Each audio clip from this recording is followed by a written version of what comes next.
so that we may use good judgment in every situation and decision we encounter. Help us to be patient. Help us to avoid making rash decisions and impulsive actions that may lead us astray. We understand that our choices have the power to shape our future. For that reason, we ask for your wisdom and guidance. Help us make wise decisions as we trust in you. In Jesus' name we pray. Amen. Thank you, Senator. Please be seated.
How many weeks after the intervention and after you had expressed your opposition to it, how many weeks after that would this luncheon have been? It would have been 1 to 2 weeks after is my best guess. I can't tell you precisely, but it was sometime in mid-June. It was very warm. Did he ever ask you to go to lunch with anybody that represented the Minty Foundation? No. Did he ever ask you to go to lunch with the lawyers representing the Minty Foundation? No. In the entire litigation that had gone on for several years, did he ever ask you to meet with anybody other than named Paul, one of the parties to the litigation? In connection with that case, no. All right. Now, when you arrived at lunch, can you describe the lunch for us, please? The Attorney General drove us over to Nate Paul's office, which is not far from our office, and left his car there. And as I recall, we piled into Nate Paul's car, and then he drove to Provost. As a lawyer, what was your reaction to being asked? Did you consider that ask or directing? Let me ask you that first. Objection, relevance. I simply asked him, gave him a choice about telling you. Thank you. It was not a request to which I could say no for reasons that I can explain.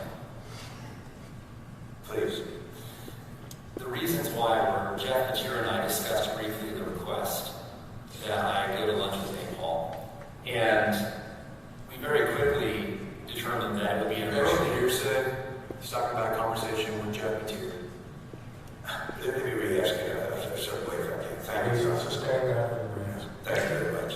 All right. Let's go back now to apparently what happened on their initial request. Let's go back to when, at the meeting, he wanted you to go to lunch with Nate Paul. What was your initial reaction when he asked you that? I was concerned that I was being asked to meet with the principal of a party in a lawsuit to which we had intervened. And so, without going into what, Mr. Vassar, you said, who did you go to talk to? I visited with the Attorney General, and I explained to him that there were ethical concerns because, as counsel for the state of Texas, I would be meeting with a represented party in a lawsuit to which the state of Texas had intervened. So, what did you ask him if you could do, and what did you do? I explained to him Yes, that you said, what? It's a conversation with the Attorney General. I explained to the Attorney General that the only way that we could properly make this work under the rules of ethics is if there was a waiver from Nate Paul's counsel allowing me to speak directly with the represented party. My assumption was that that would terminate the request and we could go back to the meeting. So, was that the course that you took after you privately consulted with Mr. Vassar? Yes. All right. And then, when you told the Attorney General that, what did he do? He went back to his office for a short amount of time and emerged with a document that purported to be a written waiver from Nate Paul's counsel, giving me permission to meet with Nate Paul without his lawyers present. Mr. Banger, how long did it take the Attorney General of the state of Texas to go into his office, contact the counsel for Nate Paul, and get a document prepared that waived any objection that lawyer had to be talking directly to Mr. Paul? Objection, speculation. This witness doesn't know what Mr. Paxton did in his office. The question was whether how long it took. Overall. Thank you. No more than 15 minutes. And what was the document he brought it back to you in 15 minutes? My recollection is it was a document that had been faxed or emailed to him. It was not something that I believe he prepared. The appearance of it was not something that he would have prepared. But it was a document that had been prepared by one of Nate Paul's lawyers, waiving any conflicts that might arise from me as counsel for the state of Texas, meeting with the represented party. All right. Well, after that process, did you feel free to decline the lunch meeting, or what was your reaction? What did you do? Well, I told Mr. Vassar that he had gotten a waiver, And I was pretty much straight out of luck at that point. I knew going. Now, when you went to Mr. Paul's office, where was his office, by the way? It was in downtown Austin, south of here. I don't recall specifically the location. And when you went, you guys actually got at his office, you got at his car, and went in his car. We went and parked in his parking lot and got in his car. Describe the lunch for us. Where did you go? Did you sit in a public area or a private area or what? We went to Polvo's. I recall the layout of the restaurant. It was Polvo's downtown. We went into the restaurant. If I recall correctly, me and Paul wanted to sit outside, even though it was warm, so we sat out on the porch. It was very uncrowded. There weren't many people there, and we sat down for lunch. And how did the conversation go? Mr. Paxton introduced the subject, or did you introduce it, or did somebody else do it? I was not entirely sure why I was there, but it became very clear, me and Paul, the moment we sat down. Objection, non-responsive. I'll take care of it. Thank you, Jack. If it's okay, I'll just tell you. Thank you very much. Who's the first person to speak, if you recall? Me and Paul did almost all of the talking. Did the Attorney General do any kind of introduction or anything? What was his role in this conversation? It was nothing more than, Brian, this is me and Paul, and there are some things we'd like you to hear. That was effectively the upshot of it. There was something, he said what? I'm paraphrasing now, but it was to the effect of, this is me and Paul, and he has some things to share with you. So then what did Mr. Paul do? He proceeded to lay out his theory of the case. Objection, here's the, let's talk about statement by name Paul. Did the Attorney General of this entire conversation reject anything that Mr. Paul was saying? No. Did the Attorney General of the state of Texas do anything to show that he did not agree with the things that Mr. Paul was saying? No. So once again, this conversation with Mr. Paul that was held and in the presence of the Attorney General, what did Mr. Paul say? Objection, here's the, Your Honor, the reason for this is all in the presence of the Attorney General, and his silence or his statements are acquiescence in adopting the statements of Mr. Paul. That's why I don't believe it is subject to the hearsay exception. do I have permission to respond? Respond. There is no evidence that this witness can talk about that Mr. Paxton has adopted any statements made by Mr. Paul during that conversation. And because of that, it's not a statement that is adopted by a party opponent, and for that reason, it's still hearsay. Any statement by name Paul is hearsay at that meeting.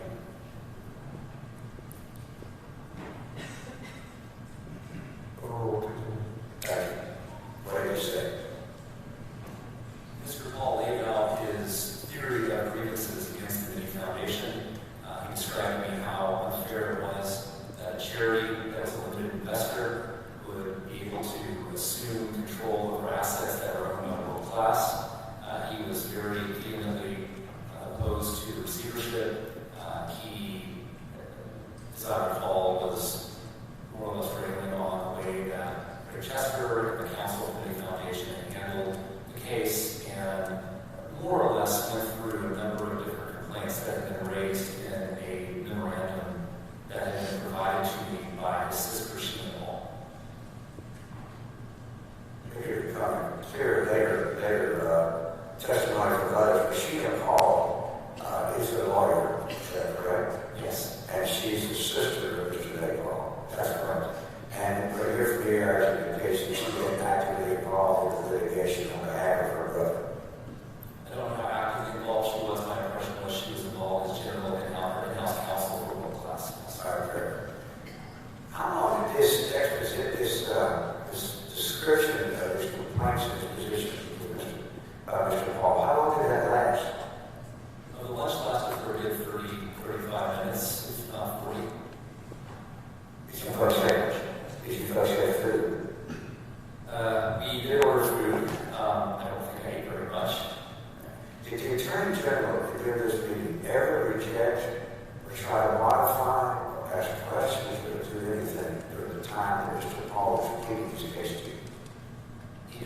No. How did the luncheon end? Mr. Paul completed his exposition, and that was the signal for the lunch to end. Did you ask any questions? I may have asked a few questions, I don't recall, but it very much had the feeling that I had been summoned to a lunch. Question not responsible. Excuse me. I don't know what it was or not. I don't know what the answer is. Sustained objection, rephrase. Thank you. What was your impression about that, what that whole meeting was about? The strong impression that I had felt was I had been summoned to that lunch by me and Paul to hear about his grievances and to convince me to get on board with the Medina Foundation intervention program. So how did it lunch end? What did y'all do? We parted ways, got back in the Attorney General's car, came back to the office. Did the Attorney General say anything to you about the case after y'all left Mr. Paul in his office? Very little. Y'all just sort of sit there silent? As I recall, it was very quiet back in that case. And was Mr. Wicker present in this whole conversation? He was, yes. Did you talk to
And were there other areas? What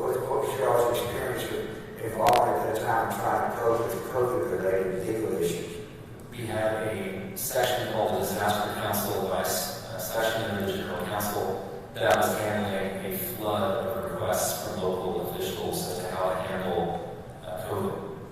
Well, when the Attorney General kept raising the big Paul issues of the ones that we've gone through so far and later in the future, do you have any idea what kind of how much time or resources were devoted to dealing with big Paul instead of real concerns? We were devoting far more resources to Nepal than we ever should have, given the importance of those issues. Can you put any kind of quantified amount of it as you sit there? Well, certainly the opinion that we discussed yesterday consumed the better part of 3 days of my time that could have been spent working on other matters. And of course, the Day Foundation consumed a lot more time than that. Now, I want to ask you if I can, and then of course we haven't gotten to whatever time was expended on the hiring of a special, of somebody purported to be a special prosecutor. In other words, the hiring of outside counsel. We haven't even discussed that. Excuse me, let me finish my question, please. Judge, my just please, is the call is Counsel, let it finish. Yes, Judge. Any other? Start. You finish your question. Do you have any idea of how much more time and resources were devoted to once you discovered this issue of an outside counsel being considered and being done? It was many, many hours. We spent days dealing with the fallout of that. And that was all of us together. So 7, 8 of us at least, plus support, some of you support staff. So it would be hundreds of man hours. All right, now, Mr. Packard, I want to go to eventually what some of us locally have called the midnight opinion. Can you tell us, without not necessarily a long legal description, is there a section in the government code that deals with these opinions? There's a very distinct section of the government code that deals with our authority to issue opinions, yes. All right. So we would talk about opinions very briefly that come out of the Attorney General's office. How many types of opinions would you say that there are involved? There are a handful of types of opinions involved. The first would be an opinion issued pursuant to our government code 402 authority to issue opinions to individuals who are authorized requesters. All right, we stop there. So, Section 402 of the Government Code authorizes you to produce opinions in response to whom? Very specific individuals. There's a list in the code. The chairman of legislative committees are one. Certain statewide officials. There are a handful, I believe, of local government officials who be authorized. But it's a very distinct list, and that list cannot be waived. And is there any distinction in the government code between an informal and a formal opinion? No. Do you recall whether or not in the opinion that y'all wrote for an Attorney General's request? Do you recall any language at the end of it that talked about that was an informal opinion bias? Can I put up the schedule number for can I step over to just get a schedule number, please? Yes, sir. Thank you.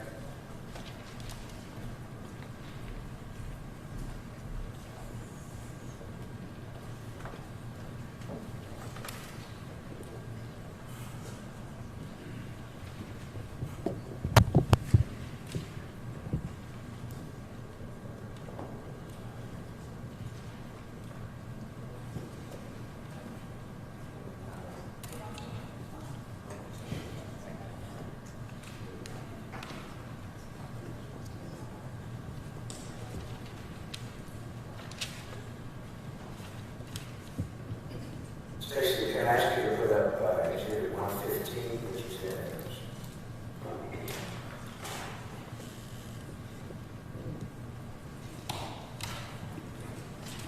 And can we go to the end of that opinion, please? Well, first of all, you Counsel, is this already on the list of the evidence? this is already It has been. yes, it's one issue. Thank you. But do you recognize this is it? I do. And what is it?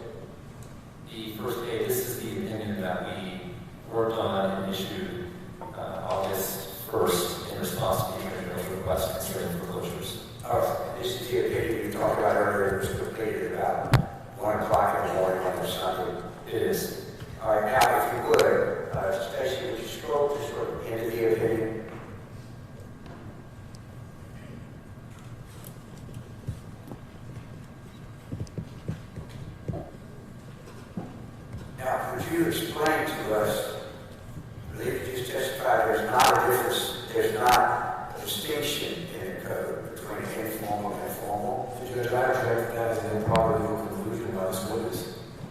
What? So, Thank you. This opinion that you drafted, and this is actually an opinion that you signed, correct?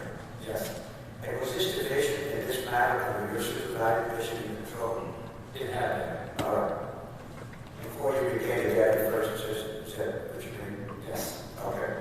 All right. So the language says, I'm trying to stay with the microphone to be able to read. It says, please note, this letter is not a formal attorney general opinion under section 402, 042 of the Texas Government Code. Rather, it is intended only to convey informal legal guidance. Explain to me what the significance added, and is that inconsistent with the previous testimony? No, it's not. All right, explain please. Well, I would analogize this to the practice in Texas courts of issuing published and unpublished opinions.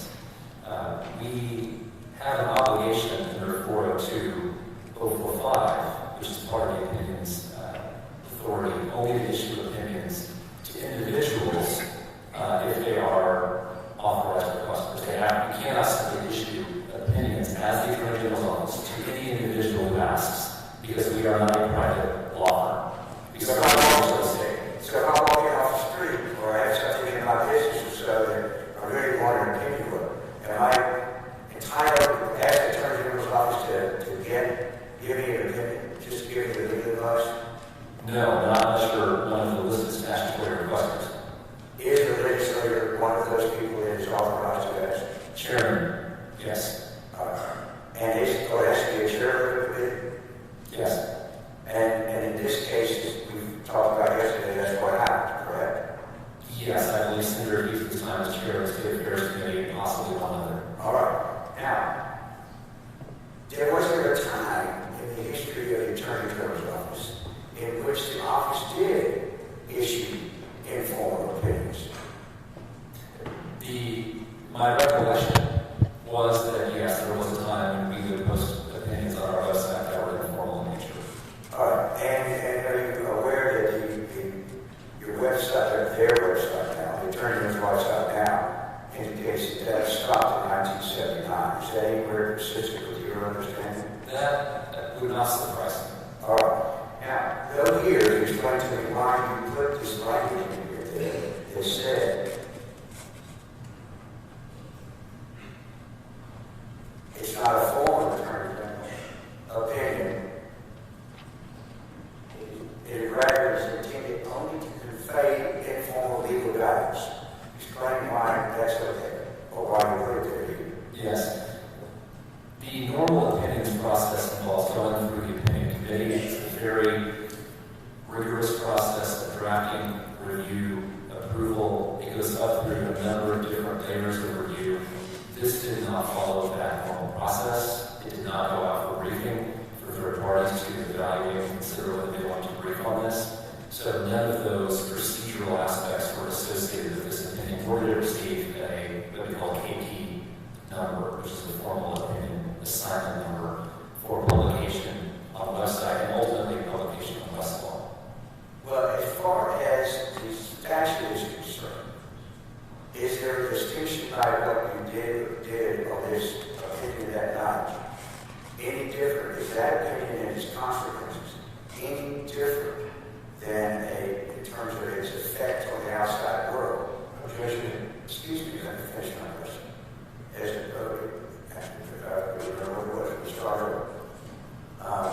is there any difference on the impact on the outside world of what you did here in this particular opinion and what an opinion that you might have issued that went through the formal process that you said takes up to 6 months or so? No, all of our opinions have persuasive That's effect. our legal opinion. oh,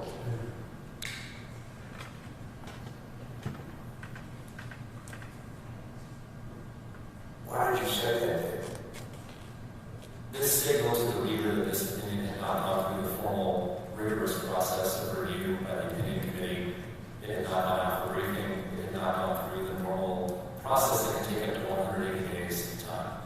And it was also not going to be receiving a KP number.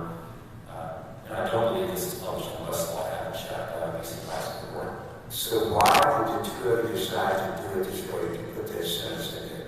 Would you ordinarily put that sentence in an opinion where, say, another chairman or another committee asked for it, etc.? Would you have ordinarily put this sentence in there?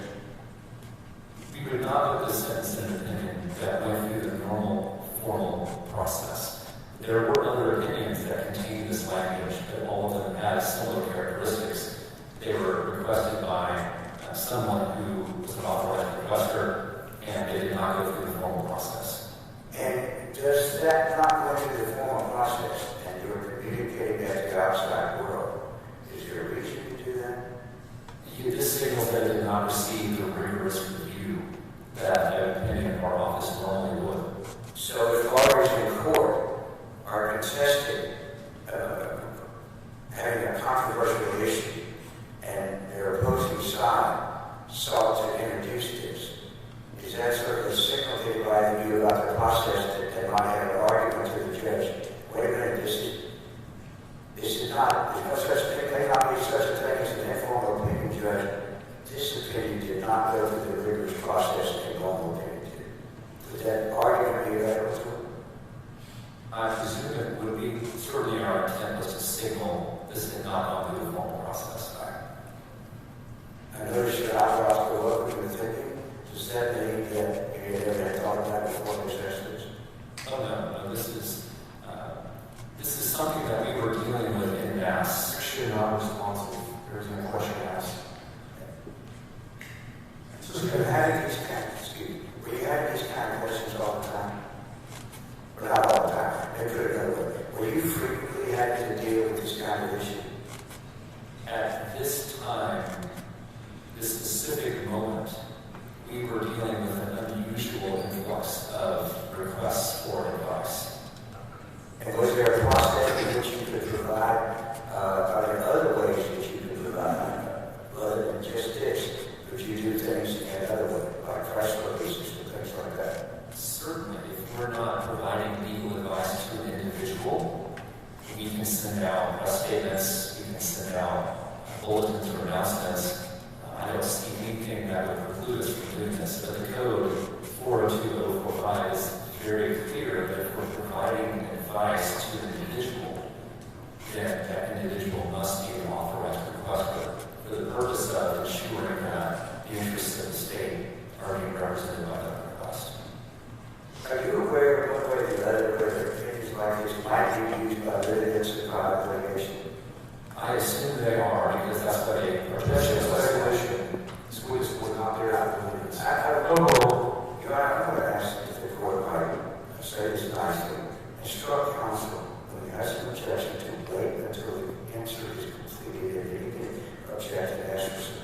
If the court sustains it, you can ask for other things. But this constant interrupting the witness in the middle of a statement or a question or a statement is up to your time, sir. Your Honor, may I respond to that? Yes. I have to object that the witness is testifying to things that should be admissible in evidence. I should have to wait for him to say hearsay before I make that objection. So I would request to wait until Mr. Hart finishes his question and then lodge my objection. If you're talking over each other, the court reporter can't report accurately what either of you are saying, and the jurors can't hear what you were saying. So, I understand you also, but try to not talk over each other. Yes, sir. Thank you, Your Honor. Now, real quickly, we're about through this issue, but I want to know if there are other ways that you all chose to inform them. For instance, if mayors, what was your experience during this period of time? If mayors of cities or local governments, spokespersons or officers were contacting you for legal guidance, how did you approach those kind of issues? Indeed, the code. Yes. The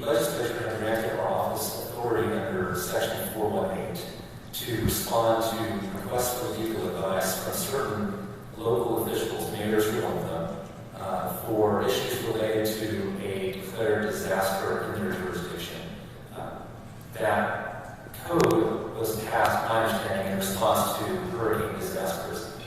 No one anticipated every single county in the state of Texas being placed under a simultaneous disaster declaration in response to COVID, but so it was. So we effectively became available to officials in 254 counties throughout the state of Texas under 418.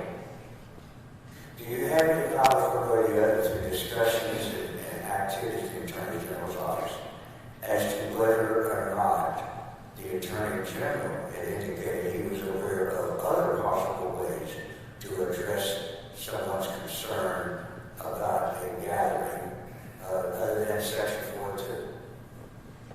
Unless there was an authorized request under 418, no. All right. Thank you.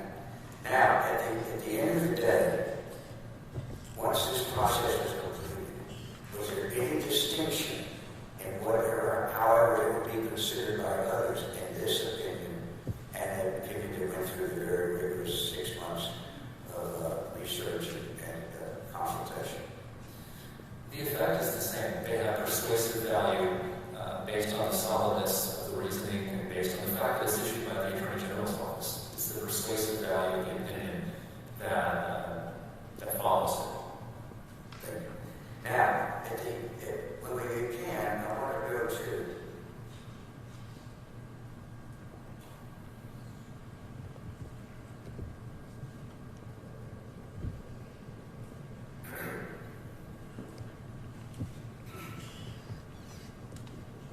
my final question.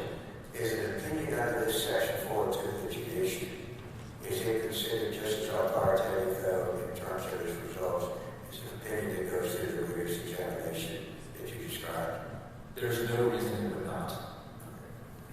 Now, we have the same ability and the same impact in what more you seek to use it in litigation.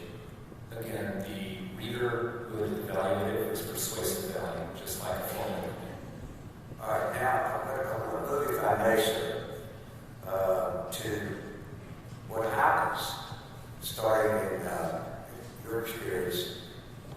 When did you become, with the outside counsel, when did you become aware that the Lieutenant Governor wanted to appoint outside counsel? Senator, Councilman, I was going to Senator Story. Yeah, that again.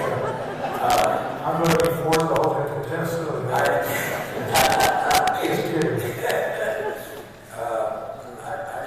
I was thankful I put her name to it. So far. Let me start again. When did you first become aware that the Attorney General was interested in and concerned in wanting an outside lawyer hired to deal with an investigation of Mr. Paul's complaints? Action meeting. I don't know. It would have been sometime in August or September that I learned about the outside counsel request. All right, there we have seen one that talks about the matrix, that such a request would have to go through. Were you aware that Mr. Vassar had drafted a contract at the request of the Attorney General's office before? If so, when did you become aware of that? I was aware of that, yes. And you taken a position about whether or not to hire an outside counsel? With the Attorney General, And you know, I had not, but I obviously in conversations, in conversations with other senior staff, we were very much in Objection to hearsay. Objection to hearsay. Yes, so that's the problem with it. He did not talk about what they said. He did not talk about any statement. And this is a Russian person keeps it from being clear as to what he was going to say. That's my concern. Oh. And so, and the question was your position. improper. All right. And you recall that's the first time you told the Attorney General that yourself? I did not have occasion to speak with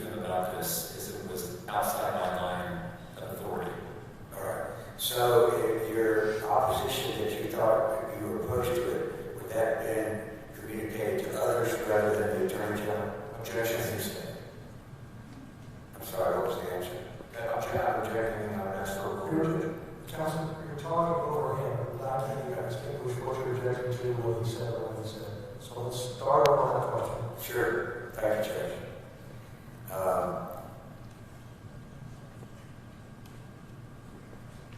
Were your conversations, without going into what they were, about this subject with other people rather than the Attorney General? Yes. Objection? Overruled. Yes. Thank you. Now, at the end, when did this, from your perspective, when did this issue boil over? When you say it boiled over, could you be more specific? Yeah, if you could, again, it sounded to me like you moved away from the microphone a little bit. Mr. President, you can speak a little louder, I think. Yeah, that's, Speak a little bit more. thank you very much. All right. I didn't know that. Okay. I think I might have broken it, so. All right. So, don't mess with the base of it very much, or you're both getting trouble. When I use the phrase boil over, let me ask, explain what I mean by question. What I mean is, when did this become an issue of concern to more than just one person in the criminal justice division who became aware of? What time frame is all I'm asking? Increasingly through August and into September, it became an issue of very urgent concern for me, as well as for others on the senior leadership team. All right. Now, tell me what it was, in fact, when did this issue first surface, and what manner did it surface that gave you concern? When you say the matter, it would be with regards to Nate Hall. Yes. My concerns have been growing exponentially over the 9 to 10 month period that we were dealing with matters related to Nate Hall. It began when the opinion when we were asked, when I was asked to intervene and work with the open records requests. It was uncharacteristic. It continued. It was heightened when I was asked to work on the New Foundation project. I was exceptionally concerned after the opinion was issued because I felt we were going to break in trust at that point. And of course, when we learned that, when I became aware that the Attorney General was now pressing for criminal investigation of individuals in the community based on allegations that all of us believe, and I certainly believe, were frivolous at best, I was exceptionally concerned. Now, without going into what other people told you at the time, a specific conversation, did you become aware of generally the subject area or so that the Attorney General was seeking to hire outside counsel to investigate? Yes, it involved the law enforcement action concerning Nate Hall and his properties. He was concerned that again, this was his same mantra over and over again. You say you talk about the Attorney General? Well, Nate Hall, and in connection with the Attorney General, arguing that law enforcement had been wronging Nate Hall, had been oppressing Nate Hall, and had been treating him unlawfully. There was no evidence that I had seen whatsoever to substantiate any of that. Judge, I would object to that as improper. It's speculation, and this witness doesn't have personal knowledge of Nate Hall's opinions or feelings at that time. He's expressing his opinion of what gave him concern about the other issue, volume way. Counselor, I think he's expressing his opinion, so overruled. His judgment. Now, when exactly did you start getting involved in expressing your position and taking your position on this matter? We were discussing it actively throughout the month of September. All right.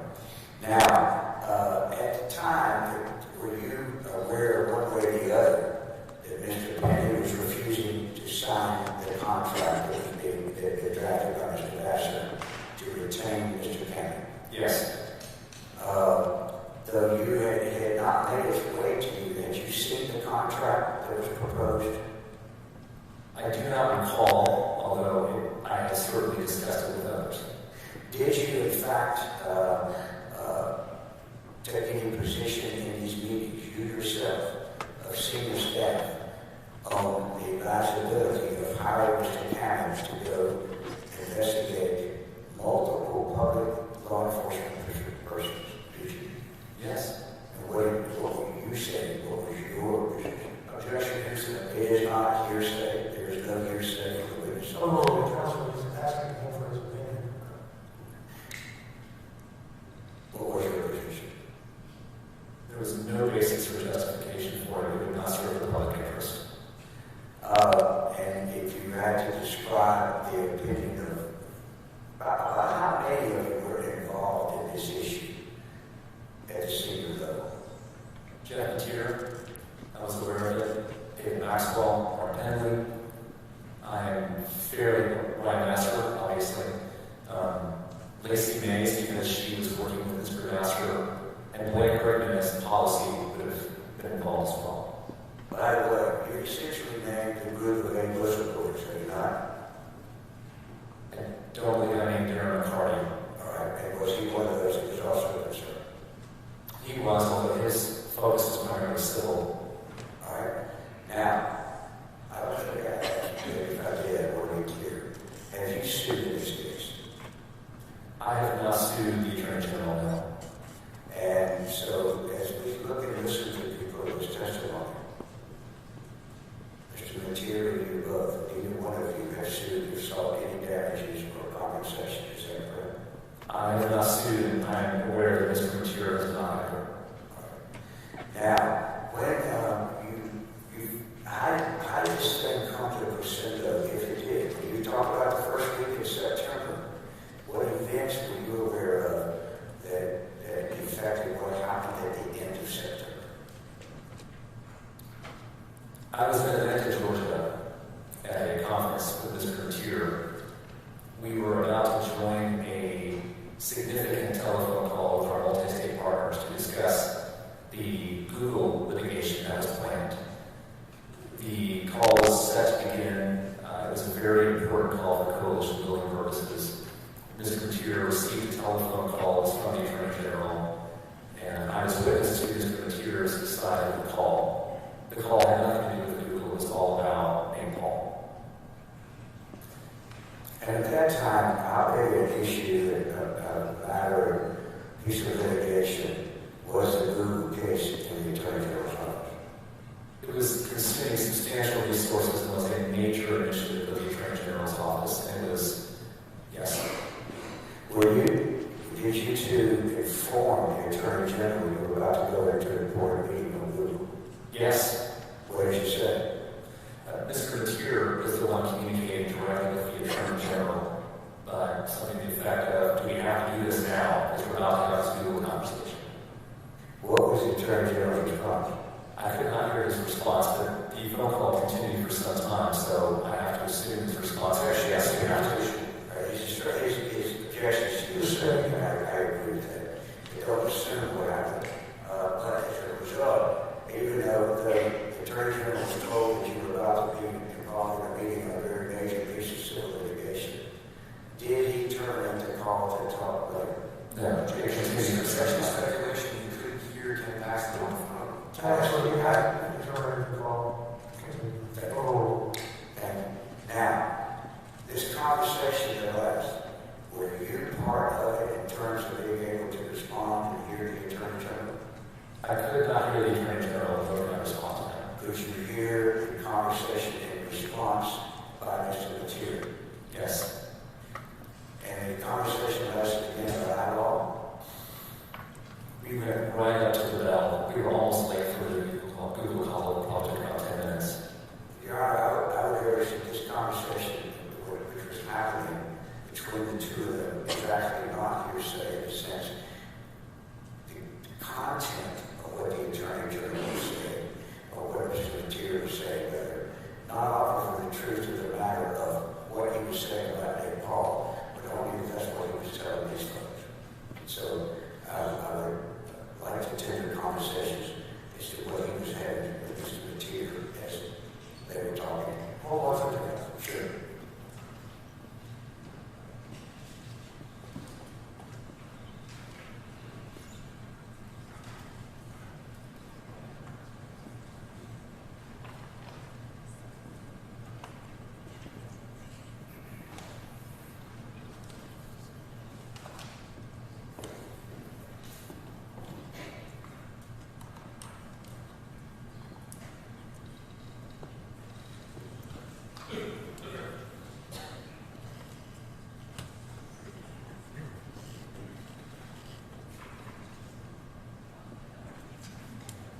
I don't think there was an objection to destroying this line of questioning.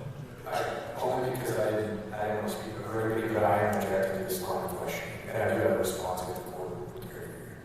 What was your response? Well, the Mr. Bain has already testified that he could not hear Ken Paxton on the other side of that phone call. So he can't testify this court has adopted any of the statements made by Mr. Letier. Mr. Arnold wants to submit Mr. Letier's testimony. That's not made in court. That's hearsay. If I may I ask counsel, I didn't even understand the first part of it when you characterized what the testimony was. The objection is hearsay, Judge. Well, I understand that, but when you characterized what Mr. Letier's testimony was, I just asked him to repeat what he said, because I just didn't get it. That's all I'm saying. What I said was that Mr. Bain has already testified to you and the jury, Your Honor, that he could not hear what Ken Paxton was saying on the other side of the phone call, and so there is no evidence that he adopted anything that Mr. Letier said, and so they're not his statements, and it still has to be. Whatever Jeff Letier said is still hearsay. I'm sorry, we have to go back to the record. That's not my memory of Mr. Letier's testimony. That's why I want to ask you to repeat it. I don't think they talked for 15 minutes with Mr. Letier not being able to hear it. Well, So this conversation was, did Mr. Letier give any indication he couldn't hear the term? It became clear to me by listening to the conversation it was about Nate Paul, and in particular this question about Objection to hearsay. Judge, now you're He just went through it. He just ruled on this matter. I've already ruled. Go ahead, sir. It was concerning the hiring of outside counsel to investigate these allegations that Nate Paul had brought to our office. Can you put a date on it? The best I can recall, the conference took place maybe a week and a half prior to the end of September. Was there anything in this conversation that you heard from the other end about it being disturbed that Mr. Pender would not sign the contract? Objection. The question calls for hearsay. He's asking what Jeff Letier said on the phone call. I believe the court's on the move on this. I'm simply asking about the conversation. I've already ruled on this conversation. Go ahead, sir. Mr. Paxton is frustrated that we were not moving forward with the retention of outside counsel. Objection is manipulation, and even if he didn't hear Mr. Paxton on the phone call, his opinion of what Mr. Paxton thought is improper. The court has just ruled 3 times on this issue. My objection is different, Your Honor. Overruled. Now, at the end of the conversation, during the course of this conversation, was there, were the meeting who had to wait until the General Paxton finished trying to get you to approve investigation by Mr. Campbell? I know we went right up to the wire and may have gone a few minutes past it. I don't recall that it was close. It might have gone over. Well, I'm wondering, is at the end of the conversation, did you have any new instructions as to what the two of y'all were to do about Mr. Campbell? I did not receive any instructions myself. As a result of that conversation, did you do anything new or express any new concern about the hiring of Mr. Campbell? I did nothing new. My concern was heightened substantially. Let him finish the answer. Counsel, he's answering the question. It was corrected. Yes, sir. Overruled. My concern based on that occurrence was substantially heightened because we were about to move into a very intense phase of Google litigation, and the Attorney General's focus was on Nate Paul, not on the Google case. So at the end of this conversation, who did you understand that the Attorney General wanted an outside counsel to investigate? The law enforcement action concerning Nate Paul, that would have included the search of his house, his properties. The theory was that there had been an improper warrant obtained, and I believe there were also allegations of conspiracy by law enforcement. Did it include investigating federal officers? A federal officer? Yes. Did it include investigating individual law enforcement officers in the FBI? Yes. Did it include investigating TPS officers? I believe so. I believe that's correct. And did you know at that time were there any members of the Securities Board that were also part of this investigation? He wanted to investigate. I believe this was still on. And were you aware as to what both the head of your law enforcement division and Mr. Maxwell, I'm not sure exactly which title, were you aware of their consistent position that all along was not? Yes. And in spite of that, was the Attorney General still insisting on going and investigating these people on behalf of Mr. Paul? Yes. When you returned to Austin, when was the next time you had any contact with or were aware of this particular activity? I was in a meeting at the governor's office. I believe it was with Mr. Brickman. We had a normal meeting scheduled during that time to respond to COVID. Can you give us a date? I believe this is September 30th. All right. Toward the very end of September. I received a text message telling me to return to the office, that something had happened. My immediate assumption was that something was made Paul. Why? Because we had been becoming increasingly concerned. We felt as the matters were coming to a head. The Attorney General was insisting that we move forward with outside counsel. We strongly resisted that. We, at that point, had become cognizant of the pattern that had developed over the preceding 9 months. And it was clear to me that hiring outside counsel to undertake this task could only benefit one person. I object to that opinion. It's an improper opinion. I'm sorry. I said it's a retained overrule. Yes, thank you. Now, when you were at the governor's office, had you been aware or not aware yet of a phone call that had been received by any of your other staff the day before involving Mr. Cannon and citizens? If you're referring to the phone call received by Ms. Mays from the banker, And I'm only asking were you aware of that call? The meeting at the governor's office took place on the same day that Ms. Mays received the phone call from the banker. So if that phone call took place on the 29th, that was the day of the meeting. Objection, non-responsive to the question. Councilor overrule. And now, when you were at the governor's office, was there somebody else with you from your staff? Was there another member of the Attorney General's office? My recollection was Blake Bergen. All right. And were y'all totally unrelated, normal business with the governor's office? Normal business. So what did you do when you got that text? Excused ourselves from the meeting, and we departed and back to the office, the Attorney General's office. And what time that day, on the 30th of September, did you return to the AG's office? And where did you go? We went to the 8th floor and went directly to Mr. Material's office. And Mr. Material was there, Lacey was there, I believe others were starting together. All right. And now, could you describe the atmosphere in the room? First of all, how many ultimately ended up in the room talking about this matter? Mr. Maxwell was on vacation, but all the other deputies that were involved as whistleblowers ultimately were there. And what was the atmosphere? Disbelief, shock, extreme concern. What were you most concerned about? What did you learn that makes you most concerned?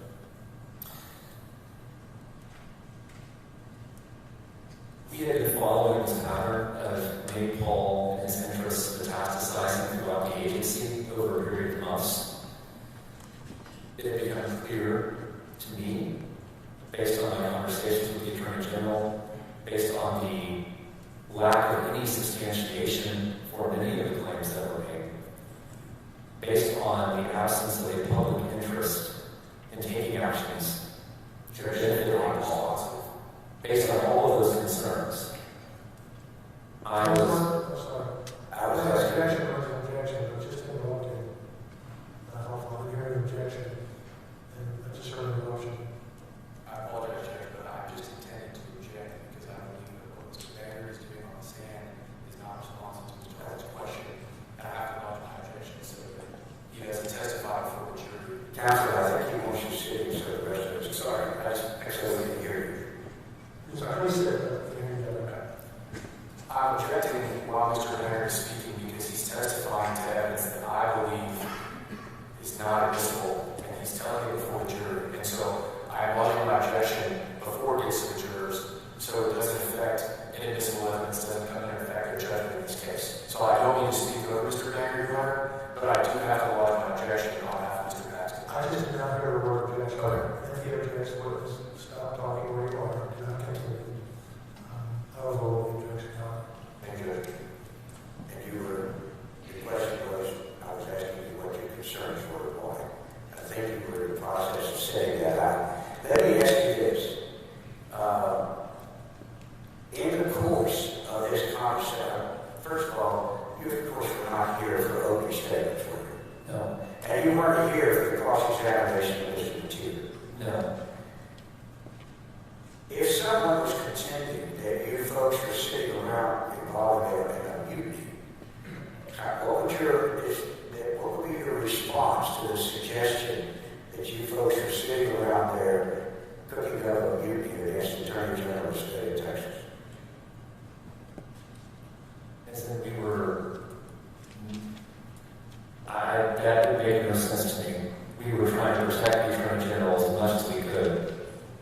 As a matter of fact, over the last 9 months, what had been your mission in relation to the Attorney General as it related to Mr. Paul? We had continually, in various ways, warned him about Mr. Paul. We had discussed with him the absence for any substantiated basis for taking actions to benefit Mr. Paul. We were very rough. During all that time, were you still a supporter of the Attorney General? Yes. Did you believe in the things that he was publicly saying that he believed and he wanted to do? Yes, that's why we were there. And did you, all that period of time when you were warning him about Nate Paul, what is your testimony in terms of whether or not you still were looking after the best interests of the public, but also the Attorney General? Senior staff always has to walk that line.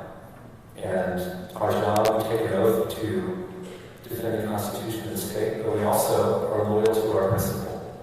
And those two things, in almost all cases, are consistent with each other. So our job is both to protect the interests of the public and to serve the pleasure of the Attorney General.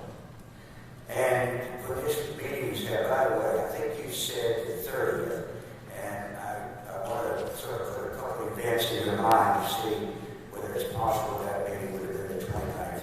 For you to let us know whether it was the 29th or 30th. You ultimately called and made an appointment to visit and go to the FBI during this time frame, correct? Yes.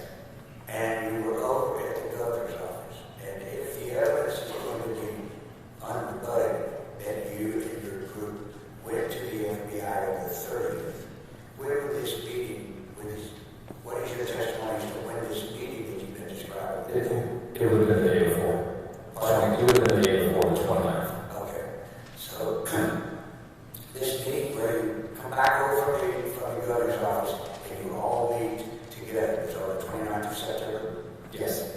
How long, by this time, had you been informed of what these subpoenas that had been served by Mr. Cannon were asking for? Initially, we were aware of a subpoena to a bank requesting records relating to Naples' financial interests. That was the first one that we became aware of.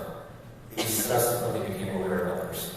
Did you become aware that these subpoenas were actually seeking information through the grand jury, a criminal state grand jury, of Mr. Paul's opponents in his civil litigation? Objection.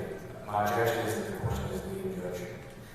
I'll put it another way, Your Honor. Okay, let's refer to. Were you aware one way or the other? If so, what were you aware of in terms of whether the subpoenas of Mr. Cannon were being used and drafted to help Mr. Paul in his civil litigation?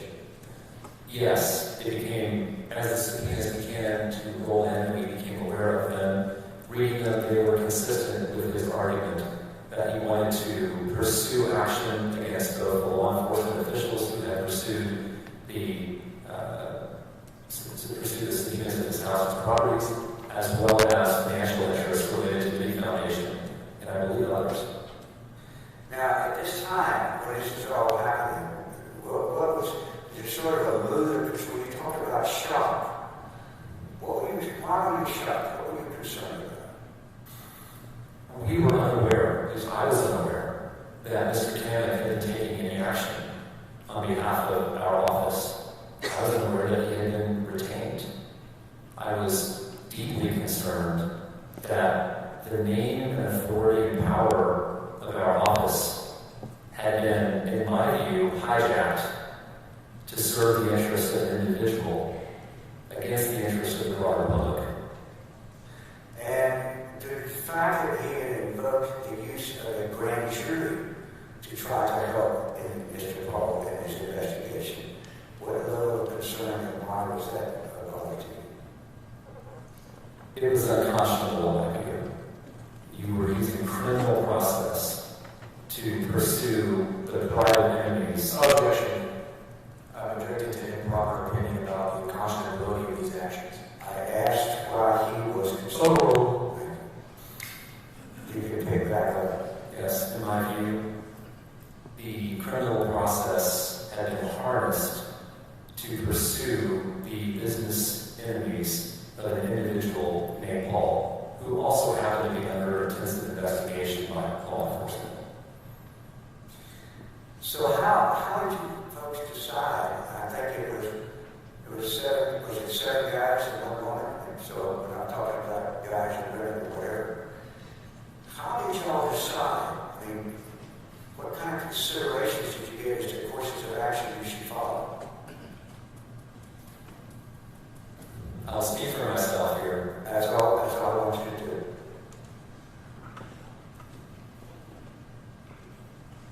As a staffer, you have fidelity to the Constitution and fidelity to your principle. Those two things should always align. Unfortunately, over the previous 9 months, they have been drifting further and further apart. One always assumes the best about the principle and intends to protect that principle's interests, even at your own expense.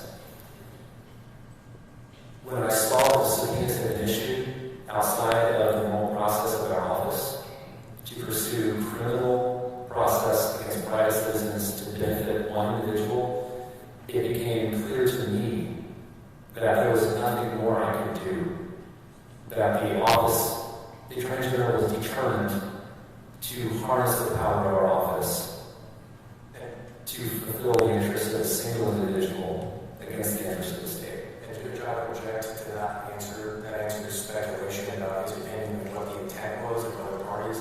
Oh, Now,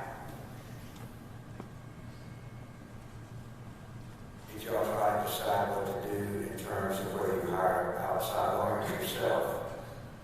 Or what kind of issues were you concerned about as a course of action going forward to yourself? we had stepped into the void at that point. There's no roadmap to follow when that happens. It's sort of like what we're doing here, right? Yes. It's not a roadmap except for something 100 years ago or something. In the 70s, you were writing on a clean slate, weren't you? Yes, much against our will, but our hand had been forced. So what drove you to make the decision to go to law enforcement? In my view, there was simply nothing more we could do. The course of actions had played themselves out. The Attorney General was determined to follow this course of action in favor of Nate Paul, despite all of our efforts to persuade him otherwise. The power of our office had been fully, at that point, harnessed to advance Nate Paul's interests, and we had lost the ability to, as senior staff, protect our principal. Mr. Baker, there's been suggestions repeatedly in this proceeding that why did you just go to the Attorney General? Why didn't you go to the Attorney General just talk to him? Did you? Concerns were raised repeatedly and consistently by multiple members of senior staff over course of several months. There is no question in my mind, based on my personal experience with him, that he was well aware of our objections. And in fact, after you went to the FBI, on the 30th of September, on the 1st of October, did you as a group send a text message to the Attorney General asking to meet with you? We did. And before that, had you been aware that he was out of town when all of this happened to begin with? Yes. When I say to begin with, the period of September 28th, 29th, do you know where the Attorney General was? He was on a business trip out of the state. I don't recall which state he was in, but he was out of state. And on the 29th and 30th, what was the hurry that you experienced about trying to call this to the attention of law enforcement? Were you concerned what was the kind of still serving subpoenas out there provided to people, or what was your concern? My concern? Cameron, he's insinuating the answer to the question. I asked what his concern was. Oh, My concern was we did not know what we did not know. We knew that he had already been serving subpoenas on banks. We were learning additional subpoenas. We, in my view, we had lost our ability to speak into the situation as senior staff. We had no ability to end the use of our office to advance private personal interests, improperly using the criminal process. The only way we could deal with that situation was to make a report to the FBI. At least that was our judgment at the time. Do you have to recall why you picked the FBI rather than some other agency?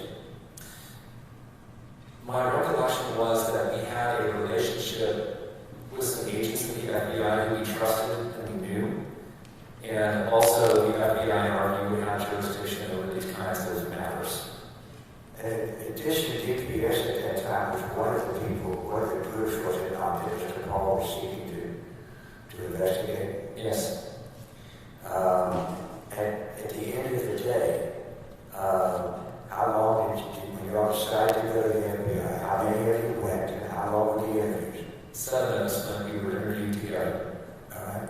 And how long did you think the interview? Multiple hours. And once that interview was over, did you go yourself, knowing one way or the other what type of crime might not be involved? I did not have the precise. I had a fairly good idea what was happening based on the evidence I had collected. Yes. But did you one way or the other, as a person not experienced in criminal law, did you all sit down and decide what statute it was or anything like that? Objection, improper opinion about what kind of crime this witness believes was committed. That's fine. I would call that question. Anyhow, let me ask you this. Did you consider what he had been doing on behalf of Ned Paul and the abusive officer? Objection, improper opinion and evidence that provides of this jury's decision in this case. Let me put it in there. sustained. Let me put it another way. Councilman Frye, a little bit better. Thank you. Did you yourself, when you went to the FBI, have an opinion that drove you to the FBI about what this conduct by the Attorney General did, that the Attorney General's involved in? Is that whether or not he was violating the oath of office that you were familiar with and believed he should be following? Objection to that question. Again, same objection, Judge. Overruled. Yes. And what did you think? You personally, just you personally. Objection and improper opinion in relevance to what this witness thought. Overruled. I went to the FBI because I believed that the Attorney General. Move forward. Just move over a little bit if you don't mind. I went to the FBI because I believed, based on my experience over the previous 9 months, that the Attorney General had abandoned his obligation to work on behalf of the interests of the people of Texas to serve the interests of one person, Nate Paul. And that was based on a series of events that occurred over several months. Question to non-responsive, yes, is the opinion not based off of. Sustained. Now, after you folks went to the FBI, were you all together and you sent an email next day to the Attorney General wanting to meet with you? We did. What was the Attorney General's response? It was a very odd response. What was it? It was a text message saying that he would be happy to meet with us to address any concerns we may have or something to that effect. Well, did he agree to it? No, Did you you did not meet with him. How did that go? Do you know whether he was able to meet? Can I just make just a moment for discussion? To the council, we're direct time, you are allowed how much longer you have with this witness? I think only 5 to 10 minutes is all I have left with this witness. Okay, we'll go about 10 minutes. Thank you.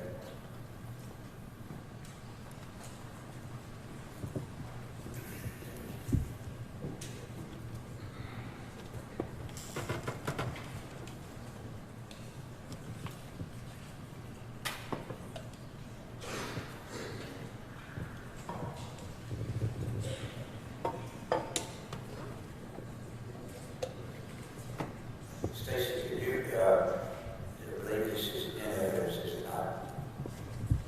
Okay. Before we put it It's in, I told you it's in evidence. No objection to that, 225. Continue. I want you to look at Exhibit 225 and explain to the jury if you can see it clearly on the screen. Yes, I see the document. Do you recognize this document, this exchange of text messages? It's been a while, but I recognize it. All right, what I'm going to ask you to do, each text message identifies the sender. I'm going to ask you to publish this to the jury in the public, but keep your voice out. It's a trick because you got to look at there.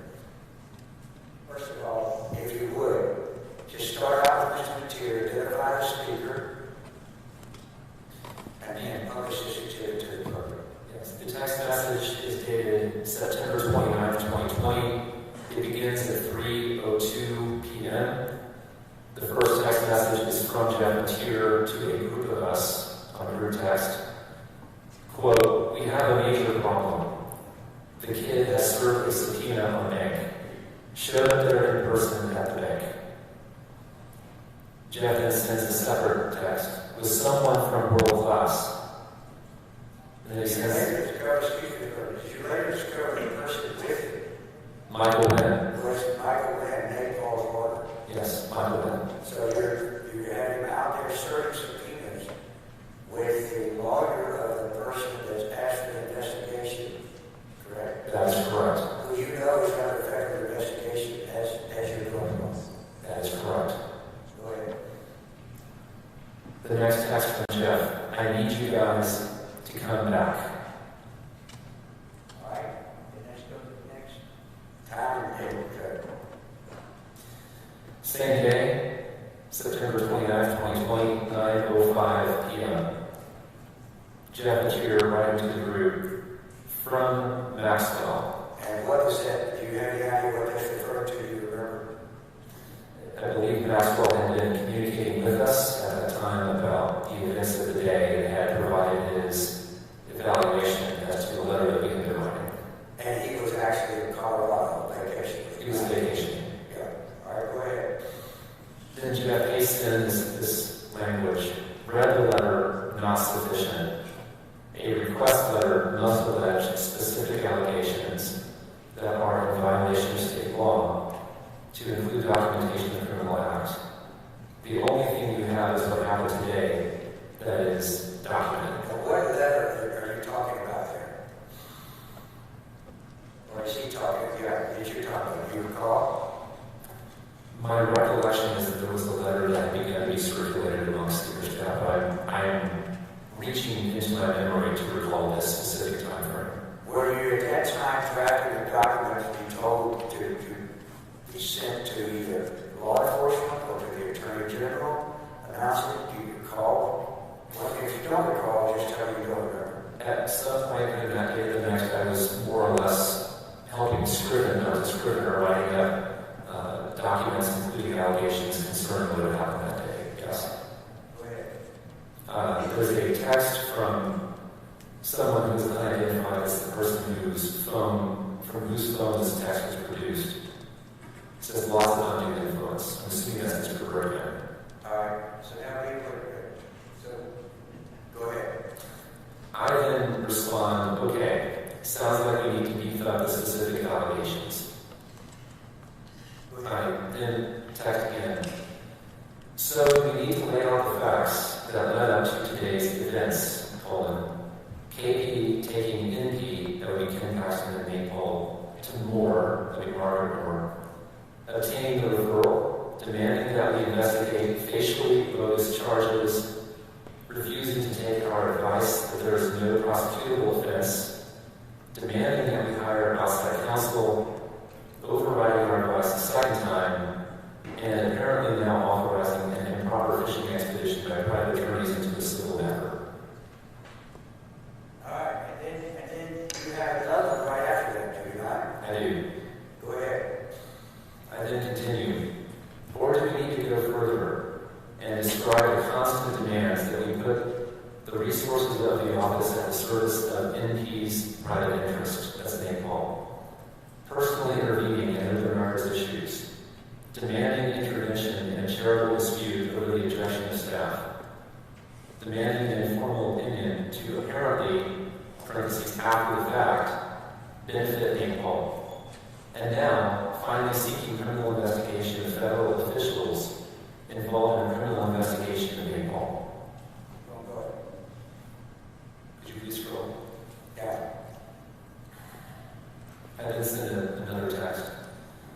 All the while over the objection of staff, it's pattern and practice evidence, strongly suggestive of an improper motive. All right, let me stop here a second. Did you believe at this time that the Attorney General could enter into contracts, even if all members of the staff objected? Did you have any question about that or not? He is the principal, and I believe he could.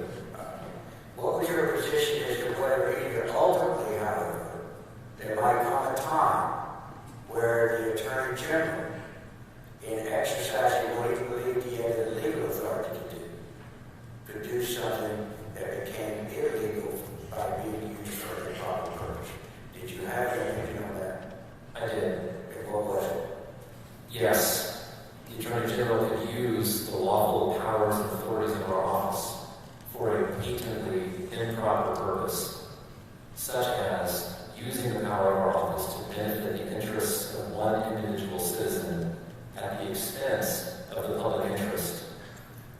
That is improper. If, in fact, you reach the conclusion that that has repeatedly been done, in spite of the consistent advice against it by the staff, what is your opinion whether there ever comes a time that staff has to complain and say, enough is enough? You can't have this on her opinion.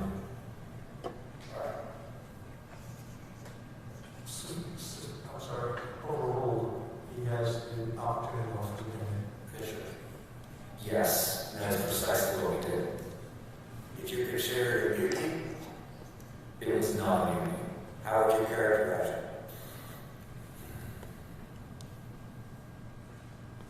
We were protecting the interest of the state, and ultimately, I believe, protecting the interest of the Attorney General, and in my view, signing our professional death warrant at the same time.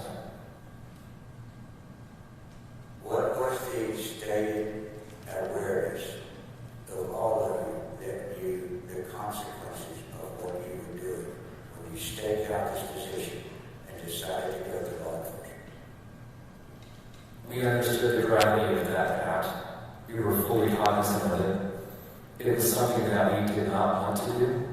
It was something that we tried earnestly to avoid ever having happen. But when the moment came and we realized there was no other choice, That is the duty of a public employee to ultimately make that incredibly hard choice to serve the public interest, even at the expense of your principal, because he has insisted on improper, we believe, unlawful course of conduct.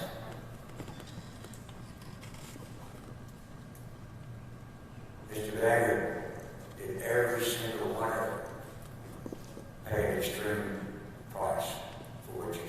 Objection, improper opinion. It goes in the brought to the jury with regard to the libel. Sustained. Mr. Baggett, what happened with you? How did you end your employment with the Attorney General's office? I resigned from my position immediately after the 2020 election. By the time I resigned, all of my duties had been taken from me. I was simply employed in the only. When you, after you went to law enforcement, how do you name your duties were taken from you? Over the course of several weeks, I was excluded from and ultimately removed from any responsibility by the new first assistant. And then subsequent to that, in the middle of October, I was informed that I would no longer be overseeing the special education unit. I objected to that, and that was to no avail. Counselor, you said about 10 minutes for the benefit of the jury and the staff. We will break here, or do we need to That's next fine. one? I don't want to hear from you, but that's fine. If you want to, if you have a few minutes to finish with what is, if you're going to go longer, then tell me we'll break. Thank you so much. I never want to be in the way of people taking a restroom break. All right. We will break until 11 o'clock sharp. It's a 20-minute break.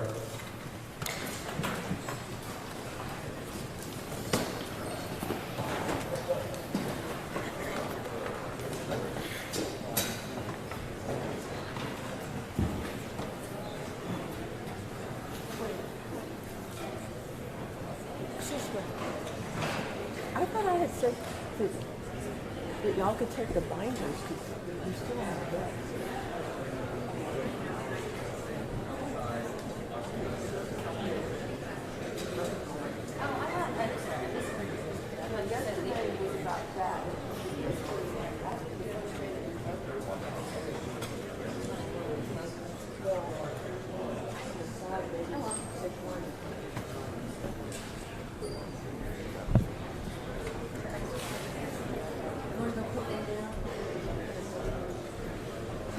Off to the side. It will take one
Question for you. Go back.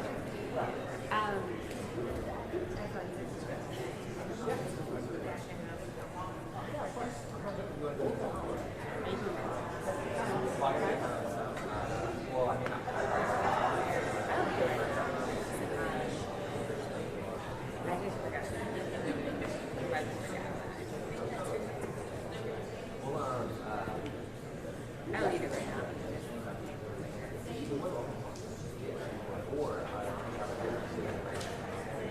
Yeah, if you don't mind.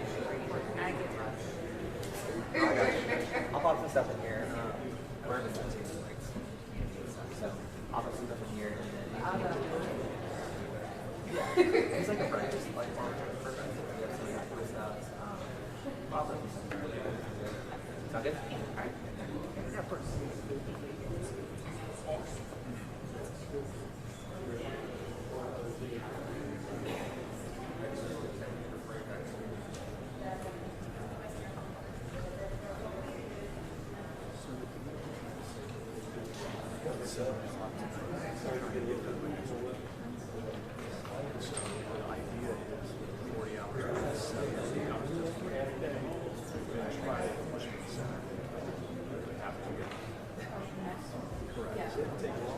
Yeah, well, so to finish, that's what they're 4 months. So give it to you during Friday.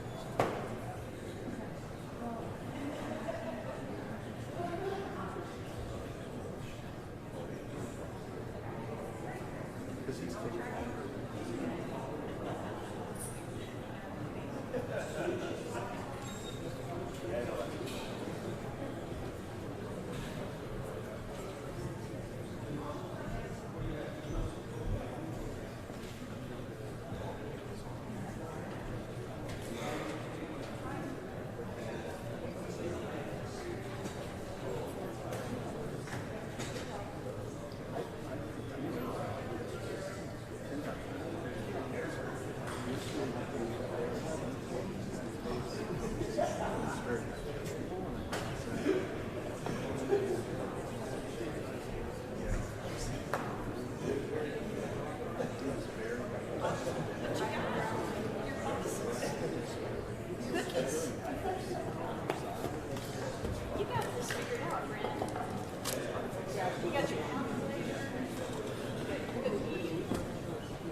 Yeah, we're never going to have to stop.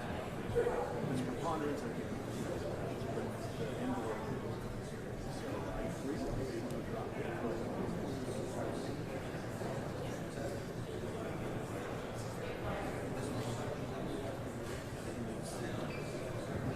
How long is it?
Hey, it's Representative. I gave y'all a bag this while ago from the bathroom. That's actually Chairman Leach's bag.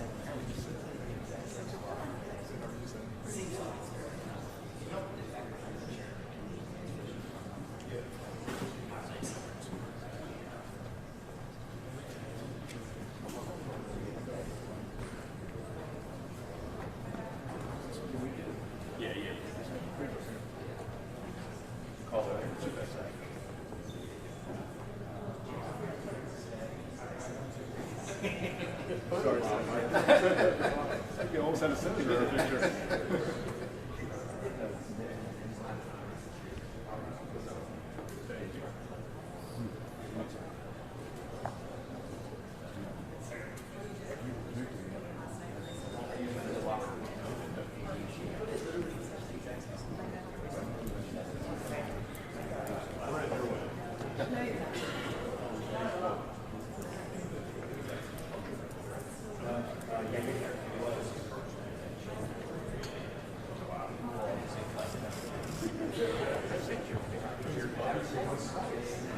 I know you don't agree, but he's come out here.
Last week.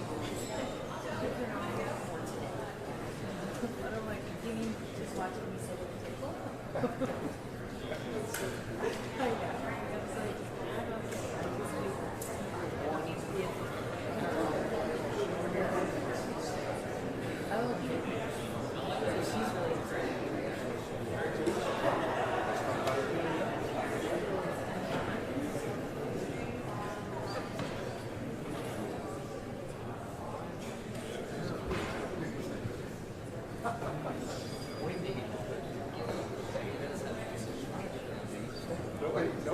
I ask her all the time, like,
Yeah, let's make sure.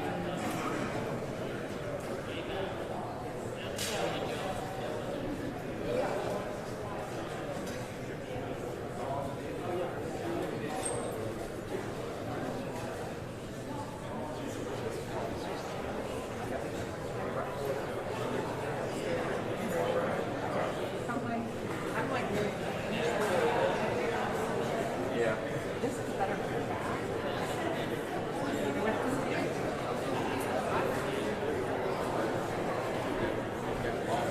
Yeah, it's good for me.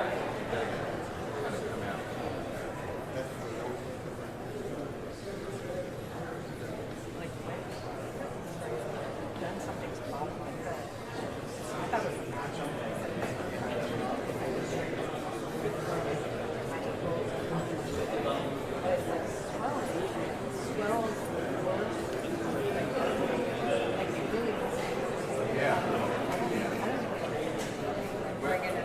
Pull your chair up here.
about the contents as to what it says, how would you identify it in terms of what it is?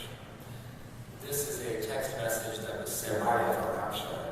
This is a text message that was sent by the group of us to the Attorney General. All right. And does it also contain the Attorney General's response? Yes. Are you aware of people, of any instance where there's been criticism that you did not seek to meet with the Attorney General? Are you aware that there's been that criticism? I'm aware of that, yes. Now, Your Honor, we moved to introduce 571 to understand this witness participated in sending this along with the other group of people we've been talking to. Any objection? No objection. Can I have a list of witnesses?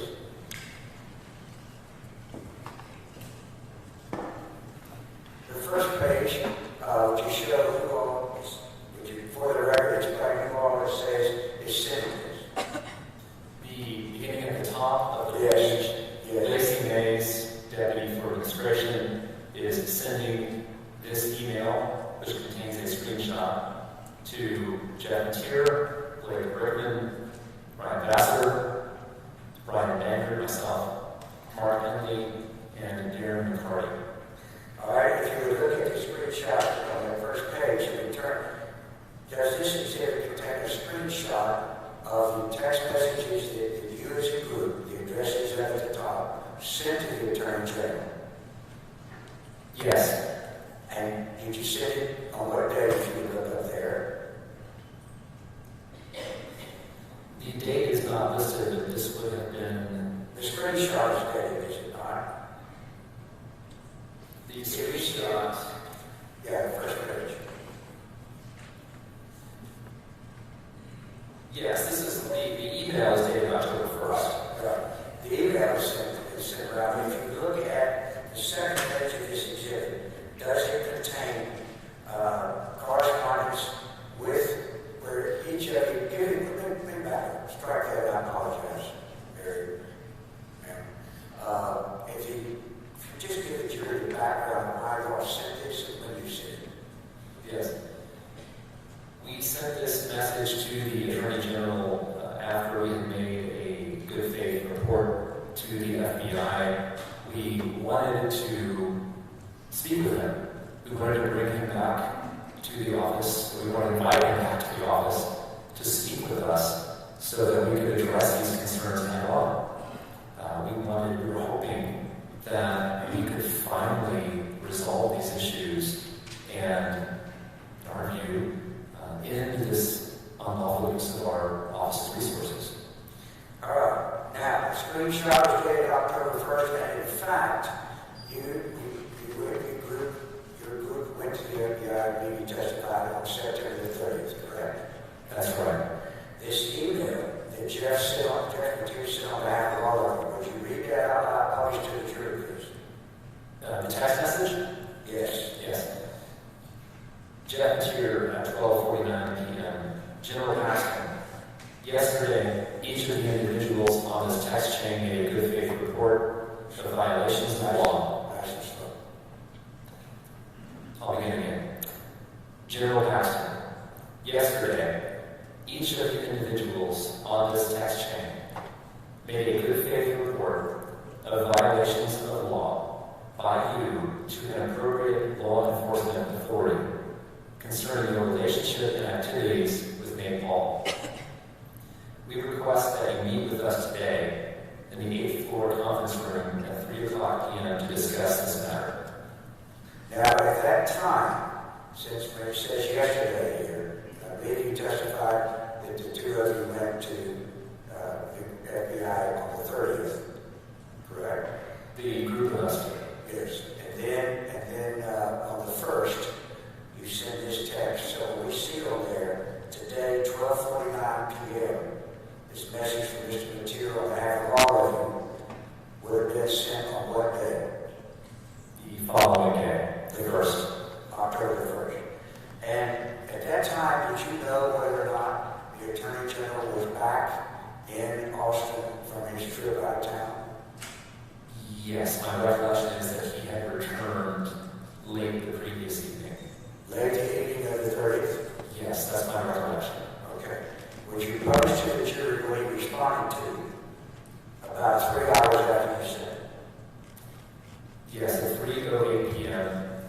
Jeff, I am out of the office and received this text on very short notice. I am happy, as always, to address any issues or concerns. Please email me with those issues so that they can be fully addressed. And so the issue is emailed with those issues? I don't believe we did. I don't recall. We wanted to meet with him personally. And if you did not, why would you not have? He was well aware. And how did you take that, asking for the issues? I interpreted that message as he was not going to engage with us on this. Did he ever reach out to you and try to? No, not to me. And as a former deputy first assistant, you remain still with the office, available to talk to him for how long? I remained with the office until after the 2020 election in November, early November. At any time after you sent that text, did the Attorney General ever attempt to discuss any of these issues with you?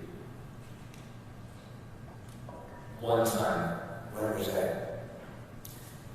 I had turned in my notice and a resignation. I was in the process of gathering up the things in my office, and I was alone in my office, and he walked into the office unannounced and closed the door behind him, and was pacing to and fro in the office. He was very agitated, in my view, and he said to me, "Brian, I just want you to know that you're only sitting in this office today because of me." What else did he say? He said, "This was not Jeff Terry who put you here, it was me."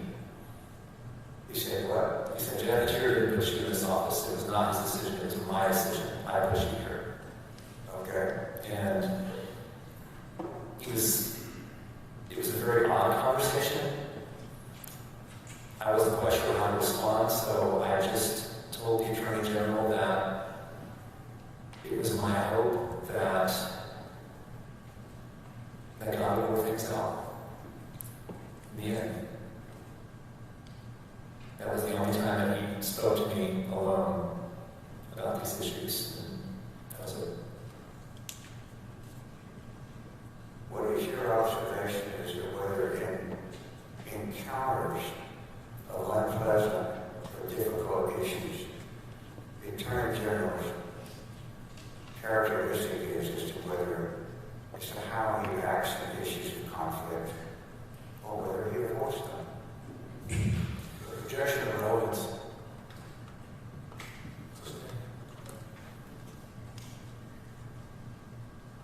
After you left, could you describe for the jury the impact of all this has been on you? Yes. That month was a very unsettling month. I was waiting to be terminated. Instead, I just had my job duties stripped from me and was left more or less a man without portfolio in the office. I watched as my fellow whistleblowers were placed under administrative leave and investigated. I watched as certain members of the staff, the new staff, treated them in a belligerent manner, including myself. And ultimately, I resigned.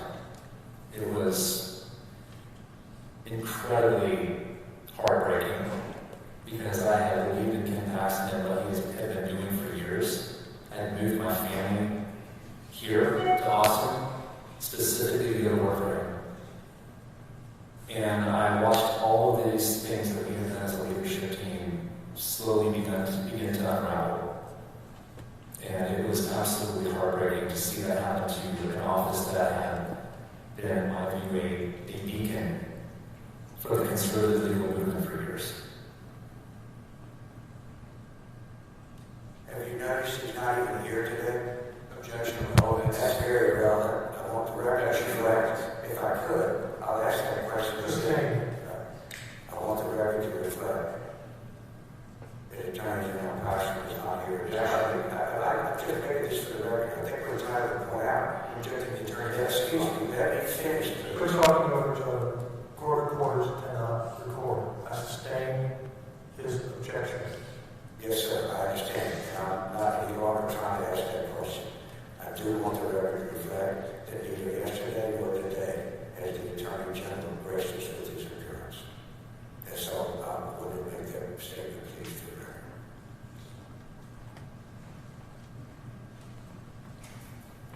Thank you very much.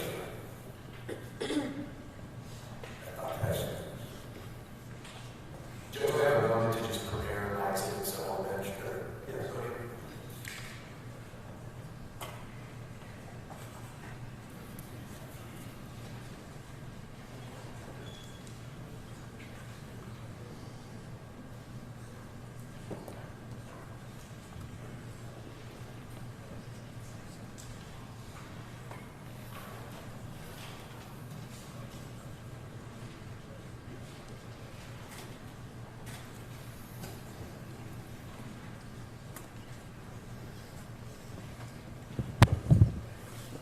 May I proceed, Judge?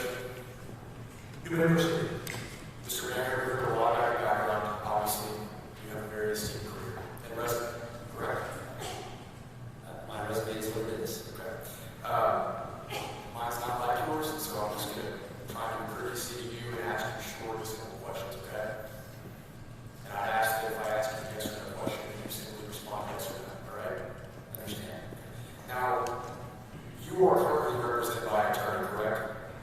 I am. Okay. That attorney is Johnny Sutton. Yes. That is the same attorney that represents Jeff Mateer, correct? It is my understanding that he also represents Jeff Mateer. Yes. So you and Jeff Mateer both have the same attorney. We do. Okay. As a matter of fact, Mr. Sutton is here today in the building, right? Yes. He's probably watching your testimony.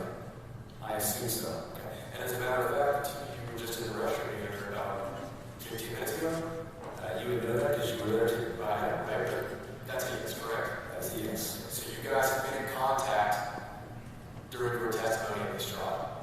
We have.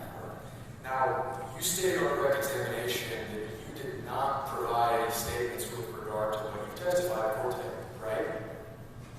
Would you please reframe my understanding question? And I think the record reflects when Mr. Hardin asked if you made any statements in this case, and when Judge clarified if you had made any statements before this testimony, he said that you had. I do not recall testifying to that effect. Okay, so you made statements previous to your testimony today, right? Again, when you say statements, have I spoken to anyone? I mean, you've made an out-of-court statement, Mr. Banger. Are you talking about under oath? I'm asking you yes or no, have you made statements about this case to anyone? You may answer the question. What's your objection? My objection, Your Honor, is if he would just please express what he means by statements. That has a legal significance and a practical one. Overruled. This witness is not aware of the issue. Overruled. Answer Yes. the question. So, it's a yes or no question. It's not a yes or no question. Well, then sir. let me ask you a more specific question. Were you interviewed by the House Board of Managers in their preparation investigation of this case? Yes, I was. Okay. Were you interviewed by Mr. Hardin and Mr. DeGuerin prior to your testimony for this case?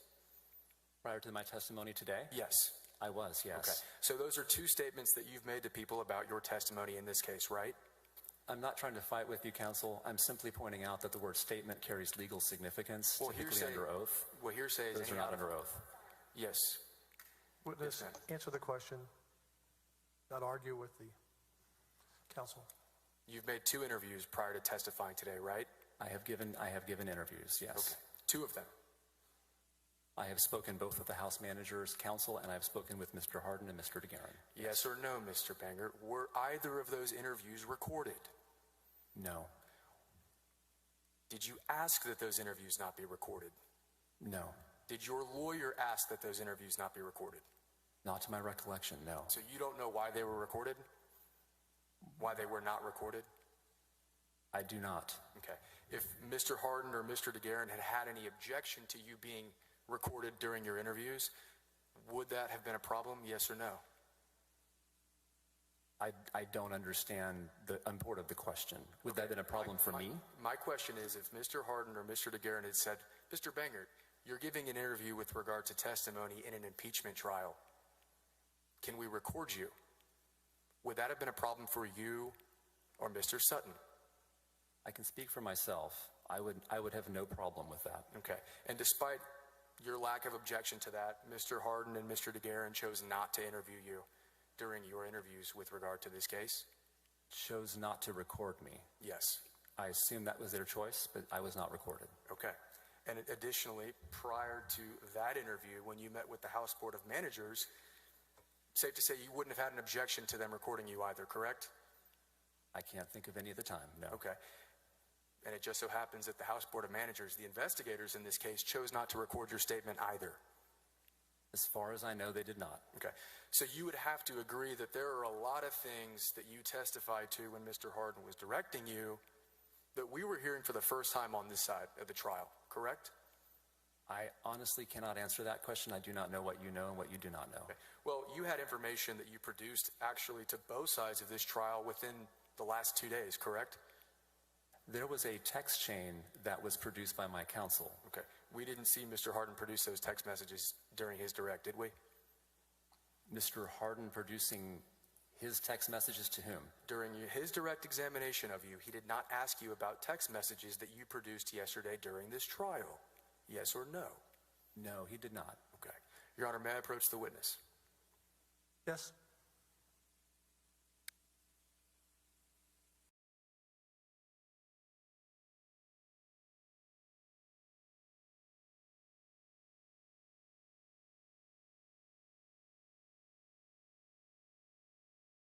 Don't speak to him now. Just give it to him and then speak from the microphone. Thank you, Counselor.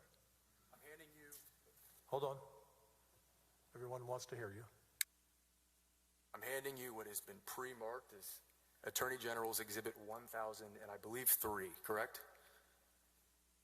It is marked AG 1003, yes. Okay. Now, you recognize this document, do you not?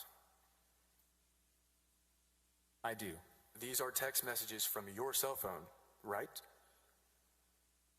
Yes. You produced these to both sides in court yesterday. Mr. Sutton, my attorney, produced them yesterday. Okay.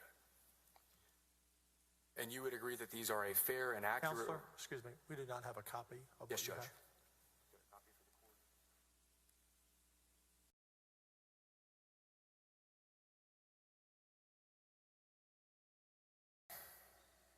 Continue.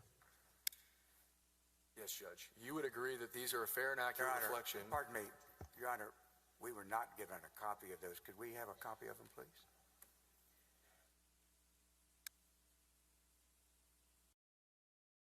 They gave it to us, so whatever. Thank you.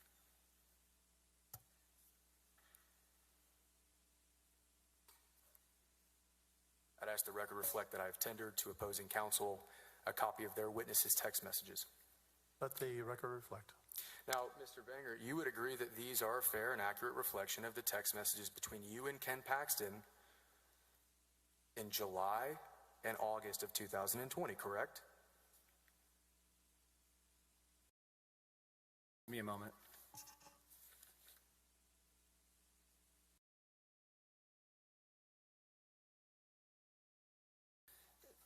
With the only modification that the first text message is in June. Okay. Well, your attorney produced these, so presumably he got them from you, right? Yes. Okay. Otherwise, fair and accurate reflection? Yes, they appear to be. Judge, at this time, I would move to admit AG Exhibit 1003. Any objection? No objection, Your Honor. Show the exhibit being entered into the record. Okay. Admitted to evidence, excuse me. Thank you, Judge. Mr. Banger, you talked about two very, very, very specific conversations that you had with Mr. Paxton that I think stood out during your testimony. The first one of those was a conversation at Polvo's, correct? We did, well, Nate Paul was part of that, but Right. we were at Polvo's at lunch together with Mr. Paxton, Drew Wicker, and Nate Paul. And the second conversation was essentially a conversation that you overheard Jeff Mateer was having, right? The conversation at the Raga meeting in Atlanta, yes. Okay. Two separate conversations. Yes. Did you provide, I don't recall, did you provide dates of those, specific dates of those conversations during your direct examination? I do not believe I did. Okay. Now, you talked a lot about your experience and your resume. I think you've clerked, you've worked at, was it Baker Botts as a partner, right?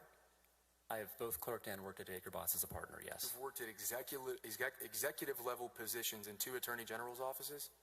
Yes. You didn't get there because you don't have an attention to detail, right, Mr. Bangert? I'd like to think that I pay sufficient attention to detail. Right, and you document things that are important to you, do you not? Not always. Not always? Okay. Well, let's talk about that. You had documented in this case something that you thought was very important, the foreclosure opinion, did you not? I made a document that outlined my concerns about, oh, sorry, you said the foreclosure letter? Yes, the foreclosure letter. Well, I was shown the foreclosure letter today, yes. Okay. At this time, I would ask, Eric, if you could publish the House Board of Managers Exhibit 119.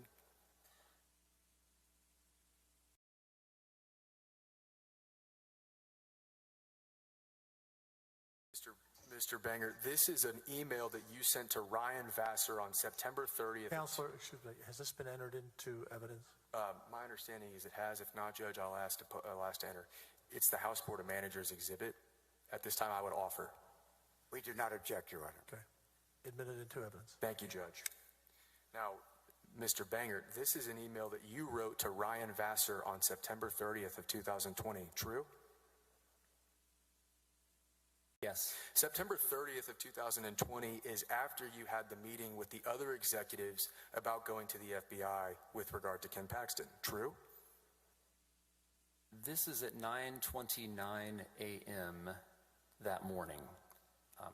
We had not visited the FBI at that point. Okay. It's the same day that you had a conversation with the other executive level AGs about going to the FBI, right?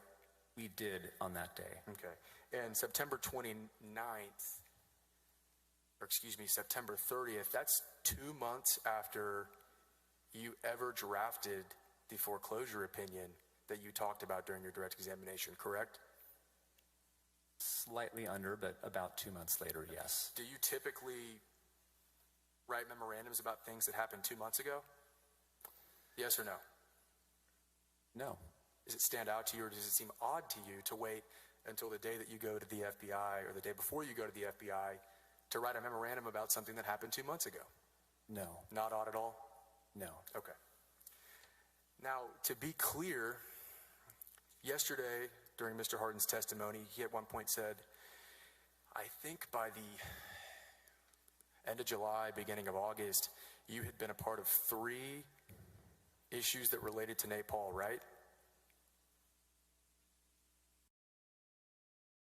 Well, depending upon how you count the open records issues as 1 or 2. Okay. Well, you have the open records issue, correct? Yes. Your involvement in MIDI. I was involved in MIDI as well, yes. Okay. And then you've got your foreclosure opinion involvement. Yes, that is correct. I was involved in all. And as a matter of fact, a lot of those almost overlapped each other, true? At the edges and at the margins, they did overlap. Okay. Now, yesterday you testified to the jury that you had a boiling concern about this, correct? I did have boiling concern about this. Now, to be clear, House Boards 119, your email to Ryan Vassar, is the only memorandum and summary that you drafted with regard to any of your involvement with MIDI, open records request, or the foreclosure opinion. Yes or no? I can't recall. You can't recall. Okay. Well, we didn't see any other memorandums, have we? I haven't seen any in the trial today. Okay. Well, you would have produced it, so you'd know about it, wouldn't you? I produced everything I had. Okay. And all we got was this email. I produced far more than this email. Okay. Now, I want to backtrack a little bit, and we'll go back to that correspondence between you and Mr. Vassar. You talked a little bit about the time from when you guys came out to the FBI and what happened to you after, okay? I want to talk about that. Eric, would you mind pulling up Article 6 of the Articles of Impeachment?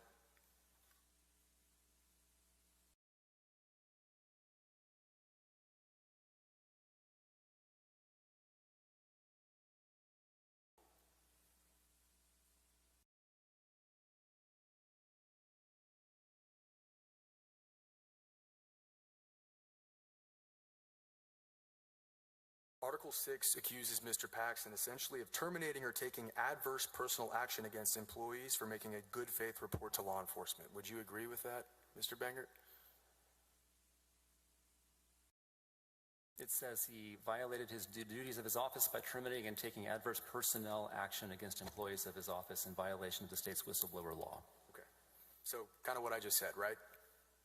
I defer to the document. Okay. Well, if we read from it, it talks about terminating or taking adverse personal action. So I would like to talk about what happened to you. Now, at no point after you reported to law enforcement were you terminated from your position. It's a yes or no question, Mr. Bangert. Were you fired or were you not fired? I was constructively discharged. Now, I asked you whether you were fired or not fired, yes or no. Answer the question. I was constructively discharged. Did Ken Paxton say you are no longer an employee of the Office of Attorney General? He did not say that. Okay, thank you. As a matter of fact, you resigned from the Office of Attorney General as the Deputy First Assistant Attorney General, did you not? I did resign. Okay, and you resigned under the title Deputy First Assistant Attorney General. That was my title at the time I resigned. Okay, so you were not demoted from your position as First Assistant Attorney General. I did not lose my title. Okay, and as a matter of fact, you were never suspended after you reported to the FBI, were you? I was not. Okay. You talked about Mr.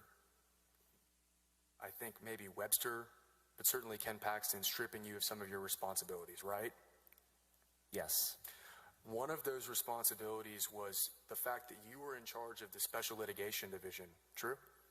I was. Now that role was actually moved out from underneath you, correct? That is correct. And they put it in charge of the division chief that was running that division at the time, right? My understanding was that Patrick Sweeten was put in charge of that division, yes. So essentially Brent Webster promoted an under-level assistant attorney general? Yes or no? I do not know if he promoted Patrick or not. He certainly added some responsibility for Patrick, correct? That was my impression, yes. And that bothered you? Yes or no? It came without explanation or warning, so yes, it was troubling to me. It's possible that Mr. Webster just was promoting somebody that had been, I don't know, giving an exceptional performance at their job. That was the excuse that he attempted to give me. That's not what I asked you. I asked you if it was possible. I don't think so. Okay. Certainly they wouldn't take a job from Ryan Bangert, right? That's not exactly what I said. Okay. Sounded like it. You said that the environment, did you describe it as being hostile after you reported to the FBI? Yes, it was. Toxic, right? It was. Affecting the ability for people to get their work done? It was. Okay. Now, you left and you went to work for the Alliance Defending Freedom, didn't you? I did. And in your time, well, that would have been 2020, true? Say again? When you left the Office of Attorney General and you went to Alliance Defending Freedom. Counselor, can you raise that mic up a little bit closer to you? Okay. Is that better, Judge? That's much better for I'm gonna all lean the in here. jurors. Yes. When you left the Office of Attorney General and went to Alliance Defending Freedom, that was in October, November of 2020. November of 2020. November of 2020. And since your time in November 2020, all the way up until, I believe, 2023, isn't it true that you have brought cases from the Alliance Defending Freedom to be co-handled with the Office of Attorney General? We have. Okay. And some of those cases you have worked directly with Brent Webster, have you not?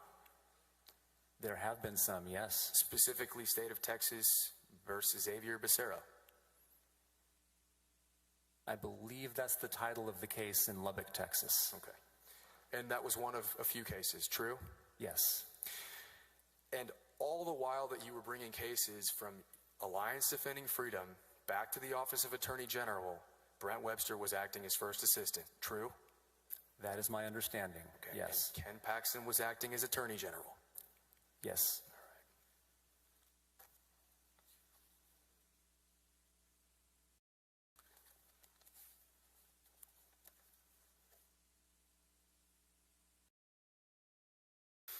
I want to talk to you about the open records request, okay?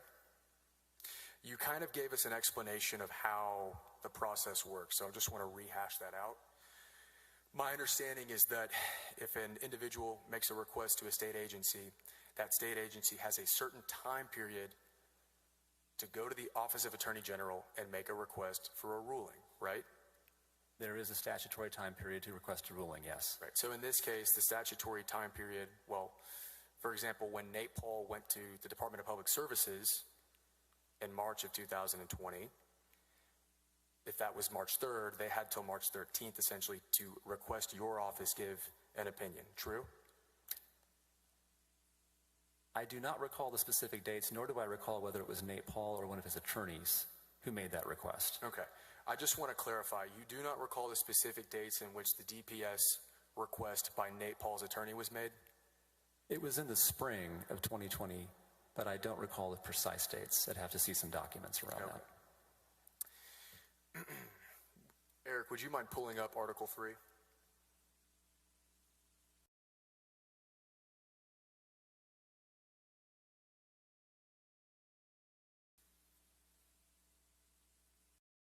And while we're doing that, just for a little background, Mr. Bangert, the requests by Nate Paul's attorneys for the records involved in the investigation, it was for initially the Texas State Securities Board, right? Yes, the initial request went to SSB. That was in 2019. Is that a question? Yeah, that was in 2019. Yes, it was. Then you've got DPS. That request was made in the spring of 2020. That is correct. And sometime later, arguably end of May, there was a request made for FBI's comment or brief on the DPS request that was originally filed in the spring, right? I believe that was part of the second request. Okay, so we're talking about 3 different records requests, correct? I would classify it as 2 with a secondary request attached to the second. Okay. And then you also have to throw in the request for reconsideration, right, on the Texas State Securities Board? That was part of the first file. So essentially, the Office of Attorney General makes 4 separate decisions about records relating to Nate Paul. We made at least 3. I don't know if it was 4. Okay. Well, let's go back to fall of 2019. Texas State Securities Board. At that time, was Ken Paxton the office of it? He was the AG of the Attorney General's office, right? Yes, he was. Now, when Nate Paul made that request through Aaron Borden, his attorney, in fall of 2019, that initial request was denied by the Office of Attorney General, was it not? Yes, the ORD did, well, when you say denied, it sustained the request for exemptions and exceptions by the board. Sure, meaning that the Texas State Securities Board, while Ken Paxton was AG, was not required to turn over records to Nate Paul. That's right. The November request did not require turnover of records. Let's move forward to 2020. You had a conversation with Justin Gordon about a request for reconsideration of the Texas State Security Board records. True? I did. And ultimately, you ended up having conversations with Ken Paxton about that request for reconsideration. I did. And ultimately, the Office of Attorney General again did not rule that the Texas State Board, the Texas State Securities Board was going to have to turn their records over to Nate Paul, did they? We did not require them to turn their records over. Okay. So up until, that puts us in February or March of 2020, would you agree? We're ballparking that area, yes. Right, ballparking it because yesterday you stated it was right around the time COVID started. Yes. That's a whole nother convo we'll get into in a little bit. Okay, so Texas State Securities Board records are not given to Nate Paul. Let's move on to DPS. Now, to be clear, the ultimate decision by the Office of Attorney General with regard to the DPS records was that they refused to rule in that situation. It was a no decision. Okay. Now, I want to talk to you about what that means. If the Office of Attorney General refuses to rule on a records request, that means that the state agency that was requested does not have to turn their records over to the individual, right? We did not require disclosure based on that ruling. Okay. And so, as a result of that ruling, the Department of Public Safety did not turn their records over to Nate Paul or his attorneys. True? That ruling did not require disclosure. Okay. Well, you're aware that there was a writ of mandamus filed by Nate Paul's attorney for those records they were trying to get from you, correct? You're going to have to, the writ of mandamus, I believe, occurred with respect to the initial request. I don't recall one on the second request, but it may have happened. You would agree there was a writ of mandamus filed? At some point, it was my understanding that a writ had been filed. Okay, and you're not going to tell this jury when that suit was resolved, are you? No. For a matter of fact, it could have been pending into the winter of the next year, true? As far as I know, and for clarity, when you say writ of mandamus, I'm assuming you're talking about federal practice. No, I'm before talking the Fifth about Circuit. writ of mandamus in the district court for the Department of Public Safety records. You're talking about the second issue then? Okay. Yeah. No, yeah, there was a pending action in the district court. Okay, so they weren't just going to Office of Attorney General to try and get these records that they were after, right?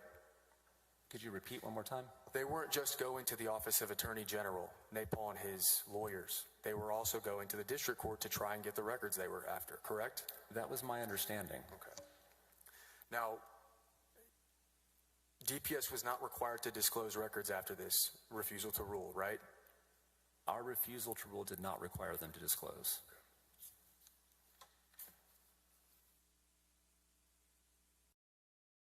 You stated that that was contrary to precedent at the Attorney General's office, true? I did.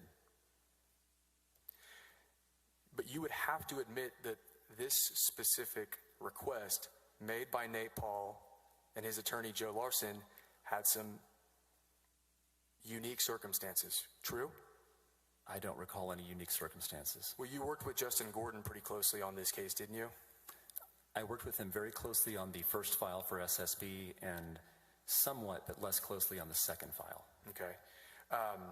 Could you kind of, so you really delegated it to Justin Gordon to handle, right? No. He was the man in charge of this decision, was he not? He was the head of open records, answering to Ryan Vassar, the deputy for legal counsel at the time. And he drafted opinions, and he drafted the opinion to refuse to rule that you edited, true? I did edit the opinion. Okay. Your Honor, may I approach the witness? Yes, you may. Just don't talk on your way up or back. Yes, Judge.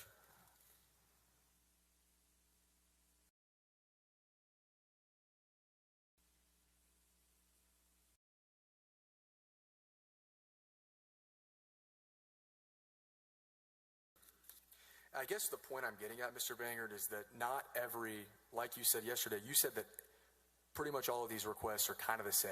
They're easy to rule on when it comes to law enforcement material, true? They're not all easy, but we get a lot of them. Right. You referenced the opinion, the law enforcement exception, true? Yes, I believe that's correct. That doesn't When you say the opinion, which one are you referring to, though? I want to make sure I'm answering accurately. Well, the DPS opinion.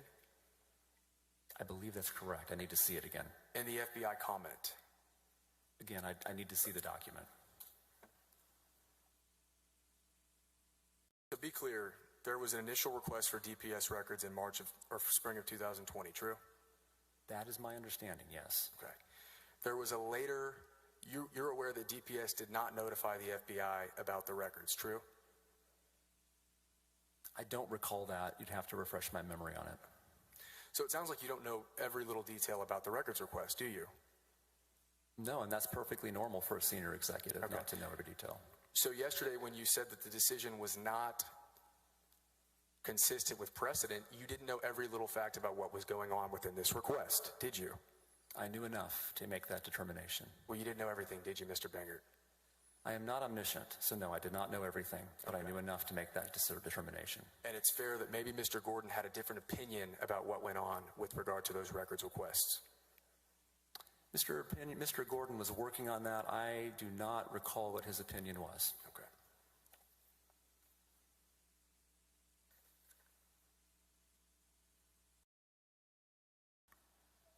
Are you aware that ultimately the Office of Attorney General did disclose the FBI comment? I do not recall that. Okay. Are you familiar with June Haddon? June Haddon, the name is familiar. I believe she worked in the Open Records Division. Okay. Would it surprise you to find out that she ruled that the FBI's brief on the DPS record should be disclosed to Nate Paul and his attorneys? I'm not aware of that, but I'd have to see the ruling. Okay. You hadn't heard her name with regard to this litigation or case today, have you? No, not until today. Okay. And you have no opinion as to whether Ken Paxton prodded June Haddon to turn those records over to Nate Paul, do you? You'll have to ask the question again. It was coming fast. There's no evidence, you don't know of any evidence, or you have no opinion that Ken Paxton told June Haddon to turn the FBI comment over. I'm not aware of any conversation to that effect.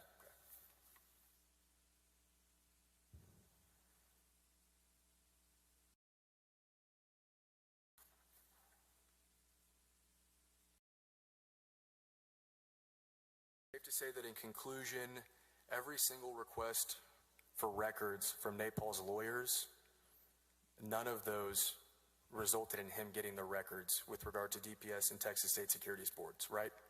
I'm not aware of any disclosures that were made. Okay. At least by our office formally. So essentially every ruling that was made with regard to those records was the same, had the same effect as if you refused to require DPS or Texas State Securities Boards to turn those records over. The net result was they did not have to disclose the documents. Okay. You were involved with MIDI as well, right? Yes. Now, you talked about the fact that Ken Paxton directly ordered you to intervene into the lawsuit, true? Yes. Now, you would agree that if you thought something was illegal, you wouldn't want to delegate it to a lower level attorney, true? That I don't even know how, no, that does not. Yes or no? Would you delegate illegal activity to a lower ranking attorney? The question doesn't make sense because I wouldn't carry out illegal activity. Judge, I'd asked a non-responsive. I've asked him a question. Answer the question. Yes or no?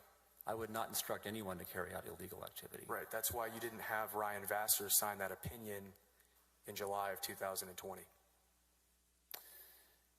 I did not have him sign that opinion because I had a very bad feeling of where that was headed. Okay. Well, let's talk about what you did in the MIDI case. You had no problem instructing, well, let me rephrase that. You did instruct Josh Godby to intervene into the MIDI case, did you not? I did. And when Ken Paxton asked you to file a motion to stay, you told the jury that you were opposed to filing that motion to stay, did you not? I did. But you turned around and you asked Joshua Godby to file a motion to stay in that case, did you not? I don't recall that. Okay. He filed a motion to stay, didn't he? That is my understanding. Eventually, a motion to stay was filed. Okay. You didn't walk up to Ken Paxton and say, Ken, I don't agree with what you're doing, and so I'm not going to do it. I did not have that conversation with him, no. And at no point did Ken Paxton say to you that if you do not intervene into the MIDI case, that you're going to be fired. No, we never had that conversation. You are aware that MIDI has been previously of interest to the Office of Attorney General, true? You'll have to refresh my recollection. Okay, well, when Greg Abbott was the Attorney General, you're aware that the Office of Attorney General filed suit against MIDI. Yes, that did happen. Okay, so you are aware that their background isn't necessarily squeaky clean. I wouldn't put it that way. Okay.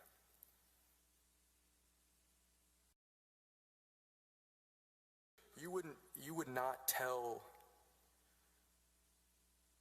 you got no knowledge that Ken Paxton was entering into the MIDI litigation for the purposes of benefiting Nate Paul, would you? Well, I disagree with that. Okay. Do you have personal knowledge? Yes or no? I do. You do? Yes. Well, Jeff Mateer made you aware of the fact that Jeff Mateer made you aware that World Class was disgruntled and not happy with Joshua Godby's performance in the intervention in MIDI. True? That was some time later, but I received an email, I was copied on an email, in which Jeff responded to current counsel for World Class, complaining about Joshua Godby. Okay. So World Class was complaining about Joshua Godby, true? They were.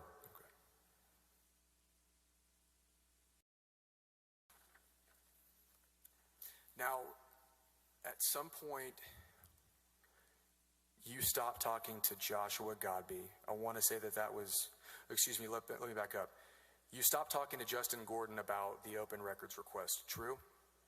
At some point, the issue came to a rest, Right, so I would have no occasion to talk to him after. Probably when you made the final ruling not to disclose the records in the Department of Public Safety request. When the no decision was issued, yes, that's when it would have terminated. Now, about 1 or 2 days after that, it might have been June 2nd, you started talking to Joshua Godby about the Mini Foundation case, true? That sounds about right, yes. And Ryan Vassar has his hands in the open records request at that time, too, true? He was overseeing the open records division. Because he took your position, right? He did when I was promoted. Okay. So Ryan Vassar is also probably aware of these different interactions with Nate Paul between the Office of Attorney General and Nate Paul, correct? You'll have to ask him that question. Okay. Well, safe to say that he worked on the open records request with you, right? He worked on it, yes. And he worked on the foreclosure opinion with you, true? He did. Okay, so those are two different scenarios where you and him both worked on Nate Paul issues, true? At least those two. Okay, and it's fair to say that you and Mr. Vassar were discussing the fact that you both had been involved with Nate Paul. At what time? At some point when you were working on these cases. We had discussion around those two instances. We discussed the work that we were doing. Okay, so you would not tell our jury, the senators, that the executive level attorney generals did not know that different divisions or facets of the office were involved with or working on cases regarding Nate Paul, would you? We began to piece together the linkages between these matters over time. Okay.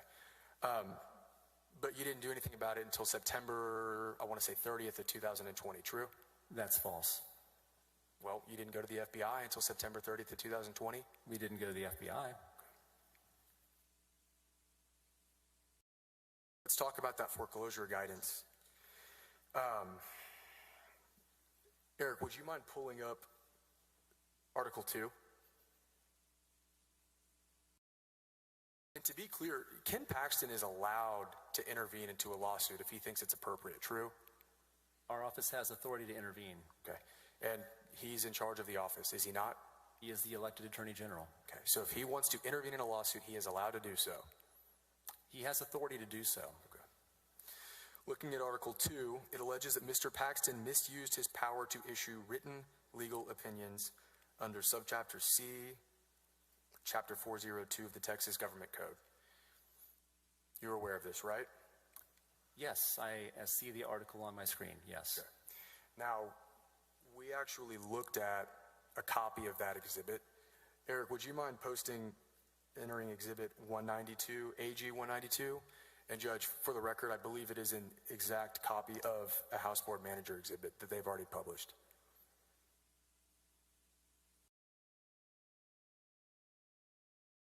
Would you scroll to the second page, Eric?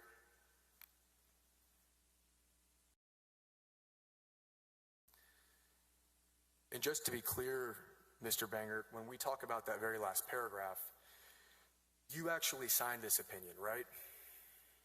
Yes. Okay. And by signing it, you would agree that you have adopted the statements within it, true?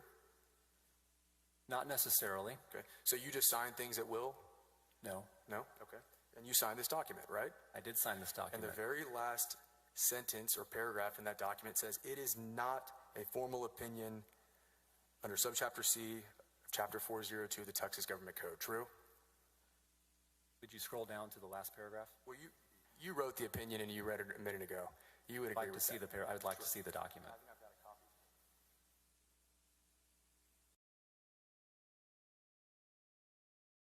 copy. There it is.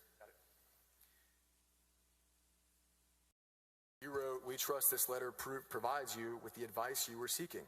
Please note this letter is not a formal Attorney General opinion under Section 402.042 of the Texas Government Code. Rather, it is intended only to convey informal legal guidance. Yes. You wrote that, right? I did. That was on this letter when you issued it in 2020, right? It was. Okay. So the very face of the document that you signed specifically states that it is not an opinion under 402, true? No, that's not correct. Specifically says it's not a formal attorney general opinion under section 402.042 of the Texas Government Code. It is not a formal attorney general opinion. Okay. Under section 402. It's very different. Okay. Let's talk about formal opinions. There's a specific place on the Attorney General website for a formal opinion, is there not? Opinions that are issued are listed on our website, yes. They were assigned KP numbers and they are accessible by the public. They are assigned KP numbers. At this time, Judge, I would move to offer AG Exhibit 6 after I provide a copy to opposing counsel.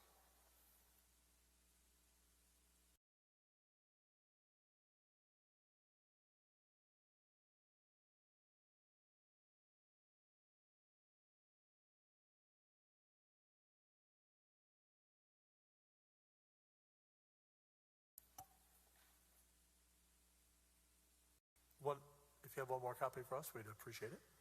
I've got one more copy for the court.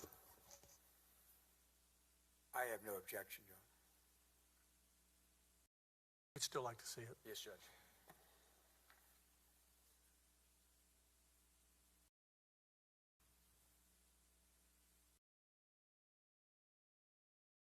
Just so we can follow along. All right. Thank you, sir. Admit this exhibit into evidence. No objection. And Eric, if you would publish and just stay on the first page. So up here in the top left corner, we've got opinion number KP0322. True? Yes, it says opinion number KP0322. Okay. And that is an opinion number that is associated with a formal opinion. I have not seen the rest of this document, but I'm assuming that this has the form and shape of an informal opinion. Okay. Did you state yesterday during direct examination that Ken Paxton doesn't have a hand in signing or dealing with formal opinions? I don't believe I said that, no. Okay. So you would agree that he does pay attention to what he signs and what he issues on his office letterhead, correct? He is required, or, well, I should say, he has a practice of signing formal opinions himself. Okay, and that opinion has his name on it, true? I cannot see it, but I would be welcome to look at the signature block. Eric, would you flip back to the signature line? Okay. You see Ken Paxton's signature on that opinion, right? Yes. Okay. He has to sign these formal opinions, does he not? I believe that is the practice of the office. Unless he's been recused, in which event Jeff Mateer would sign the formal opinions, true? That was the practice of the office. Now, I want to talk to you about the opinions in this case. Originally, Ryan Vassar drafted the the informal guidance letter with regard to foreclosure sales, correct? Yes, the informal opinion that was issued on August 1st, he did draft the initial draft, yes. Now, the way that that letter ruled was essentially that you didn't attack the 10-person restriction from the executive order, right? You just said that judicial foreclosure sales were accepted from the rule and could go on with that restriction. I would need to see the document to refresh my recollection on the precise contours of the opinion.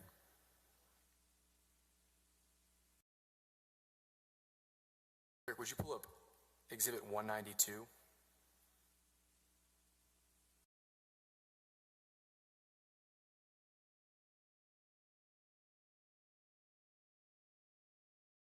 Mr. Banger, you drafted this opinion, did you not? Well, Mr. Vassar drafted it, and I provided edits and corrections to it. So you're familiar with the content? I was 3 years ago. Okay. Well, if you take a look at it, you would agree that it ruled that foreclosure sales could still go on despite the fact that there was an executive order restricting public gatherings outside to 10 people. True?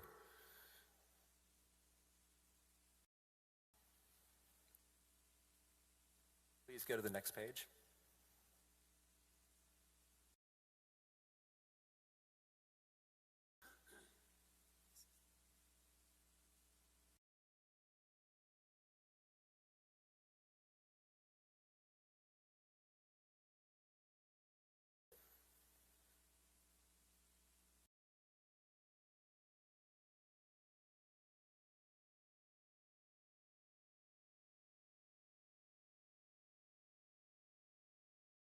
were very limited circumstances under which foreclosure sales could proceed, but we were subjecting those to the hard 10-person cap. I mean, you testified with regard to the subject matter of this yesterday, didn't you? I did.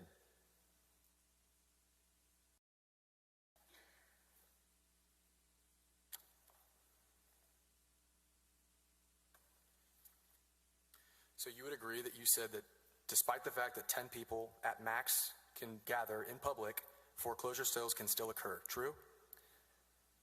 That misrepresents the opinion. Well, if there are, you said that foreclosure sales could still go on, did you not? Is that not what that opinion says? No. It doesn't seek to invalidate the 10-person rule, does it? You need to go to the next page of the opinion. Go to the next page, Eric. Thank you.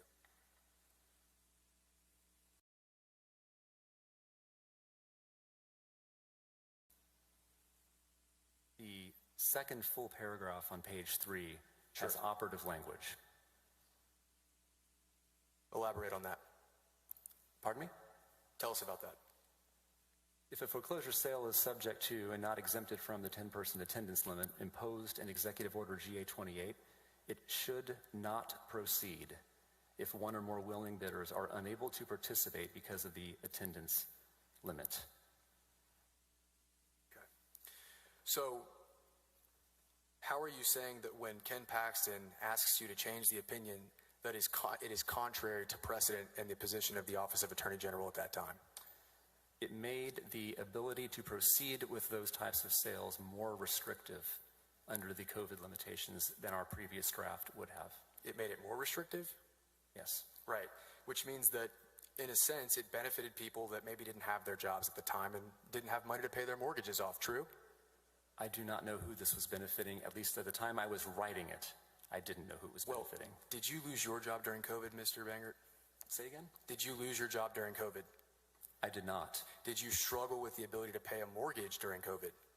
I did not. You would have to agree with me that many people did lose their jobs during COVID, true? I understand that that did happen. Okay, and as a result of losing their jobs, many people probably couldn't afford rent and they couldn't afford their mortgage, right? I also understand that financial institutions were suffering because of restrictions on their ability to foreclose on their loans. Objection, non-responsive. May he please answer the question, Your Honor? Let him be allowed to answer. Is that an objection, or are you just making a comment? It is objection. Okay, well, overruled, but let him clearly answer the question, but answer the question directed. Yes or no? My question was yes or no. Could that affect people and their ability to pay their mortgages and their rent? Could what affect them? A ruling that foreclosure sales, that COVID was in existence.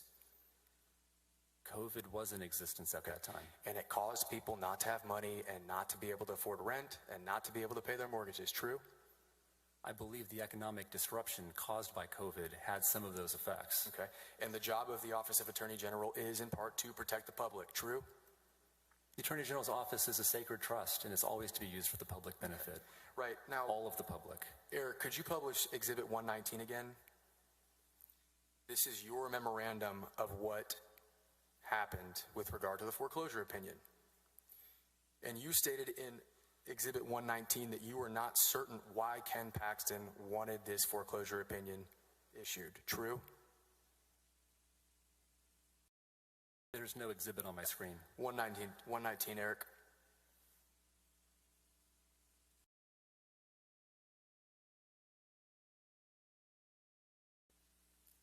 Maybe see it, please. I think it's been entered, Rusty. I said, we don't have it. Oh, I understand. Eric's pulling it up. We don't have a copy. It's y'all's exhibit. Is it in evidence? I don't think it's in evidence. It's in evidence, Judge. I've already referenced it during this examination. He submitted it earlier. You didn't object, I believe. I believe that's the case. If that's the case. No, this, I if that's the case for an error, but I don't think we had it marked as in evidence. Thank you very much. Yes, sir. You stated that you were uncertain why Ken wanted the foreclosure opinion issued. True? He had provided me a rationale. Is it yes or no? You said in this memorandum right here, you were uncertain. I was uncertain. Okay. Now, You did not include the fact that Ken Paxton was texting you all the while you were editing and drafting that report, did you? I don't believe I mentioned text messages in this document, no. And yesterday you told all the senators that it was contentious between you two on the phone at some points, did you not? Oh, I don't recall saying that. Okay. So it was calm and collected the entire time? It was not calm and collected the entire time. Okay. Well, you stated to them that you were objecting vehemently over the phone with Ken Paxton, true? I did not say that. You were objecting to Ken Paxton, were you not? I was having conversations with him in which he was frantically telling me to make edits, corrections, It's and a yes or ultimately no question. changes. It's a yes or no question, Mr. Bangert. You disagreed with Ken Paxton over the phone, true? I had conversations with him about the contours of the opinion. Okay, so you're not saying you disagree with him then, are you? I was trying to understand what he wanted as his subordinate. Okay. You didn't mention text messages yesterday, did you? I did not. All right. Eric, if you would flip to AG 1003 for me.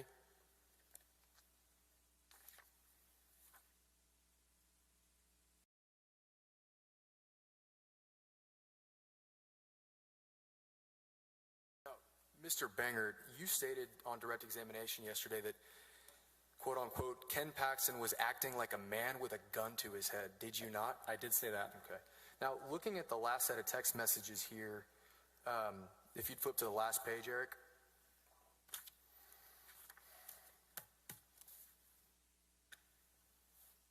I'm just going to read from the exhibit. Thank you again.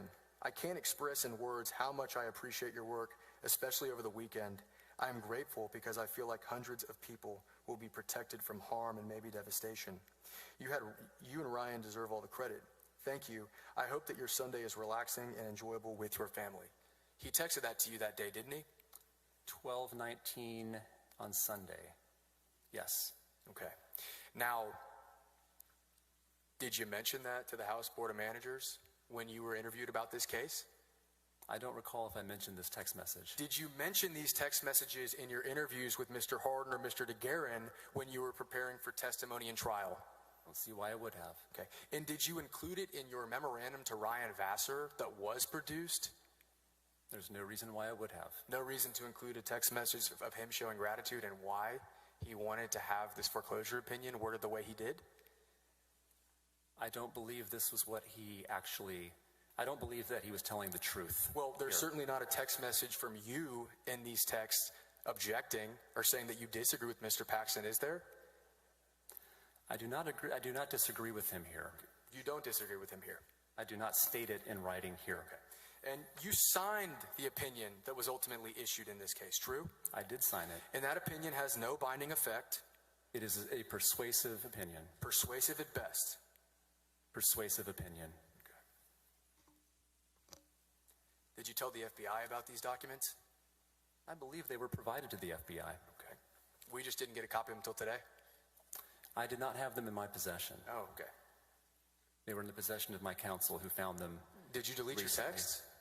No. So you would have had them on your phone, true?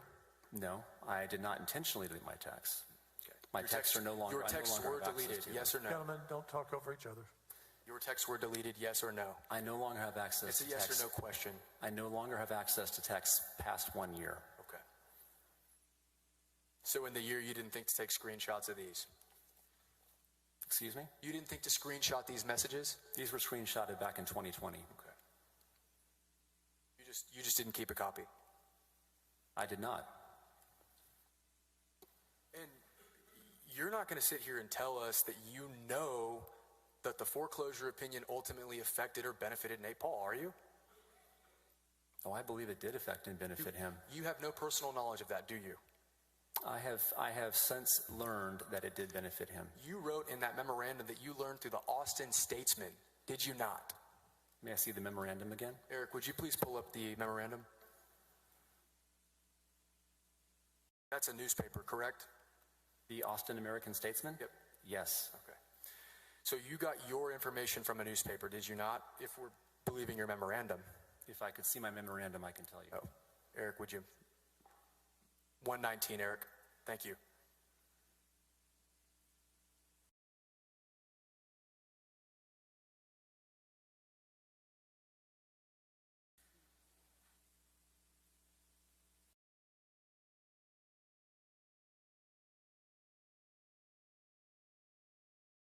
It says, on the following week, on August 4th, the Austin Business Journal, excuse me, I stand corrected. The Austin Business Journal reported that World Class had placed several properties into bankruptcy. So it did.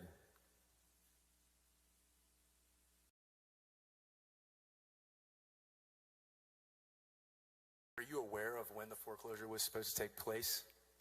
I was not aware of any foreclosures of Nate Paul properties when I was writing the opinion. No, I'm talking about after. I'm talking about August 3rd and August 4th. Were you aware? I subsequently learned that that was taking place. That the foreclosure was supposed to take place on August 4th. That I don't know for sure, but it would have been the statutorily appointed date, whatever that was, in 2020.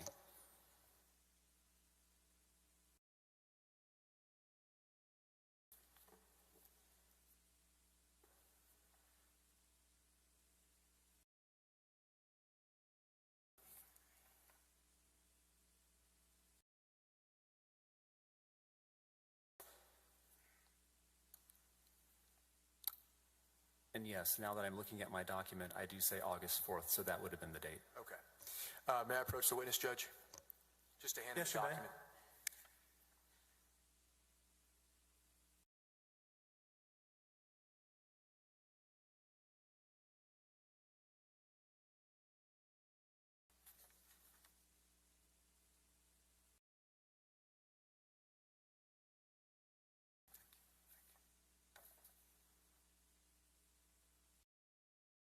Judge, at this time, I would offer AG Exhibit 295.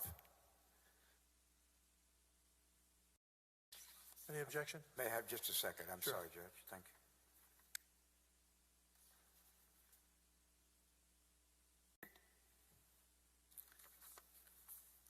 No objection? We'll enter, what was the number on that? I don't have the number on that. 295, Judge. Enter 295 into evidence. Eric, would you mind publishing AG 295?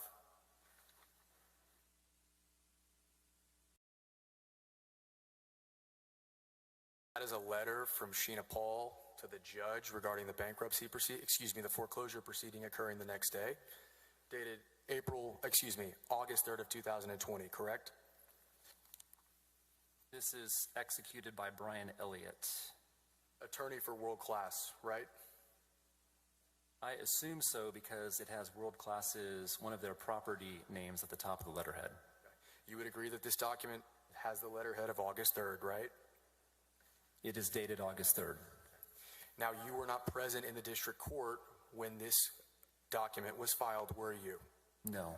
So you have no idea what impact it had on the district court judge in that proceeding, do you? I have not talked or spoken with Judge Gamble about this, no. Now, the very next day, the day that the foreclosures are supposed to occur, you find out that a bunch of Nate Paul properties are World Class properties are put into bankruptcy, right? That's what the Business Journal reported. Okay. You've been in civil practice for quite a long time, true? Over a decade at that point. You are very, very aware of what happens to properties when you file bankruptcy, are you not? I was not a bankruptcy practitioner. Well, surely you're aware that when you put a document, you file bankruptcy on something, it causes a motion to stay, does it not? There's an automatic stay that's applied based on my recollection. There you go, which would prevent any type of foreclosure sale, would it not? Again, I am not a certified bankruptcy practitioner. I know that there are exceptions to that. I can't even begin to speak to the legalities of these properties or how those would have applied in these cases. Well, you knew a lot of law, on direct examination with Mr. Harden, and now you don't know about bankruptcy proceedings? Mr. Harden did not ask me about bankruptcy proceedings. You had no problem putting in your memorandum that the properties went into bankruptcy? The properties were going into bankruptcy, that's correct. Okay. They were going to foreclosure. It's possible that the bankruptcy filings did not, or those are what prevented the foreclosures. True? I don't know. Okay. Well, but I think it's interesting that World Class submitted a copy of our objection to non-responsive opinion. Objection to non-responsive. May I approach the witness, Judge? Yes, you may.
I would like to offer AG exhibits that I've handed to both opposing counsel as well as Your Honor.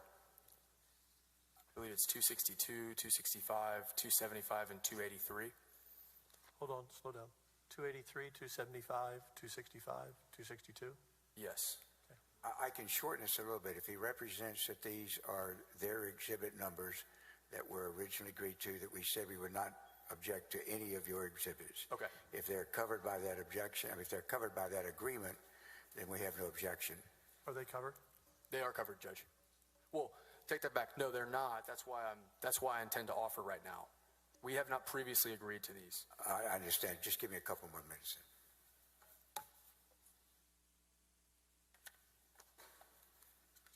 I don't care. No objection, Your Honor.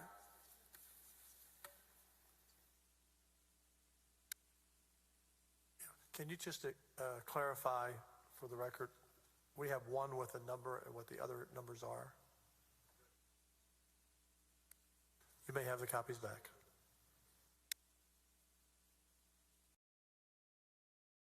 For purposes of the record, we're offering 262, 283, 275. I only gave you, and then also 269.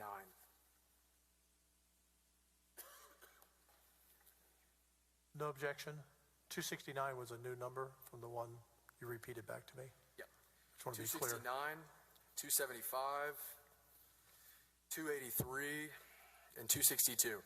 I think I said 265. You repeated what I said. I was incorrect. It's 269. Okay.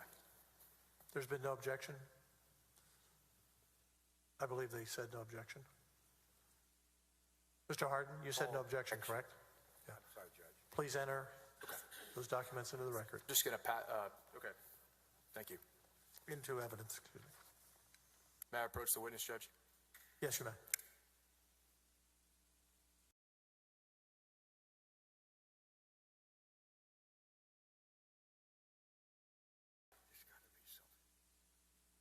These are all bankruptcy filings by Nate Paul and his attorneys made on August 4th and August 5th, okay?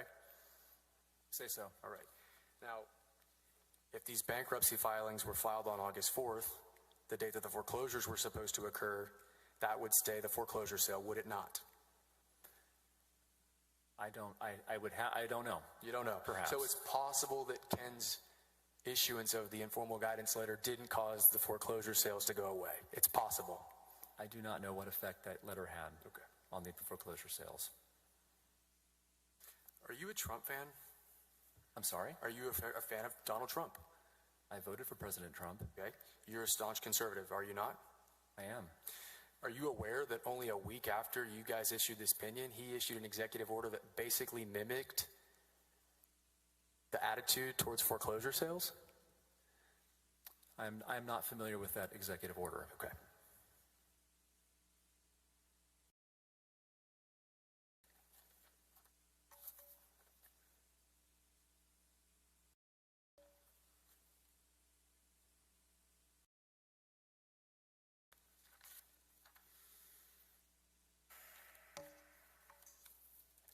And so that brings us into the fall of 2020, right? August, September? September is the beginning of fall. Okay. And you didn't really have any contact with issues regarding Nate Paul from August of 2020 up until September 28th, right? Oh, I disagree with that. Well, you weren't working on the foreclosure The witness, opinion. please speak up when you're... Yes, I disagree with that. You were not working on the foreclosure opinion. That was completed on August 1st. Okay. You weren't working on MIDI.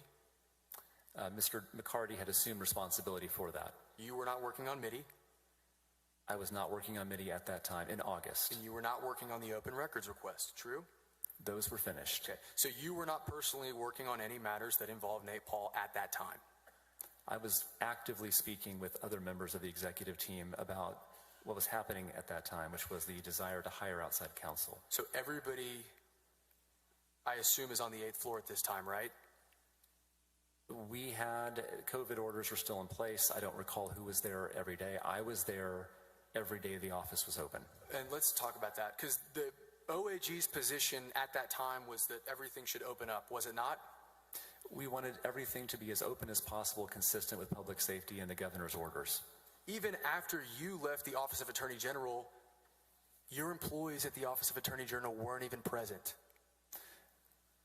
There were some who were not present. There were some? There were most of them that were not present. My recollection was there were periods of time where large majorities of them were not working from the office. Periods of time that postdated your employment at the Office of Attorney General. I cannot speak to that. Because you weren't there. Because I was not there. So that's not really inconsistent with the situation that was going on at the Office of Attorney General, was it? Yes or no? That the attorneys were not present? Yes or no? Oh, that had nothing to do with our policy. Okay. Nothing. So you were not personally a part of the hiring of Kamek, were you? No. You found this out on September 29th of 2020. That he had been retained by the Attorney General directly? No, that he was filing subpoenas with Michael Wynn. Yes, I learned about that on the 29th. And you're saying that that is the very point that it kind of stood out to you all, what was going on, right? That was the tipping point. That crystallized a number of things. Okay. Now, when you say it crystallized a number of things, you did not have all the facts with regard to that investigation, did you? I personally did not. Okay. You didn't investigate that case, did you? Was I... What do you mean by I wasn't investigating that case? You didn't investigate the referral that was given by the Travis County District Attorney's Office, did you? I was not the primary responsibility for that. Everything that you took with regard to that investigation came from Mr. Penley or Mr. Maxwell? No. Those were the people responsible for investigating it, were they not? They were responsible. Okay. You were not responsible. That was not part of my responsibility at that time. Okay, so you weren't responsible. Now, despite that fact, you went to the FBI on September 30th, correct?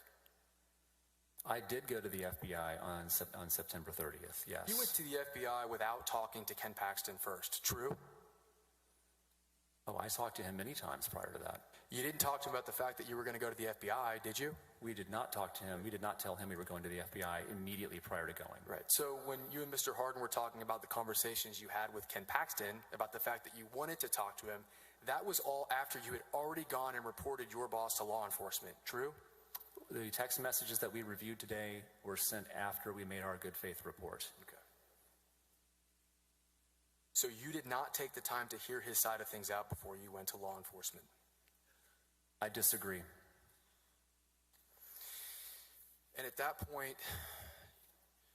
you took it upon yourself to send a letter to Brandon Kamek as well, did you not? If I can recall correctly, I was the one who did send the email containing Jeff's letter. Again, I'm stretching my memory, but I think I was the one who sent it. Okay. Now, prior to doing that, you talked earlier about a set of text messages.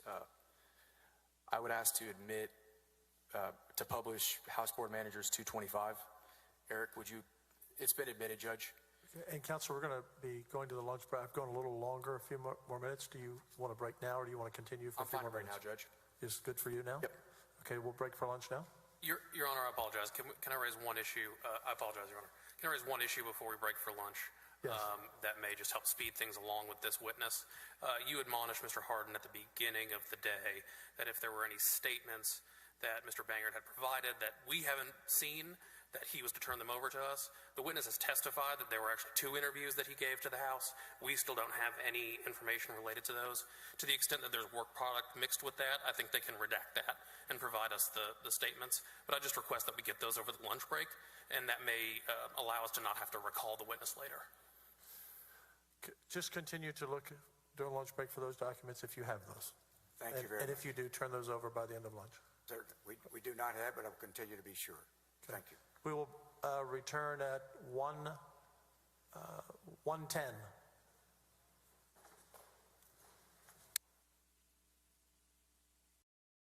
Don't either, because this is our whole theory.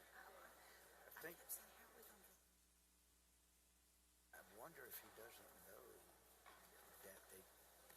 Well, no, this tells him. I was about to say maybe he didn't know they tried to use it. He may not know that what happened is. I think we have to check. I think she reserved her opinion. She didn't make a ruling after the hearing that day. And I think they got the sense that she was going to rule against them, and so they went and declared bankruptcy. But I'm not sure how that helps them.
Testing. Testing. Yeah, lights on.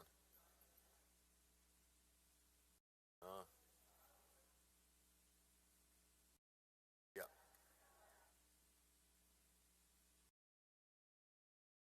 Testing, testing. Testing, testing.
little bit on scheduling.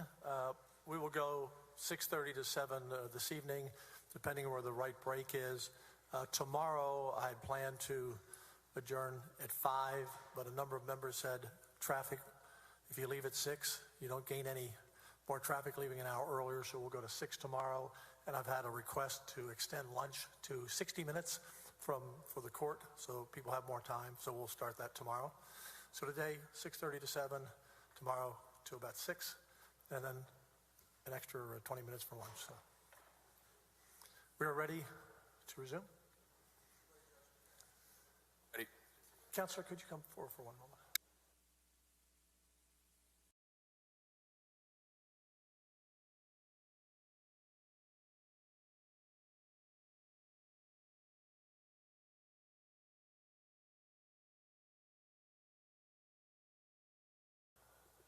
Bailiff will bring in the witness.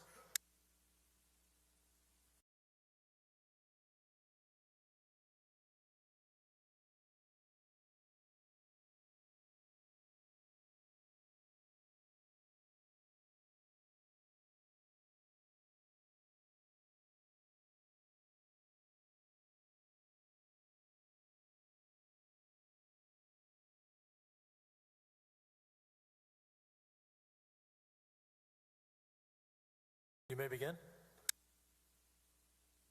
I'd like to approach the court and opposing counsel with just a piece of law, Your Honor. Statute.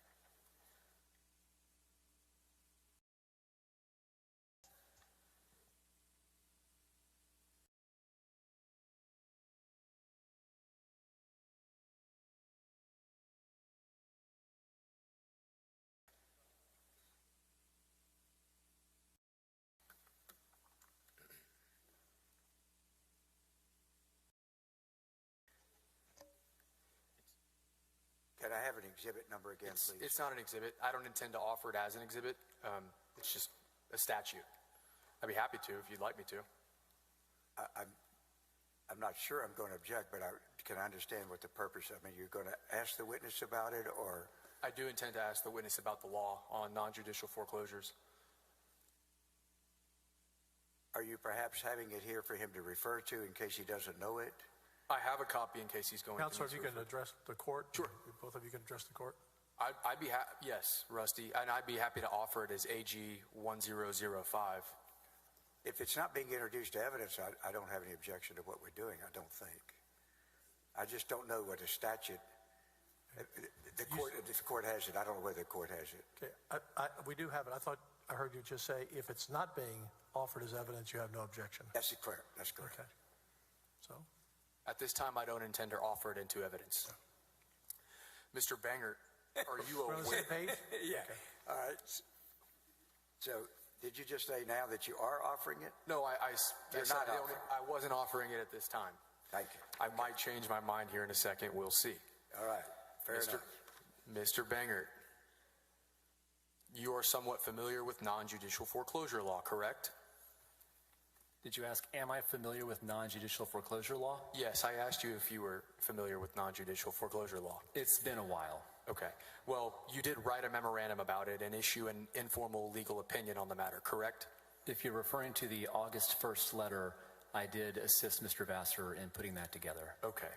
And in doing so, you probably had to research the law on non-judicial foreclosure opinions, true? Not necessarily. Okay. You're aware of when non-judicial foreclosures take place, correct? Based on the document that I prepared, I believe it was the first Monday or Tuesday of every month, but that's my recollection. Okay. If we said it was Tuesday, would you agree with that? I would have no reason to disagree. Okay. Now, the fact that that occurs every single Tuesday, that singular Tuesday of every month, that's a reason that Ken Paxton could have said, Mr. Banger, we need to get these done this weekend. True? Yes, that could have been a reason. Okay. And to be fair, Nate Paul is not the only person that had properties that were subject to potential foreclosures on that date, was he? I don't know for a fact, but it seems reasonable to assume there would be other properties that would have been subject to foreclosure. Okay. Potential homeowners, correct? Again, I don't know of any particulars, but it's entirely possible. So it's safe to say that it could have been someone that didn't have a job and didn't have money to pay their home loan, correct? I have no reason to agree or disagree with that. I don't know. Okay.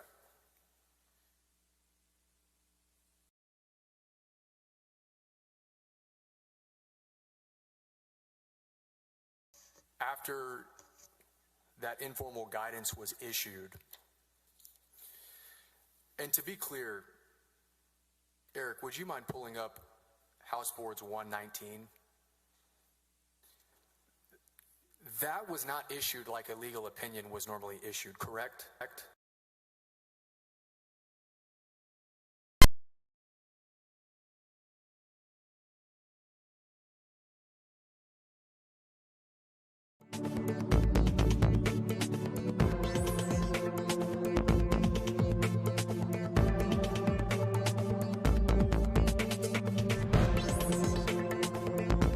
Which document are you referring to? I'm referring to the informal guidance regarding the non-judicial foreclosure sales that you signed instead of Ryan Vassar. No. It was a post on the website, right? I believe it was made available to the public via our website. Okay. And if we look at House Board 119, you state, we compromised by urging that, we agreed to compromise by placing a short, noteworthy post on the website, correct? Yes, I wrote those words. Okay. Now, after that noteworthy post was issued, we're in August of 2000.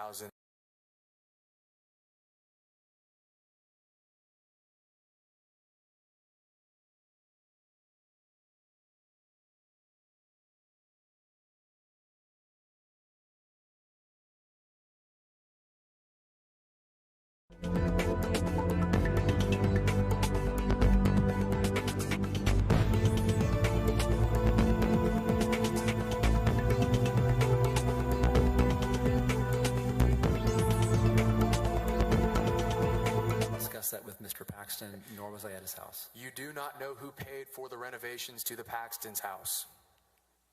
At that time, I was unaware of who was paying for the renovations.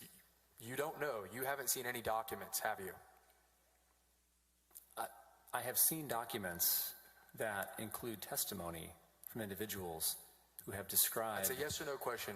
I have seen Have you seen documents that specifically show and prove who paid for those? Have you seen receipts? I have seen documents strongly suggestive of who paid for that. Okay.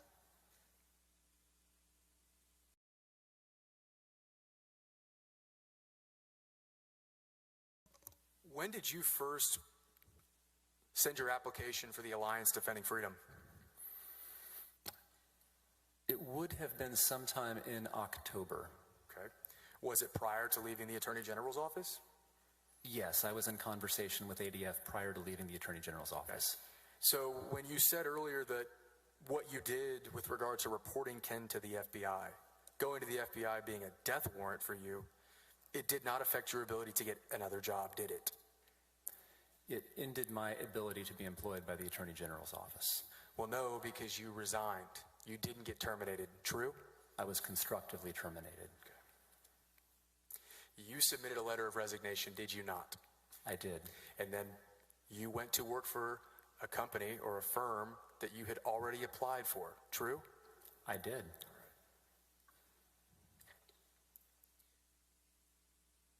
In the end of the day, you would have to agree that Mr. Paxton makes the final call on what opinions are issued by the Office of Attorney General, true?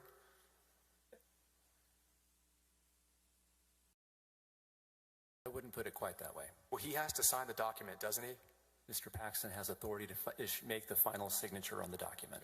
So, in the context of a legislator, a senator perhaps, if there's a piece of legislation that they don't like, or let me rephrase that, if there's a piece of legislation that one of their staff members does not like, and they want it to go through, the senator overrules his staff member, true? I do not know how the senators make their decisions. I can only assume that senators, much like statewide elected officials, have ultimate authority in their offices. Have you had any conversations with any statewide officials or legislatures regarding this case?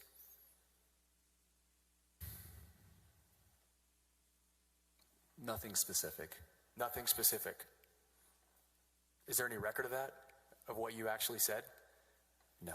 So it's kind of like your conversations with Mr. Harden and the House Board of Managers? No.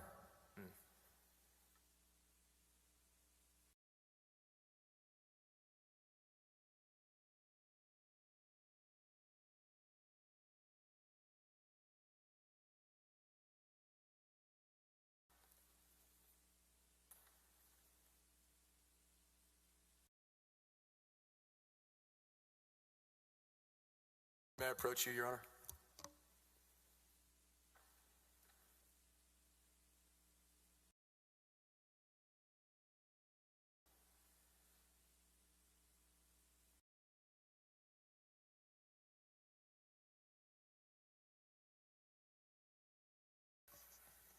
At this time, Judge, I would offer Attorney General's Exhibit 1004. No objection. It will be admitted into evidence. May I approach the witness, Judge? Yes, you may. Mr. Bangert, I've highlighted in orange on this document. I'm going to hand it to you. I'm going to ask you to read it, okay? The highlighted portion, okay?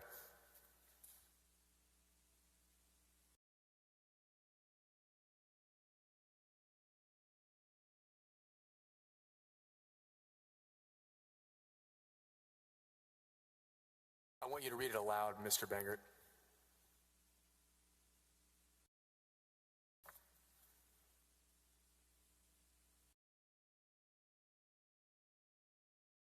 The highlighted portion. One moment. Does Eric have it? Eric does not have it, Judge. This is more of a rebuttal exhibit, if you will. So, Mr. Bangert, if you could read it aloud so that our jurors could hear the highlighted portion. Pardon me, Your Honor. May I approach him and ask him to highlight the portion that he's highlighted for the witness so I'll know what he's talking about? I just want to highlight on my copy.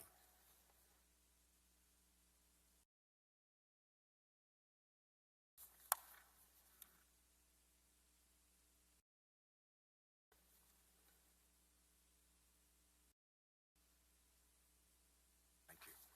Thank you.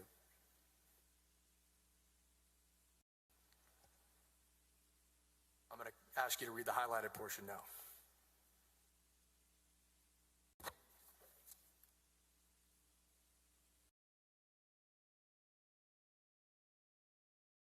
Aloud, Mr. Bangert. The highlighted portion states, accordingly, my administration, to the extent reasonably necessary to prevent the further spread of COVID-19, will take all lawful measures to prevent residential evictions and foreclosures resulting from financial hardship caused by COVID-19. That is an executive order issued by the Trump administration, Mr. Bangert. Were you aware of this executive order when you filed or sent Mr. Vassar that email on September 30th of 2020? Look at the date of the order. It's August 8th. I don't recall if I was aware of this order, but it was irrelevant. It was irrelevant? Yes. Okay. It was a week after you just issued an opinion with regard to foreclosure sales, was it not? It was 1 week after the August 1st opinion. Okay. But it's your opinion that it's not relevant to your summary of what happened on that foreclosure opinion you drafted? Completely irrelevant. Okay. I'll take that back from you.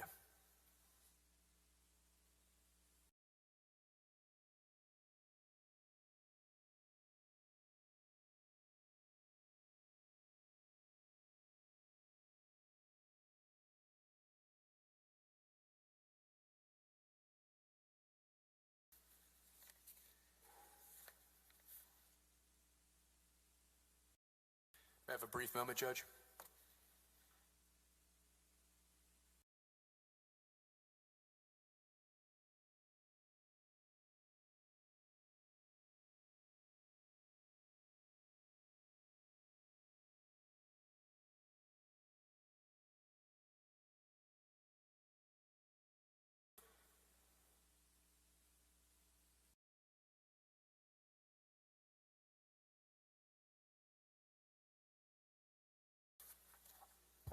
point of inquiry, please, Your Honor. I'm looking at the record as it was. Maybe counsel wants to have an opportunity to correct it. I think he referred to the order in a question. That is an executive order issued by the Trump administration, Mr. Bangert. I suspect he meant to say the Abbott administration, but I just want to make sure the record is correct. I don't know which he meant. No, it's a federal order. I meant the Trump administration. Pardon me? It's a federal order. I meant the Trump administration. Thank you. Okay. I want to talk to you more about your representation by Johnny Sutton, Mr. Bangert. Was it after you ended your employment at the Office of Attorney General that you hired Mr. Sutton? I began working with him prior. You began working for him prior? I began working with Mr. Sutton prior to ending my employment, yes. You searched for Mr. Sutton on September 22nd of 2020, did you not? He was recommended to me. Okay. I can't recall searching for him on September 22nd. Okay.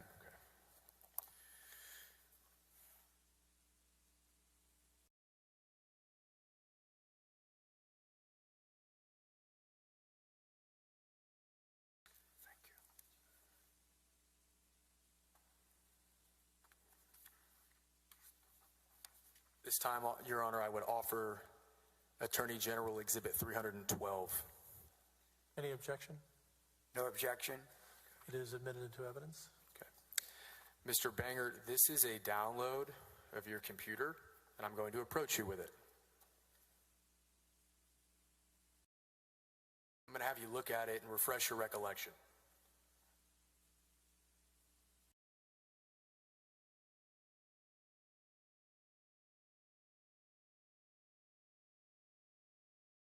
I didn't realize Eric, you got it published, don't you?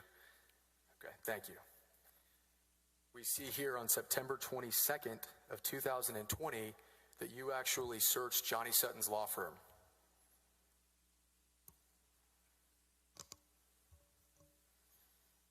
That's what the document represents, that I searched for the ashcroftlawfirm.com. And that is where Johnny Sutton is employed, true? He's one of the named partners there. Okay. That is 8 days before you decide that you're going to go to the FBI and report Ken Paxton. We went to the FBI 8 days later. Yes, that's correct. So you were searching for an attorney before you even knew that Brandon Kamek was issuing subpoenas at those banks? Oh, no, I don't believe this had anything to do with looking for Mr. Sutton to retain him. Oh, it's just a coincidence? Yes or no? It probably is, yes. There's no reason. We were not searching for a counsel prior to that. I was not. I'm going to ask you a question that Mr. Busby has stated earlier. Have you ever heard the term, there's no coincidences in the city of Austin? I've never heard that term before.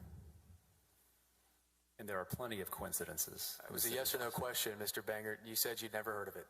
Never heard of it.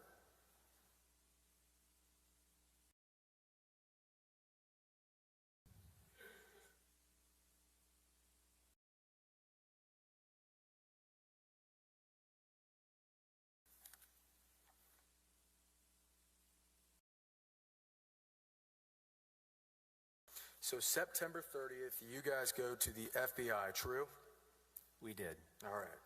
Now, that is before you become aware of a second referral made to the Travis County District Attorney's Office, true? Trying to recall when we became aware of that second referral. It may have been, I just don't recall precisely the order of events, but I believe it was. I mean, you seem to have a great recollection of the order of events when Mr. Harden had you on direct examination. Are you saying that you're forgetting now? No, I'm telling you that I'm trying to recall specifically when I learned that fact, but I did learn that there was a second referral. Okay. And it was after you went to the FBI? That is entirely possible, yes. Okay. And then the next day, that is when you guys decide to reach out to Ken Paxton, after you've already outed him to the feds, right? We reached out to him the next day. Okay, that's what I said. So that's a yes, right? We did reach out to him the next day. You were pretty active. The witness, but once again, witness, when you can answer yes or no, if you can, answer yes or no. cannot answer yes or no to that question. I'm answering what I can. Okay. You were pretty active on October 1st. I was active on October 1st, yes. Okay. You guys, when I say you guys, I mean the executive level administration. You had a group chat going, did you not? We did. And you participated in that group chat, right? Yes. We heard you talking to Mr. Harden about some of the text messages in that group chat, right? Yes. And specifically, they were talking about a draft that was circulating between you and the other executive level attorney generals, right? Yes. Eric, would you mind pulling up House Board 225?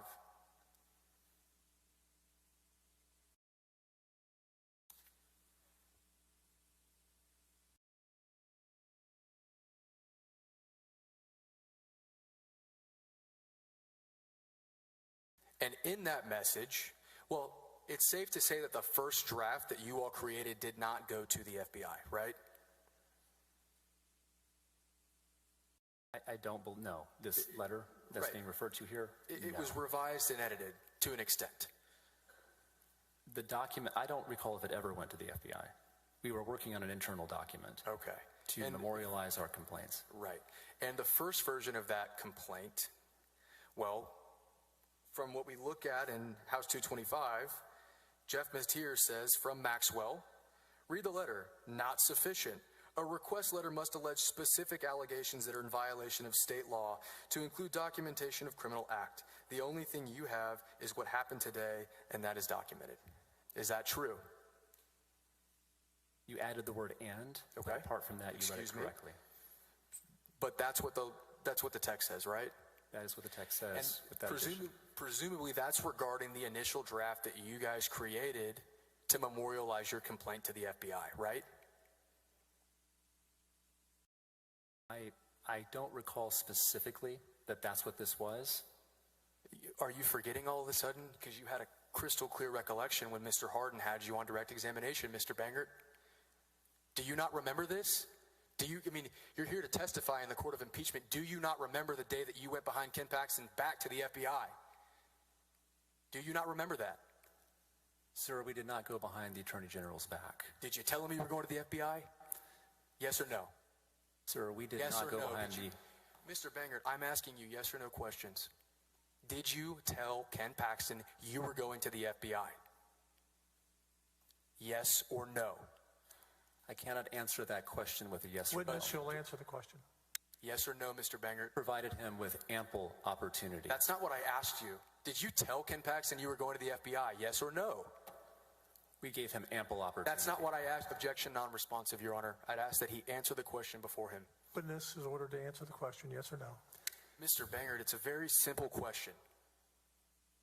Did you tell Ken Paxton that you were going to go to the FBI?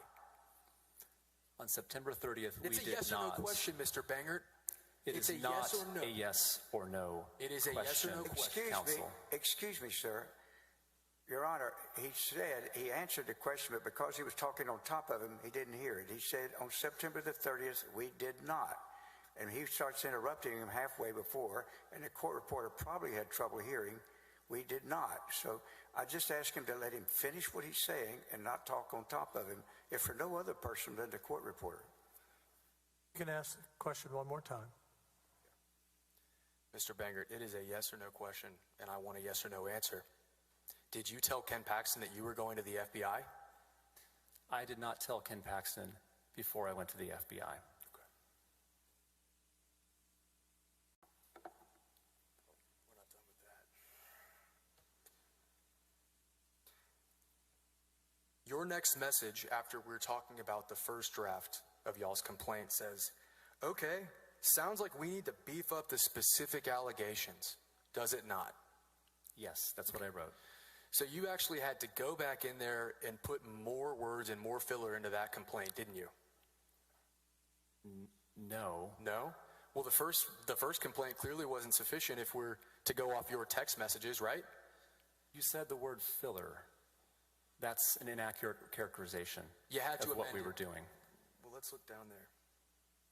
Eric, if you could hop off of the zoom in. So it sounds like we need to beef up the specific allegations. You needed to beef them up, right? You needed to make them sound stronger. True or no? We needed to include additional allegations to substantiate what had happened. And so it's after that that you started talking about other things that Ken Paxton had done previously that you didn't think to include in the first version of the complaint, right? I wouldn't put it that way. You wouldn't put it that way. And to be clear, this is all coming to fruition because Brandon Kamick is serving subpoenas on a bank. True? That was in part, but not entirely. And all the while, you didn't even know that the Travis County District Attorney's Office sent a complaint directly to Mr. Kamick that did not go to the Office of Attorney General. That would have been much more concerning if I'd known that.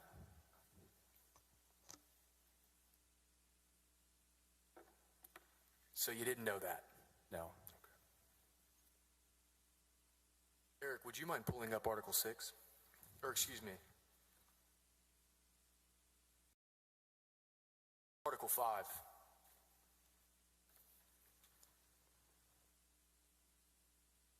The allegation in Article 5 is that Paxton misused his official powers by violating the laws governing the appointment of prosecuting attorney pro tem. You would agree with that, right? That that's the allegation? Yes, that is the allegation. Mr. Bangert, Mr. Paxton,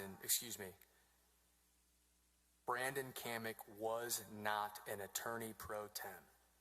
True or not true?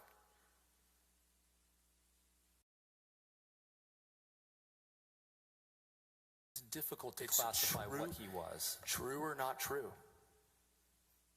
I don't personally believe he was properly ever appointed a prosecutor pro tem.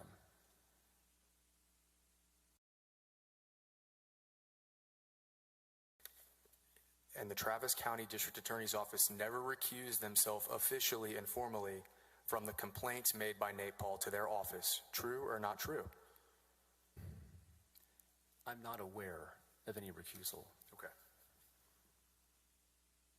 May I approach you, Your Honor? Yes.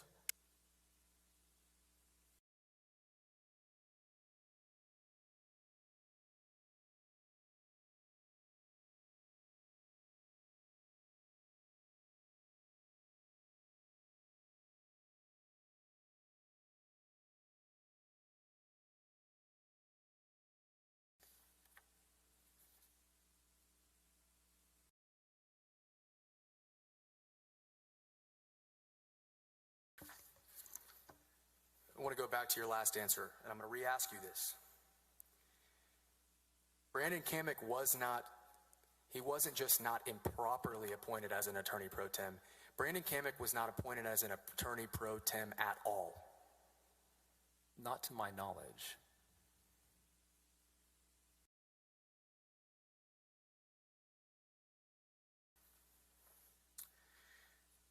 At this time, Judge, I would offer AG Exhibit 95.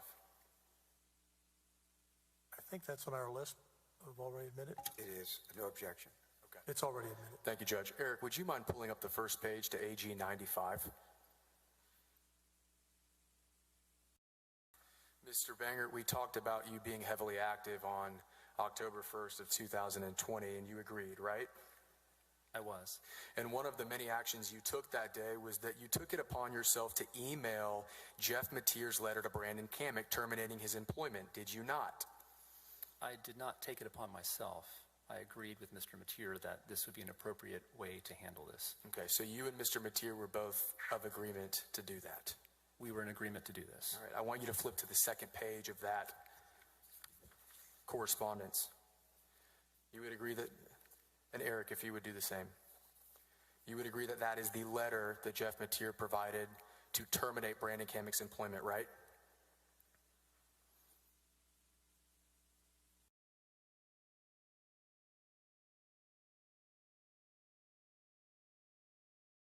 It's produced by the House, Mr. Bangert. Correct. I want to make sure that the word terminate is accurate here. We were told him to cease and desist. Third line, notice of termination effective immediately. Yes. Yeah. We do say that. Okay. Yes. And just to be clear, you don't know all the work that Brandon Kamick put into that investigation, do you? At that time, I was not aware of what he was up to. And you were willing to just fire him without even thinking to pay him or compensate him for his time and his services as a lawyer? We terminated him in this letter and told him to cease and desist. Without even thinking about giving the guy a little bit of money for the time and effort he spent on this investigation? Yes or no? I would not put it that way. Okay. You didn't pay him, did you? No, we did not. All right. But the thing I really want to focus on, Mr. Banger, because you're a man that has attention to detail, right? I do my best. I want you to look right under that Attorney General seal at the top of that exhibit, okay? Do you recognize anything that should be there? It's been several years since I worked with letterhead. It has the seal of the Attorney General's office there. How about your boss's name? You see that there? His name is not here, no. Yeah. You went ahead and sent it without his name, didn't you? I'm trying to recall. I think there was a version. You're looking at the document, Mr. Banger. Excuse me, he's trying to answer the question. Can you please let him before he jumps? Overruled. You're looking at the document. Is Ken Paxton's name on that document you sent to Brandon Kamek or not? His name is not on the letterhead, no.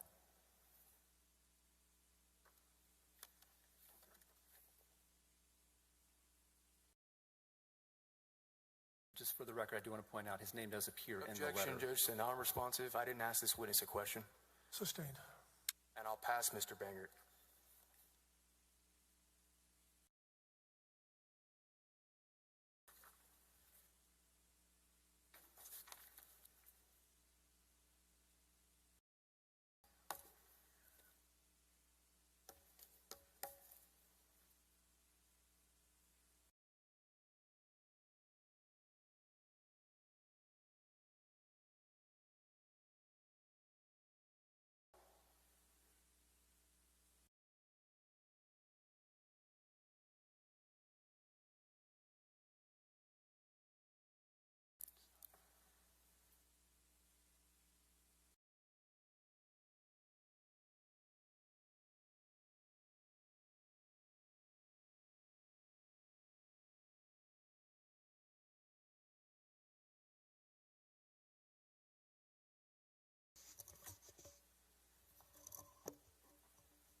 Mr. Bangert, I want to start to try to ask you a few questions again to go back to this opinion that sometimes has been referred to as the midnight opinion.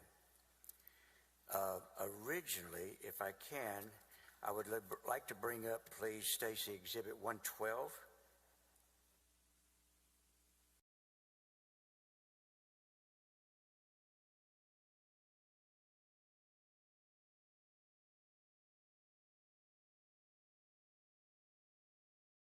Now, can you look at this and determine and help me out and tell me whether or not this is the original draft that y'all did on and presented to the Attorney General on that Saturday afternoon?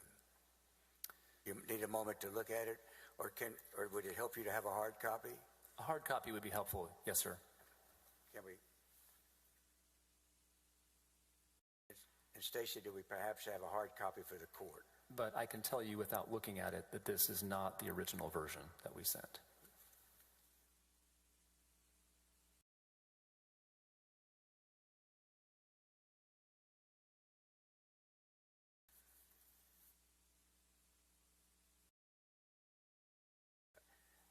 Now let me follow up on what your observation is.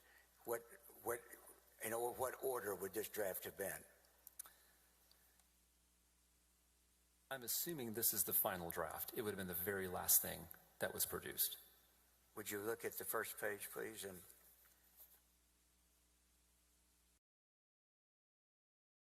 and the last page, if that helps you?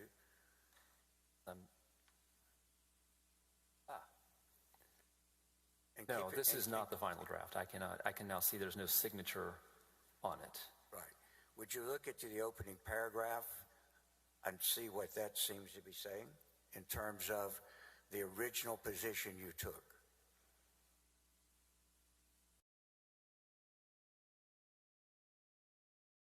Yes, this refreshes my recollection. Pardon me? Yes, this does refresh my recollection All as right. to that. And now that you look at the language in the first paragraph of Exhibit 112, what does that tell you in terms of which draft or order it was? This was one of the early... Now, let me tell you a problem for you to keep in mind. When you look to the left for the iPad, there you go. Perfect. There you go. There we go. All right. Yes, this was one of the early drafts.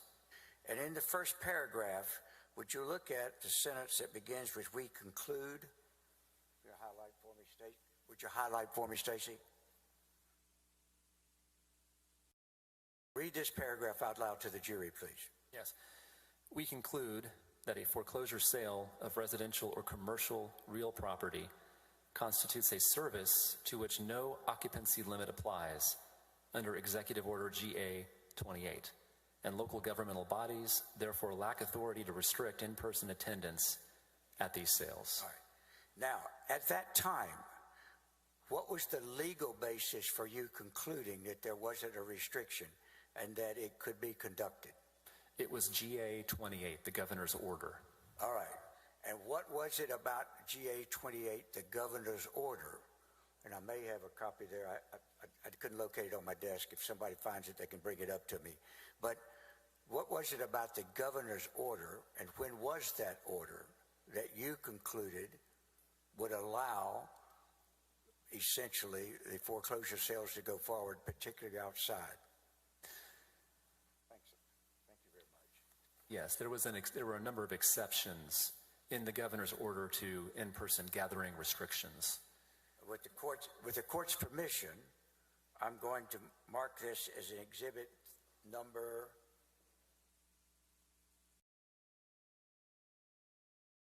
621. Thank you so much. 631 or 633? 631. Thank you.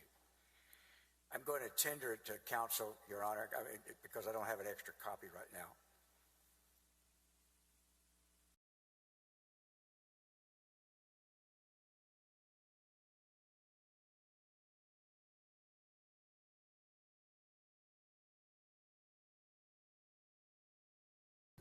No objection, Judge.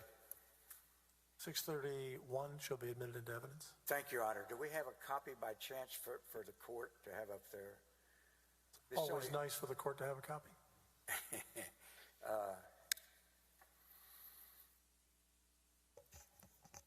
This only came up during the lunch hour. I apologize.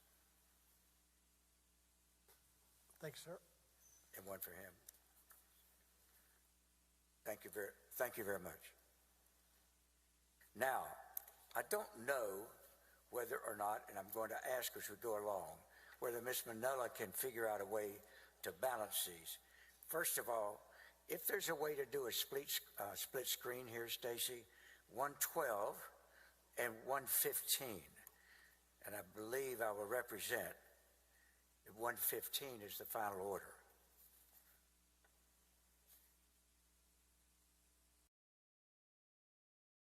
And I believe 115 is in evidence. Now, if you could look at these two orders, is the one on the left, the draft we talked about, Exhibit 112, what your first finding was? Yes, our first finding is summarized in the first paragraph. We conclude that a foreclosure sale... There we go, thank you. We conclude that a foreclosure sale of residential or commercial real property constitutes a service to which no occupancy limit applies under Executive Order GA 28, and local governmental bodies therefore lack authority to restrict in-person attendance at these sales. All right, now I'm going to ask you if you could leave that up, please, Stacy, first. And then I want you, if you would, I want you to look over to the government's executive order on page 3. Okay, and I don't have a copy of the order. Do we have one more, Mark?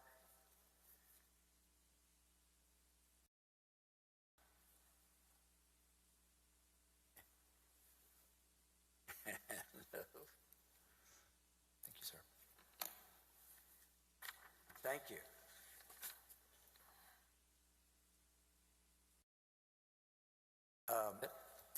believe that 112 was just never discussed as one of those that you did not object to. I'm going to tend it to you again to look at. I just looked, make sure. I'm told that 112 is not in evidence, and I apologize. The headlining is not. This is the original draft they proposed to him. No objection, Judge. No objection. 112 will be submitted to evidence. And I apologize for having published that before I realized it. That's my fault, not anybody else's. Now, I want to ask you, you referred in your testimony just a moment ago that in your first draft, in which you basically had a ruling that said these foreclosures, particularly outside, would be allowed. And then you said that was partly based on the governor's executive order that he had previously issued. And you talked about it as General Order 28, correct? Yes, no occupancy limit applies. I'm sorry? Yes, no occupancy limit applies under All right. GA 28. And what role can you point us in the governor's General Order 28 to the section that you relied on in that initial opinion that said they could be open to the public? They could foreclosure proceedings could be open. Yes. May I see the second page of Pardon exhibit? me? May I see the second page of Exhibit 112? All right. We move to second page. Thank you, Stacy. Yes. Yes, we reference it here.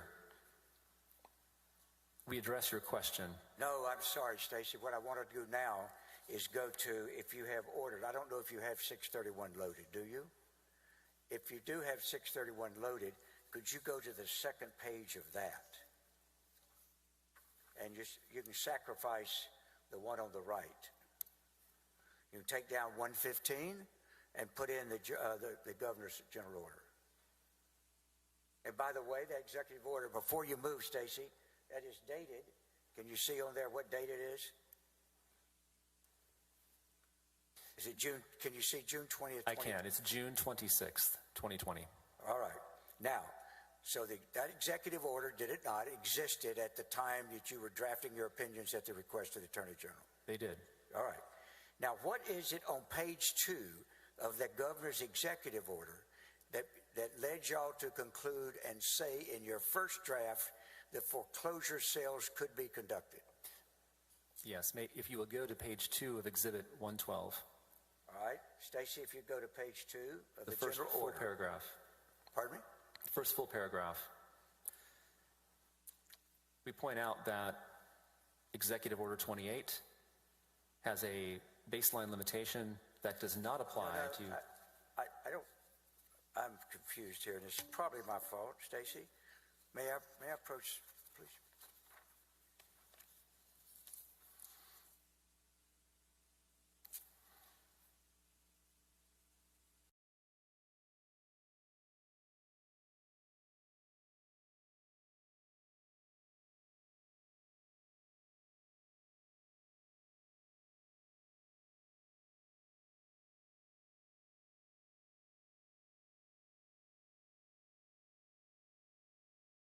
As usual, Ms. Manello is more on top of it than I. You directed me, and it's my fault, you directed me to page 2 of... Exhibit 112. 112, your initial draft opinion. The initial opinion. And I was trying to go over to the governor's order. But let's stay with 112 first. Okay. So now, Stacy, let's put up 112 and the governor's order. Those are going to be the two on the screens. Go ahead. All right. Tell me what it is about 112 that you think is relevant to what we're saying. Yes. This paragraph that is highlighted, all right, second move paragraph. it away from that microphone. You got to move it to Yes. you. There you go. The paragraph calls out the executive order's baseline limitations on gatherings. It then says this limitation does not apply to any services listed by the U.S. Department of Homeland Security's Cybersecurity and Infrastructure Workforce version 3.1 or subsequent version. CISA guidance is how we referred to that. Among the services listed in version 3.1 of CISA are residential and commercial real estate services, including settlement services. It And then if we go conducts down additional- to, you go down to about a sentence or two down there, you say, do you not? And there is no better indication of that intent than the words that are chosen, correct? That is correct. All right, now let's stop there and let's go over to the second page of the general. And by the way, could you just explain to us lay people what CISA is, C-I-S-A? What does that stand for? It's the Cybersecurity Infrastructure. CISA is I'm trying to recall exactly what that acronym stood for, but there was a guidance document issued by an agency within the federal government that called out essential services and infrastructure that should be exempt from COVID limitations. Okay, so for us lay people, essentially, are you saying that you are going from your draft that you did to show why the governor's proclamation or executive order would have exempted it as far as you were concerned when you dropped the original draft? Is that right? That's exactly right. We were trying to demonstrate, and we did demonstrate here, that a straight application of the governor's executive order excluded these types of foreclosure sales from limitations. All right, stay with me. I don't want to tell everybody how to build a Swiss village when we're trying to just do what time it is. But if we go to page 2 of the governor's order, where in there does it point people to the legal basis you made for your original order? Paragraph 1A. Stacy, can you, on the left, can you do 1A? Thank you. Can you highlight 1A for me? There you go.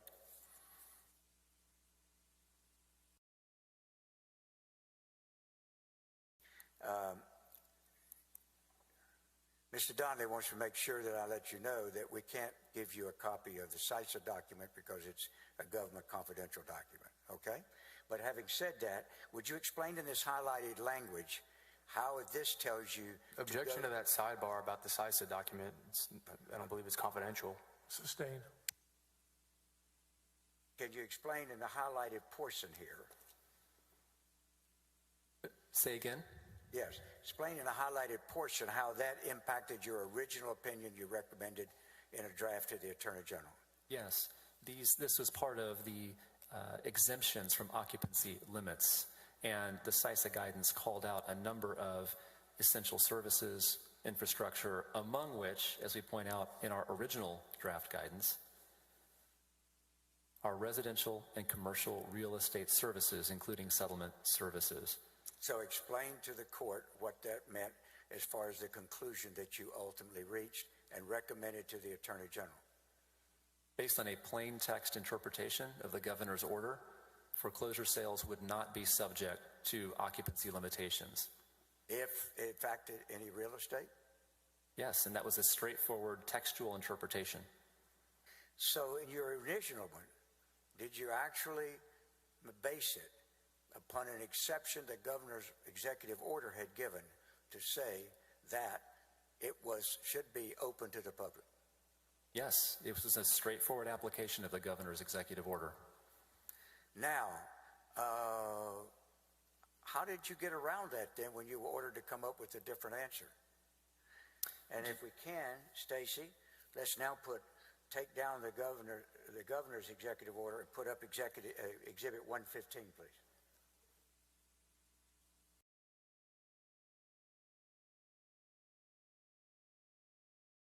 Now, tell us what it is about what did you do that, since you had based it on a specific reading of the governor's statute, and now you're being asked to give an opposite view? How did you do that? Could you go to page 2 of Exhibit 115? Yes. Where do you want to be?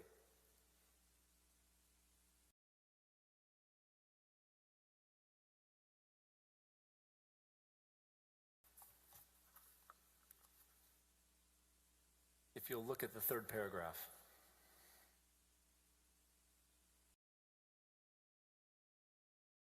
We simply jump straight to the general occupancy limits.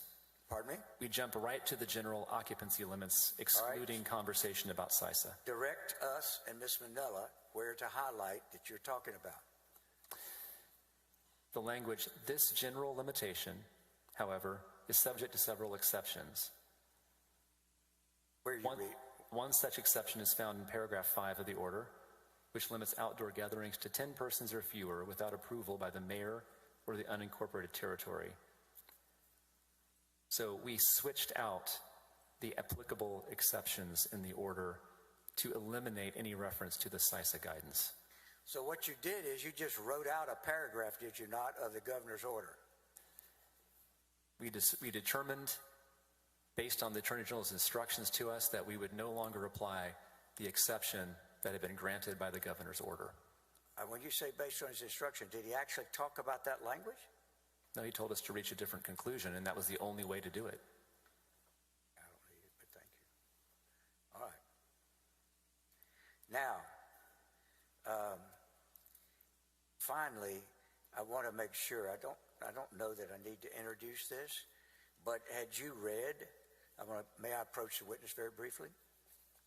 Yes. I want to approach you and show you what we have just marked as a new exhibit. House Board of Managers Exhibit 632 is a new listing. I'll tender to the court and the council with the admonition that I don't intend to read all this.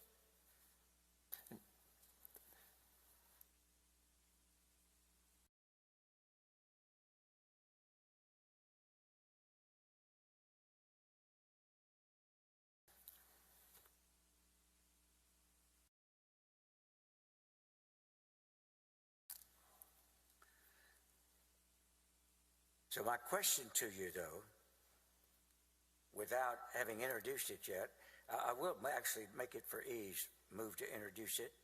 We move to introduce House Board of Managers Exhibit 632.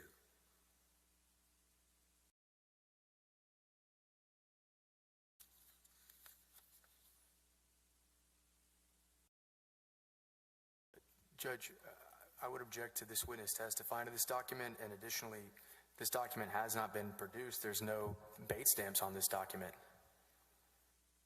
No, that's certainly right. It has not been produced. We never foresaw this issue. So we've just gathered this during the lunch hour and printed it out here, and we've tendered it to him. Whatever his position is fine, but he's certainly right. It's never been produced. We did not foresee this issue. It's a 40-page document riddled with hearsay, Judge. It's a government record, I think.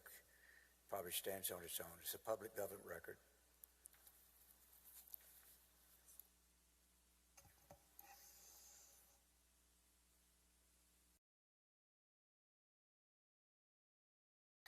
Mr. Rosso, do you need time to review this 40-page document? Judge, if I could have 1 or 2 minutes. If I may, I think that's a reasonable question, so if I could speed it along, what I'll do is I'll hold withdrawal or wait on the motion to admit it, see if I can elicit testimony that gets the same, and may not become an issue ultimately. But if I do want to, I'll give him notice so he gets time to read it. Hold on 1 second.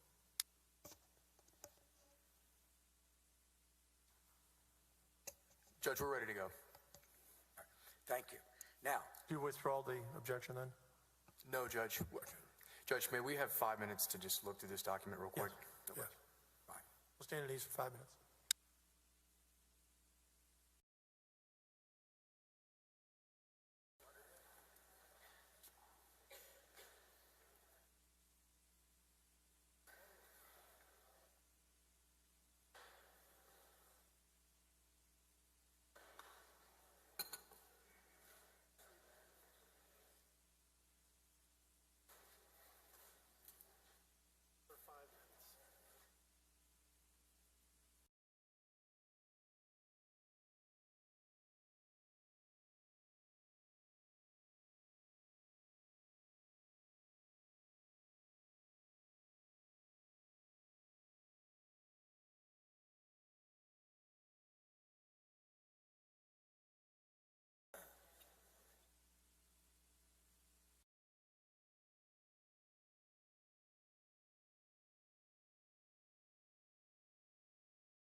does that say?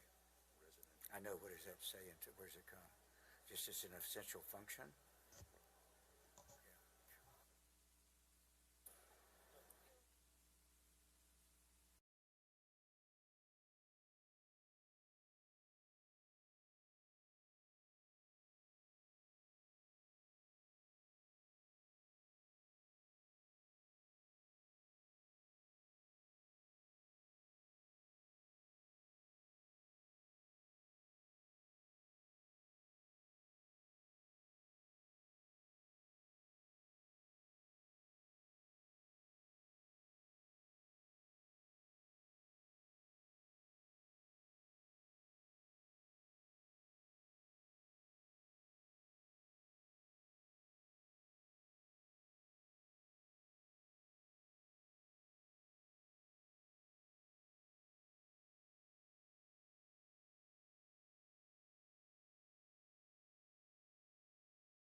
Mr. Osso, you.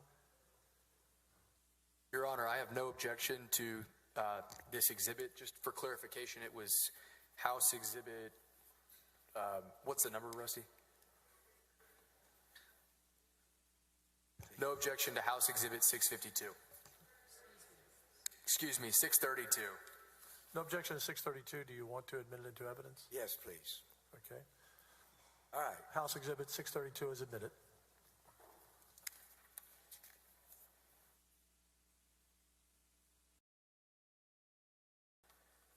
I want, if I can, I'm going to walk up to you and I'm going to show you a page. I have, by the way, I mistakenly called this a confidential document. I've looked at it. It is not. It is a public document. There's nothing confidential about it. That's one of 230 mistakes I'll make during this trial. Objection. Okay? So now, thank you. Object to that sidebar. Excuse me, what is the objection? Sidebar, and I just moved to strike Mr. Hardin's comments. Yeah, sustain. Thank you. You know better than that. There you go. That makes it 237. Thank you. I'm going to walk up. I'm going to show you where the tab. I'll show counsel where I'm pointing it to. I'll go by him, show him what I'm about to address you to, because I can't send you to a page number. Just a second.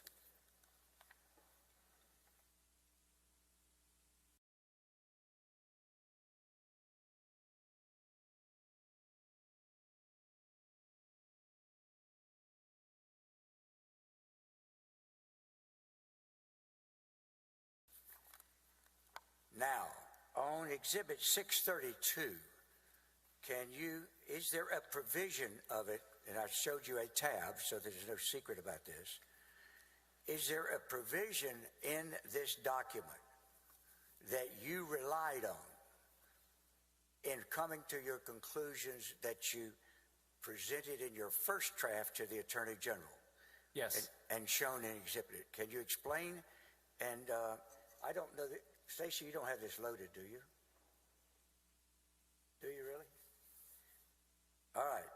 Let me show you where I'm going, Stacy, because again, I don't have a page number. May I approach her?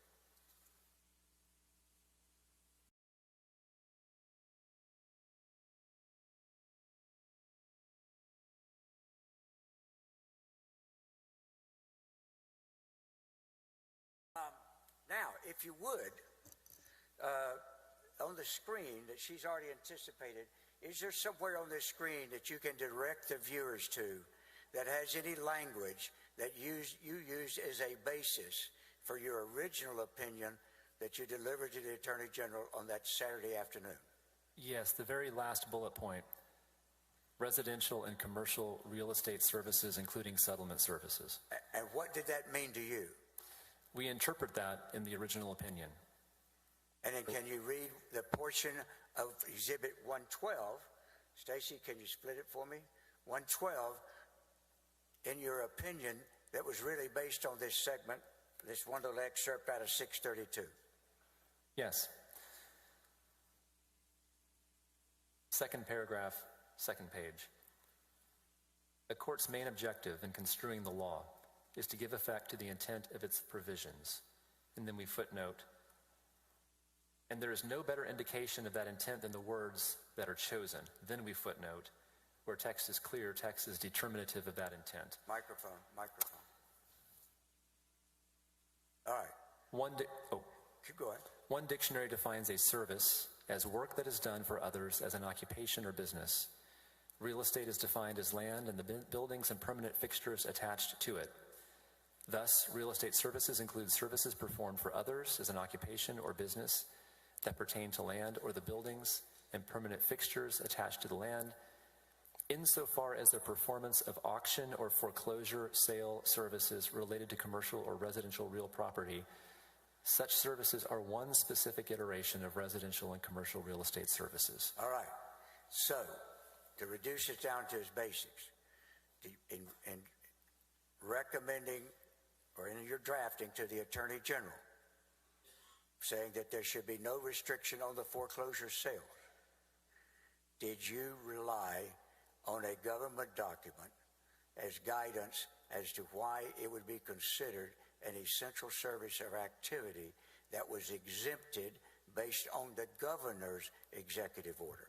Yes, the specific government document referenced and incorporated into the governor's order. All right. So in effect, in y'all's opinion at that time, was your recommendation that it would be open and they could have foreclosures based on a combination of the governor's order, and if you go to the basic item that they're referring to in the governor's order, that would have said essential services that would have included foreclosure sales for either commercial or real estate property?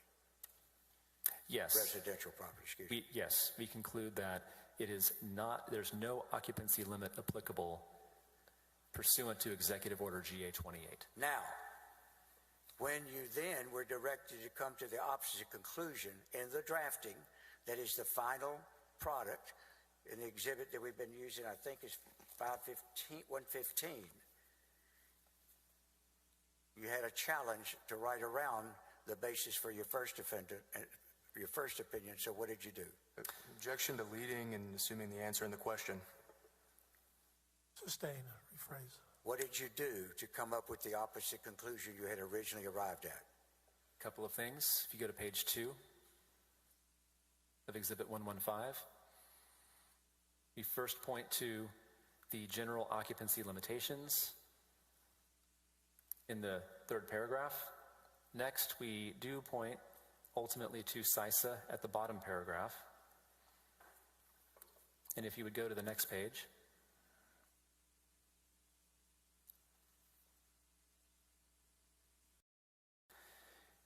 at the very bottom of the first full paragraph,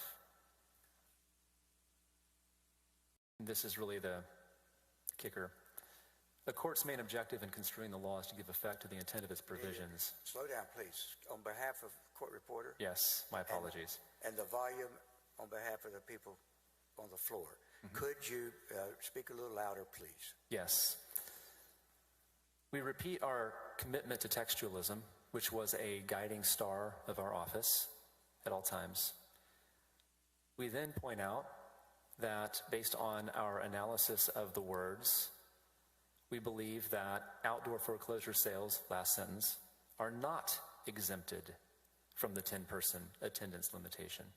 And we completely reversed it. Excuse me, I'm sorry. What was the only thing that had changed since you had the original opinion? The direction from the Attorney General. All right. Now, you had questions about whether or not it would have happened anyway because of other subsequent events. At the time that you drafted these two opinions, did you have any idea that Nate Paul had bankruptcy hearings scheduled? Objection asked and answered. And this witness said he didn't have specific knowledge, so speculation. Sustained. In this particular matter, did you yourself know about any bankruptcy hearings that were set any foreclosure hearings that were set in the foreseeable future? Just you yourself, were you aware? Objection asked and answered. Not by me. And lack specific knowledge. Overruled. I sustained your first objection, which forced him to ask the question a second time. Thank you, Your Honor. Did No. you yourself? I had no specific knowledge of any specific foreclosure sales. All right. You were there when he introduced a certain document. And if I can I have AG Exhibit 295, please, Stacy?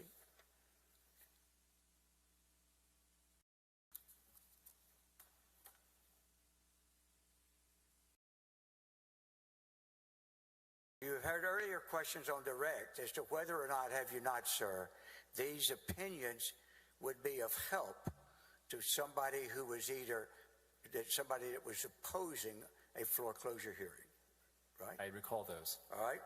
Now, if you could, can you identify, had you seen before we showed you this Attorney General exhibit, had you seen it before, this exhibit that he's entered into evidence? No, this is the first time I've seen this document. All right. With the cross-examination. All right.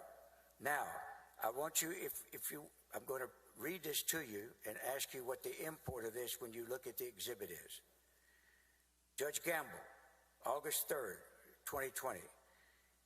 As it is relevant to these proceedings, please see the attached guidance just released by the Attorney General's office. Had been just released, hadn't it? What date was it released? The 1st. 1st of August. That was a Sunday, was it right? I believe midnight the 1st. I think that's right, yes. So this is just Tuesday after you released the opinion on, or after you provided the Attorney General the opinion on Sunday the 1st, correct? It's 2 days later, yes. Keep your voice up away from the microphone. 2 days later, yes. All right. Regarding the foreclosures may not proceed unless specifically authorized by the mayor and the city of the foreclosure, given the standing 10-person restriction would violate Texas Property Code Chapter 51. Does the attachment include the opinion that we have just been so laboriously going over? Yes. Would you look to the last page of that opinion and see if that's the final one that we identified as Exhibit 115? It is. With your signature? It is.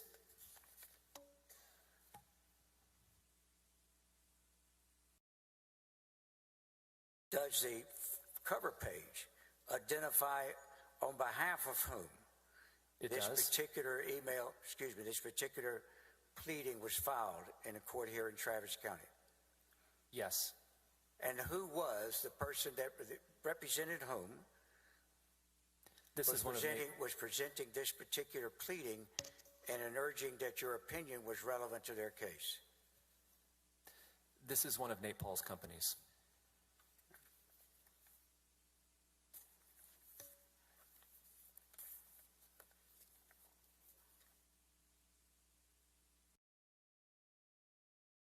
Do you even yourself personally know how the judge ruled one way or the other on this motion? Not in this case, no. All right. And, in fact, are you familiar with any other cases? Nate Paul cited this opinion and seeking to foreclosures in that year of 2020 after you rendered your final opinion? Only through news reports that came out after. All right. Was it multiple places? Yes. Objection to hearsay, Judge. Do you withdraw that question? I think actually he meant to say leading. It was leading, it wasn't hearsay. No, I meant to say hearsay, but I'll retract the objection for Mr. Harden. That's all I have. Recross? Yes, Judge. Mr. Trasso?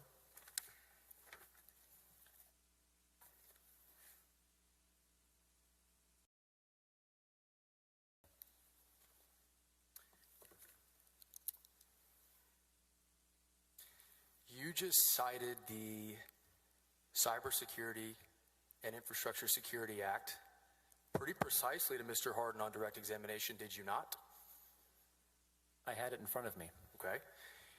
You also cited the day of the week that you issued that opinion, did you not? The day of the week was August 1st when we issued the opinion. I'm just surprised because you showed an uncanny ability to remember things when Mr. Harden was asking you questions, as opposed to when I asked you about the same documents during my cross-examination. Can you explain that? I disagree with your characterization. Okay. We'll agree to disagree. I don't have an e-copy of this CISA document that the House has just produced, but I think Mr. Harden had you reference page 16 of that document, did he not? He did. He had you reference the very bottom part that I have highlighted in orange, and I'm going to show the jury.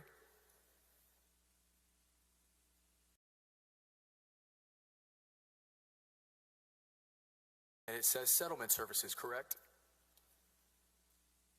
One of the things it says is settlement services. Now, behind the term settlement services in this document, there is no definition as to what settlement services are. I do not see a definition. I don't see the word foreclosure sale or non-judicial foreclosure sale behind it, do you? The word foreclosure sale does not appear. Do you have a real estate license? No. Okay. Would it surprise you to know that people that have real estate licenses oftentimes engage in settlement services to close on homes? I would not know. It deals with title work and things of that nature? I would not know. Okay. You won't find the word foreclosure sale in that definition, sir. This definition? It is not, the word foreclosure does not appear there, but that's why you engage in legal analysis and construction. Legal analysis and construction, which means that somebody else, another attorney, perhaps the Attorney General, could have a different viewpoint as to what a settlement service is, correct? He could have any number of viewpoints about that. That's why they call it the practice of law. Zone of reasonable disagreement, that happens a lot in law, does it not? Not in this case. Okay. Well, that's your opinion, but let's talk about facts. Are you aware of whether or not the opinion that you wrote that you said was unconscionable and opposite of Attorney General policy, did anybody challenge that in a court of law? Did anyone challenge the opinion? Yeah, the opinion in a court of law. I'm not aware of it being challenged. I don't know how you would do that under standing doctrine. Okay.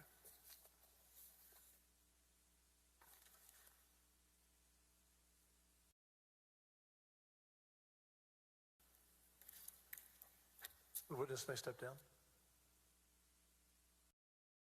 Judge, I have one more question if the court would entertain it. Will the witness come back? One more question.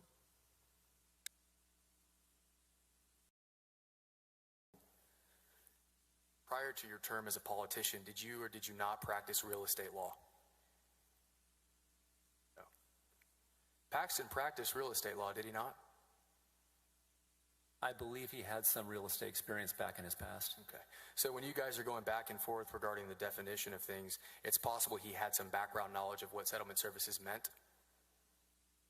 In this case, that was not the best interpretation. Okay. That's your opinion, sir, correct? No, that's the law. That's your opinion. I disagree. Okay. You may now step down. House, call the next witness. We call Mr. Ryan Vassar. Yeah, please do.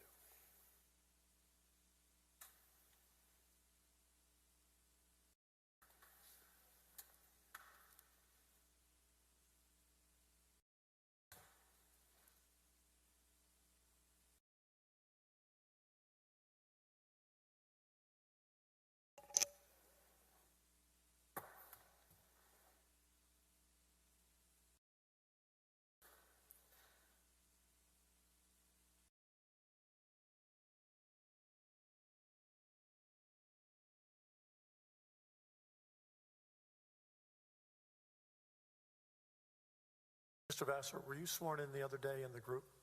Okay, I need to swear you in. Please raise your right hand. I do solemnly swear or affirm that the evidence I give upon this hearing by the Senate of Texas of impeachment, charges against Warren Kenneth Paxton Jr. shall be the truth, the whole truth, nothing but the truth. So help you God. You may be seated.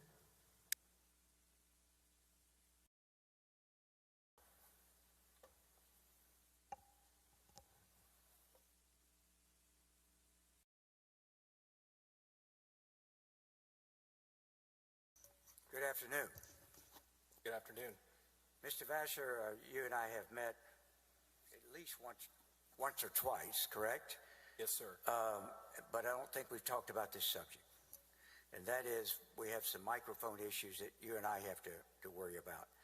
If you will try to make sure that you're speaking into that microphone to where everybody in the back of the room would hear, and I will try to make sure that I don't talk on top of you, and we go from there, okay? Yes, sir. Your full name? Ryan Vassar. That's going to work, if you can just stay with that. How old a man are you? I'm 39. And you married? I'm married. How many children? 4 kids. How old? What ages? Ages between 3 and 7. Wow. In 2020, how old were they? I had a 6-month-old, a 2-year-old, a 3-year-old, and a 4-year-old, I believe. How are you employed now? I'm general counsel for a local nonprofit organization in Austin. When you left the Attorney General's office, and we'll get to that, how long were you unemployed before you found a place to land? 6 months. What was your source of income? Savings, but I was not employed as a lawyer for that 6-month period.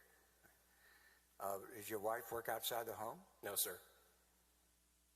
Let's go back now, a little bit of an autobiographical sketch review for about 1.5 minutes if we can. I'm not going to time you, but just roughly. Like where you grew up, your parents, what your background was? I grew up in Big Spring, Texas, a small town in West Texas. I'm the oldest of 3 siblings.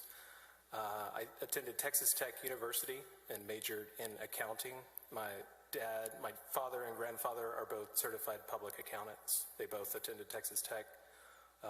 They've had a CPA practice in Big Spring for the past 40 years, where they serve 3 generations of farmers and ranchers and salt of the earth people. So how many years has your family been living in Big Spring? My whole life. All right. Now, when you finished as an accountant at Texas Tech, what did you do? I moved to Dallas and worked in finance for about a year and decided I wanted to go to law school. And so I started working at Jones Day as a litigation assistant and during my application periods. Does litigation assistant mean a runner? Essentially, yes, sir. I was in charge of the documents. And did you clerk or get to know anybody else of the legal profession while you were there? Other than the lawyers at Jones Day? No, sir. All right. Now, and then after you graduated, what year did you graduate from law school? Law school was December of 2012. I'm sorry, December of 2011. 2011. And Mr. Vassar, were you involved in any outside, either political or social activities in addition to going to college and law school? I was a member of the Federalist Society for Law and Public Policy Studies while in law school. And then I interned for 2 federal judges, one on the Southern District and one on the Fifth Circuit. Which judges did you intern for? Judge Lynn Hughes on the Southern District, and then Judge Jennifer Elrod on the Fifth Circuit. And those were both college law school internships, correct? Yes, sir. Were you involved in Republican politics at that time? Not at the time, no, sir, other than just typical voting. All right. And then after you finished law school, what did you do? I served in Governor Perry's office of general counsel as an attorney fellow. How long did you do that? It was, I think, 6 weeks. It was a summer. And then what? And then I was invited to clerk for Justice Don Willett of the Texas Supreme Court. So Justice Willett was on the Supreme Court. How long, to your knowledge? How long had Justice Willett been on the court? Yes. He might have been appointed by Governor Perry at the time, maybe around 2010 or sooner. I haven't sought to introduce it, but is it a fair statement that that Justice Willett had a extremely complimentary letter for you to have you go off and seek employment elsewhere when your service was over? Objection, relevance. Sustained. Now, at the end of the day, how long did you work for Justice Willett? 3 years. And was that always exclusively on the Supreme Court, or did you work for him after he went to the Fifth Circuit? Just the Supreme Court. Now, at the end of those 3 years, what was your internship supposed to be? How long was it supposed to last? Your clerkship, excuse me. Right. Justice Willett had asked that I commit to 2 years. 2 years came and went, and he said I could stay as long as I wanted to. But just with the circumstances that had changed, when I joined the court to work for Justice Willett, I was single. My wife and I got married while I was working there, and then about 1.5 years later, we were pregnant with our first kid. So I think it was just a necessary transition from the court to other opportunities. Right. So where did you go to work after clerking for Justice Willett? I joined the Office of the Attorney General. And who interviewed you? Who hired you? Amanda Crawford, at the time, was the division chief of the General Counsel Division. And what year was it that you joined the Texas Attorney General's office? It was July of 2015. You recall what your first assignment was in the office? No, sir, I don't. Okay. And then as time went on, by the time we reached the period of 2019, what was your position?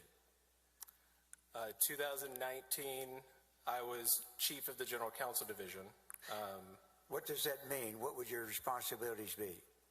So I advised the agency as the general counsel, whether it was employment matters or contracting matters, state procurement law, just the typical day-to-day business legal advice. And then as you went along there, and did you continue to move up within the organization? Yes. When was your next promotion? It was April of 2020. Now, was Attorney General Paxton already the Attorney General when you joined the office? Yes, sir. So your entire career at the Attorney General's office was under the guidance and service of General Paxton? Yes, sir. How well did you get to know him? I might have met him for the first time at an office Christmas holiday party, where he and Senator Paxton were taking photographs with employees. That might have been 2 years into my employment, so maybe around 2017. From then until I was promoted to deputy for legal counsel, I might have seen him once or twice at a division chief's meeting, but nothing. And then what about by the time we approached, let's say, January of 2020? How much contact by that time in your different positions that you had with General Paxton? He might have contacted me once about a matter, but other than just the typical monthly division chiefs meeting or holiday party, it was nothing substantive. All right, so we in the jury and the court assume that you yourself did not personally know Mr. Paxton that well at the time. That's correct. All right.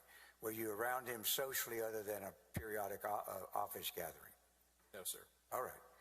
Now, when we enter the year of 2020, whom did you have under your supervision in the office? April of 2020, I was promoted to be the Deputy Attorney General for Legal Counsel. Does that mean that you were one of the top 8 deputies, or 12 deputies rather, up on the 8th floor? Yes, sir. Would you describe, I'm not sure we've broken it down to people, when we talk about the 8th floor, what does that mean in common vernacular for you?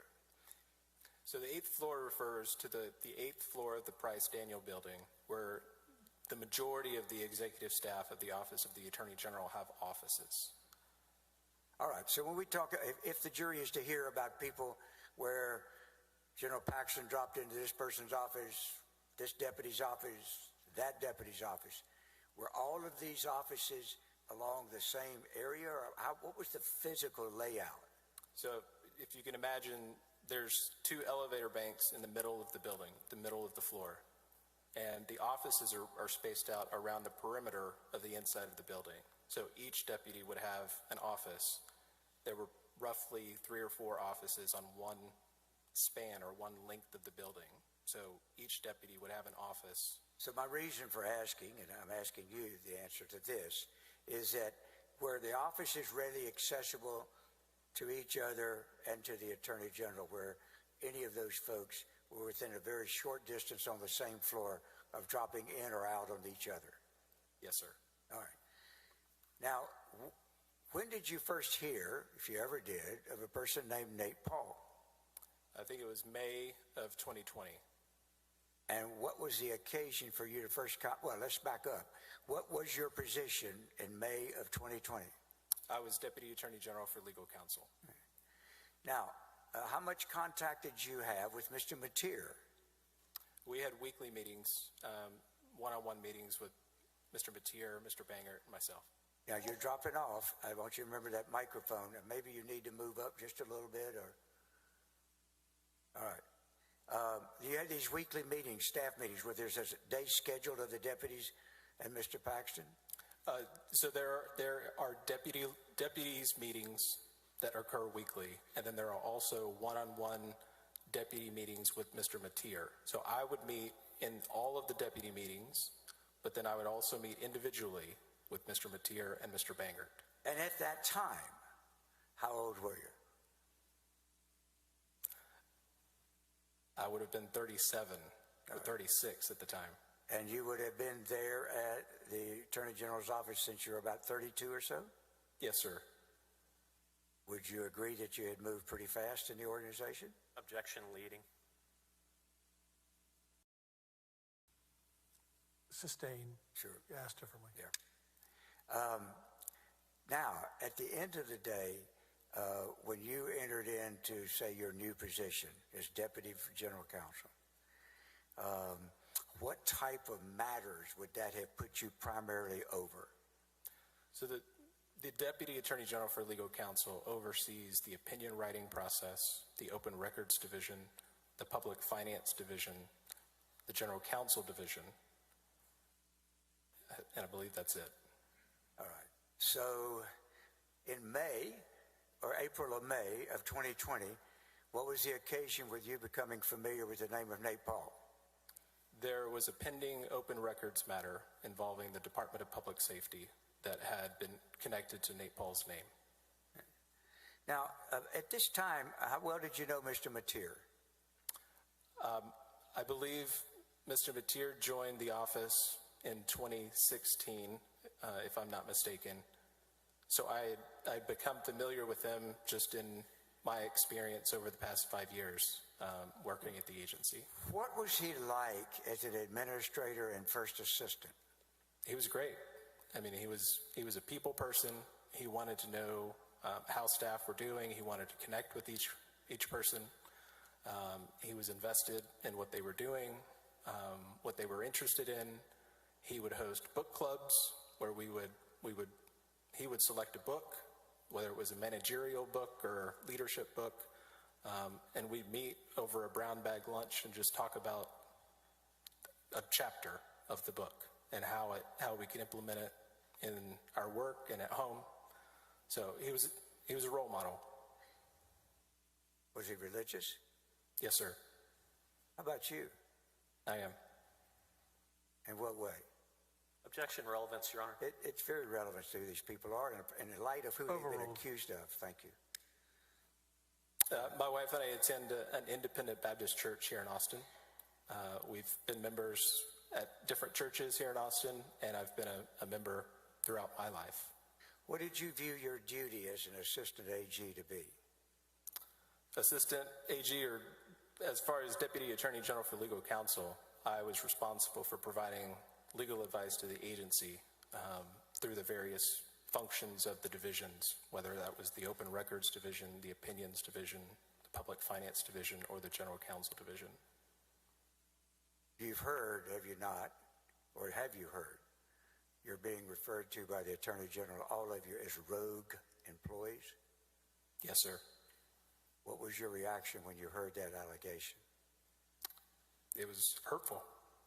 Why? Tell me.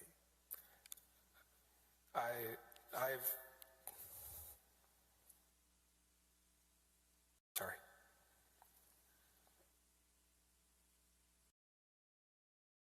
I worked for the state for 8 years as a public servant, as one who values. May I approach the witness? Yes.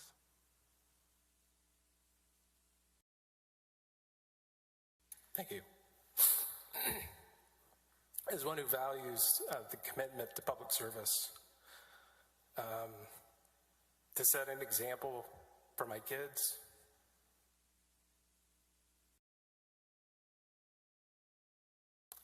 the people that I worked with, the people that I managed,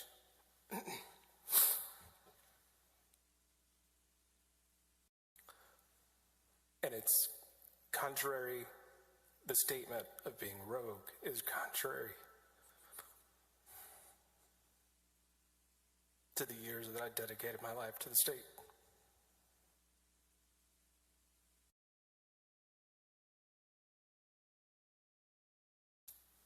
How did you become familiar with Nate Paul? Well, as I mentioned, the first time that I had heard the name was connected to the open records request that was pending at the agency, the Office of the Attorney General, involving the Department of Public Safety. And did you learn what the issue was about this open records request? Yes, I did. And what was the issue? The Department of Public Safety had received a request for public information. Under the Public Information Act, agencies that desired to withhold information for a valid purpose have to ask for the Attorney General's ruling on withholding information within 10 days. The Department of Public Safety had requested a ruling from the Attorney General's office on whether it could withhold information under the law enforcement exception to disclosure. So in other words, if there is information in the request that qualifies as law enforcement information that is not required to be disclosed, the agency is requesting the Office of the Attorney General to make that determination so that that information can be withheld. At the time that you began to have awareness of NAPAL, how would you describe your sense of loyalty and support of the Attorney General? It was my understanding that General Paxton had met personally with Nate Paul. He considered what had happened to Nate Paul to be wrong, and he wanted us to find a way to help Nate Paul. And when was the first time? Did you have conversations with the Attorney General about this matter? Yes. When did personal conversations with the Attorney General begin in person? Either, well, let me put it in person or by phone or by text, any of that way. When did you first have contact of some type with the Attorney General about Nate Paul? It was in the month of May of 2020.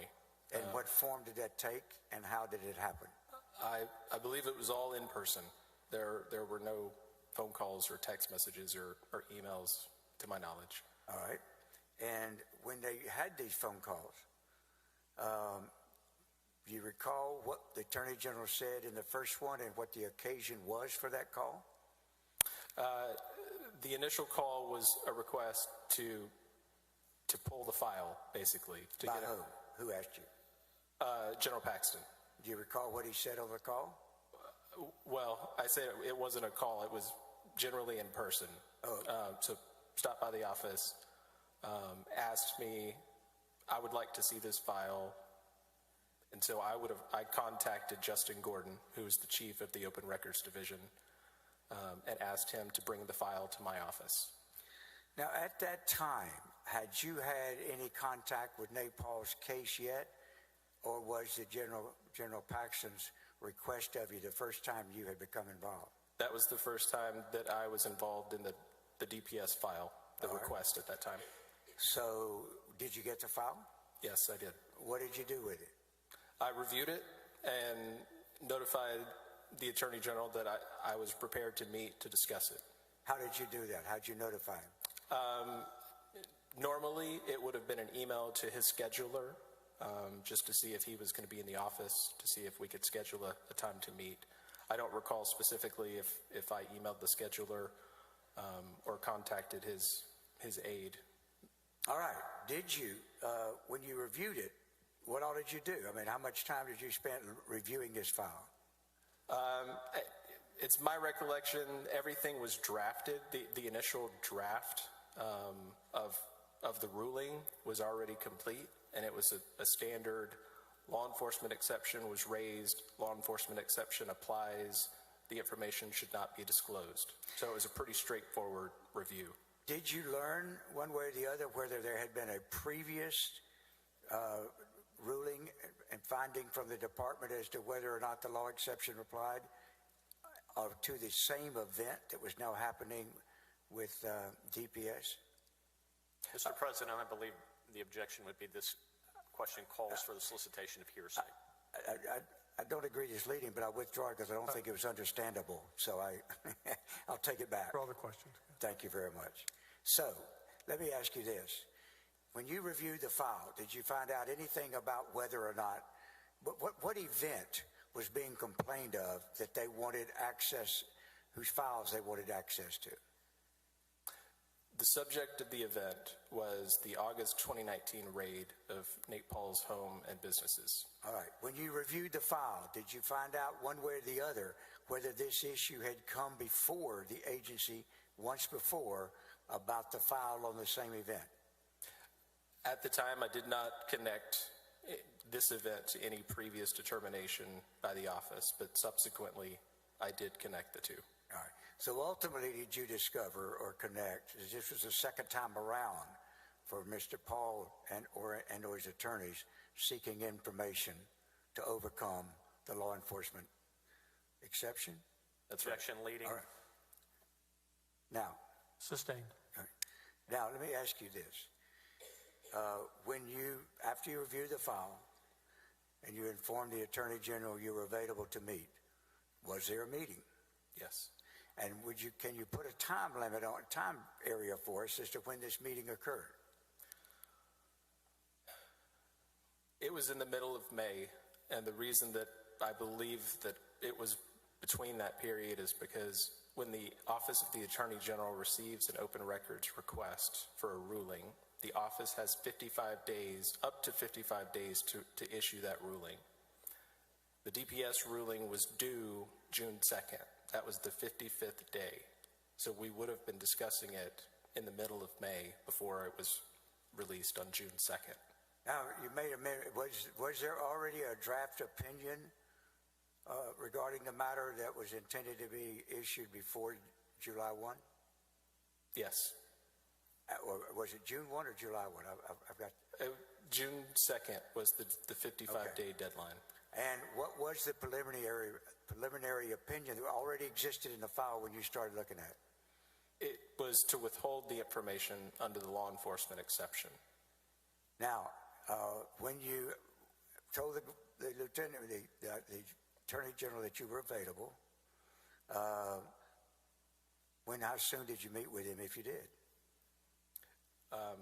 It would have been a matter of days between notifying him and scheduling a meeting in his office. You met with him in his office? Yes. All right. Was anybody else present in the meeting? There were a series of meetings at which Justin Gordon, the chief of the Open Records Division, and Ryan Bangert attended. All right. So at this first meeting, were they both present? I don't recall if both were present, but there were just in this meeting and the subsequent meeting, they were both in attendance at one or the other. What did the Attorney General say in this meeting? He asked us to review the file. He asked us what our interpretation of the file was. He told us that he had spoken personally with Mr. Paul. He said that he believed that something bad had happened to Mr. Paul. He felt that Mr. Paul was being railroaded by the FBI and by DPS. And General Paxton said that he didn't trust law enforcement. He asked us to find a way to release the information that had been requested to be withheld. Now, in your experience and your familiarity with the subject, what was your response to that? Objection, hearsay? It's not. This is the witness. This is his Overruled. response. Thank you. I told General Paxton that if we were to reach the opposite conclusion and to require the Department of Public Safety to release the information, it would upset decades of precedent involving the law enforcement privilege, where law enforcement agencies rely on the protection that the Public Information Act gives it to protect ongoing information, to protect confidential information, to protect witnesses who could be compromised if their names or their identities were released. So there's incalculable problems with reversing the decision to withhold the information and require it to be produced, not just across the state, but with the Office of the Attorney General. Mr. President, if I may, a lot of this is in narrative and not responsive to the question. That is exactly responsive. I object to this. Just state the objection, but sustained. Go ahead. Thank you. What was your opinion, based on your experience, as the potential danger to innocent citizens who had cooperated with the police, thinking that would be confidential? It could silence people who might ordinarily comply or speak to the police if suddenly their names or identities could be released. So what was the Attorney General's reaction when you told him all? But first of all, the stuff that you just said, is that essentially, in a sense, the information you gave him in explaining what your position was? Yes, sir. Did anybody else speak up as well? Objection. Hearsay. I asked if anybody else spoke up. That is not a, thank you. Did anybody else speak up? Ryan Banger also spoke. I don't recall exactly what he said, other than that. And what was the Attorney General's reaction to all this? He, again, insisted that what had happened to Mr. Paul was wrong and that he didn't trust law enforcement. And did he make any distinction about which agencies, or did he talk about all law enforcement? It was specifically the FBI and the Department of Public Safety. And did he say why he didn't trust them? He said that he compared what had happened to Nate Paul to General Paxton's own personal situation involving the Department of Public Safety and the State Securities Board and the FBI. Well, were you aware of who provided his security? Yes, sir. And who was that? The Department of Public Safety. Did he indicate in his comments what his level of feeling or trust or distrust about them was? Not to me. All right. Now, how long did when you expressed what his initial opinions were, did he go any further, or how did the conversation proceed? He asked me if he could obtain a copy of the DPS file. Had you ever been asked or know of any other time where the Attorney General had asked to see a particular file that it's a public information request for? No, sir. So what did you do? I said that it was possible for him to receive a copy of the file. And I believe you said this was around May 15th, did you not? Yes, sir. Did you provide him the file? Yes, I did. Did it have everything in it? Yes, sir. Did you take anything out of it? No, sir. Can you tell us whether or not in that file you had, there was any brief from the FBI weighing in as to their materials in the file and their position as to whether it ought to be released? Yes, the FBI had submitted a brief in response to the DPS request. What was the process or procedure within your department if you have a request for open records, people want to get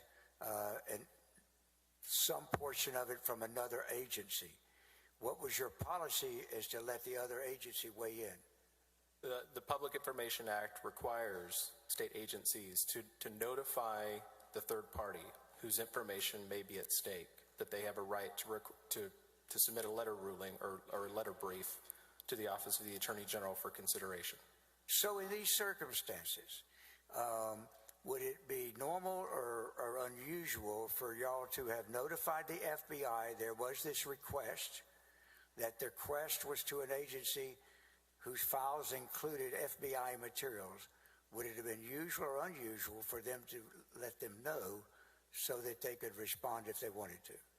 So in this situation involving the DPS request, the Department of Public Safety did notify the FBI that its information may be at stake in this request for a ruling. And the FBI responded by submitting a letter brief to the Office of the Attorney General under the ordinary principles of the statute. Were you aware through these materials and looking through the file that there was an ongoing federal investigation of Mr. Paul at that time? Yes, it was clear. Did you take a position with the Attorney General that there was an ongoing, at least federal, I'm not including right now state because I have no knowledge one way or the other, but that there was at least a federal ongoing investigation of Mr. Paul that release of these documents would interfere with? Objection. Leading. Sustained. Did you inform him one way or the other about, did you have discussions with him concerning the topic of an ongoing federal investigation? Yes. And what did you tell him and what was said? It's my recollection that there were discussions about the substance of the brief that the FBI had submitted, the quality of the arguments that they had raised and made. And did this brief provide details of the ongoing federal investigation? Objection. That will solicit hearsay, Your Honor. No, I'm not asking for communication. I'm just asking whether or not it contained details about it. May I be heard on that? Yes. Mr. President, so Mr. Hardin is asking the witness about the contents of some other document that is not currently in evidence, pretty much right down the fairway of hearsay. I'm not asking for specifics. I'm going to sustain, rephrase your question. Well, I'm not asking you for specifics of what it said. I am only saying, were there documents and information in this file that were used as the basis of a conversation with the Attorney General concerning the presence of an ongoing federal investigation of Mr. Paul? Yes, sir. All right. Now, when you gave the file to him, how did that happen? Did you go to his office? What did you do?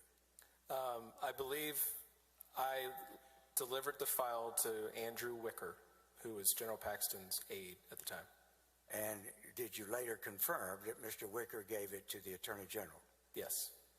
And how long was it? Will there be some intervening events I'll ask you about? Well, how long was it after that event that you retrieved your file from the Attorney General?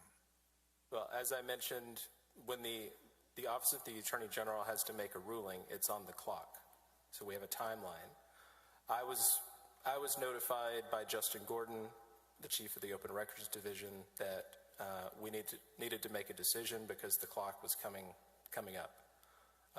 It was approximately 7 to 10 days before that when I delivered the file to Andrew Wicker, and Mr. Gordon had emailed me asking for a status update. And so then how long after, back to the original question, was it from the time you gave it to the Attorney General to you? Let me ask you this, was it ultimately returned to you? Yes, it was returned to me. And when was it returned? Approximately when was it returned to you? I believe it was May 28th or May 29th.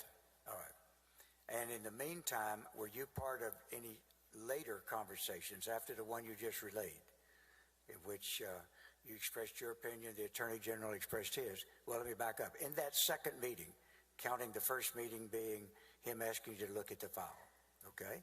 The second meeting would be the one we just discussed. In that second meeting, did the Attorney General give you any indication as to what he wanted you to do? Well, he wanted us to find a way to release the information. And after you expressed yourself, Mr. Bangert expressed himself, the Attorney General expressed himself, in that second meeting, was there a conclusion as to what was going to happen? No, sir, not that I recall. All right, how did the meeting end up? We were essentially at an impasse on our recommendation not to release the information and the Attorney General's decision to release it in some form. We told the Attorney General that we would review our options and follow up with him to see if there's anything else we can look at. What was his position as to whether or not he wanted or thought the law enforcement exception should apply? He didn't necessarily take a position that I recall, other than something happened to Mr. Paul, it was wrong, this shouldn't be allowed for the FBI and the DPS to get away with. All right. Now, after that, when was the next time you had any contact with the Attorney General on this matter? Again, it probably was a matter of days after that, just in line of the timeline and the deadline. We followed up and let General Paxton know that we looked at it again. We didn't think that we could reach an alternative conclusion. And who was the we in that part? Ryan Bangert and myself. And how did you let the Attorney General know? We met in his office. And do you recall when this third meeting was? I believe it was toward the end of May. And Counselor, not to interrupt, we're a little past our mid-afternoon break. Is this a good spot, or do you want to go? This is You're fine. here? Sure. Okay. We'll stand in recess until 3:30.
Mr. Hardin, the floor is yours. Thank you, Your Honor. Now, Mr. Vassar, I'm just curious, what size is this file? You know, it just occurred to me, everybody's been talking about this file that was the essentially open records request for Nate Paul and all. We've talked about what was in there in terms of descriptions, but what size file are we talking about, just visually?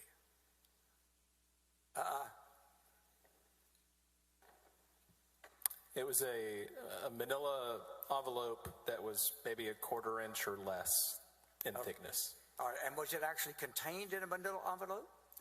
Yes.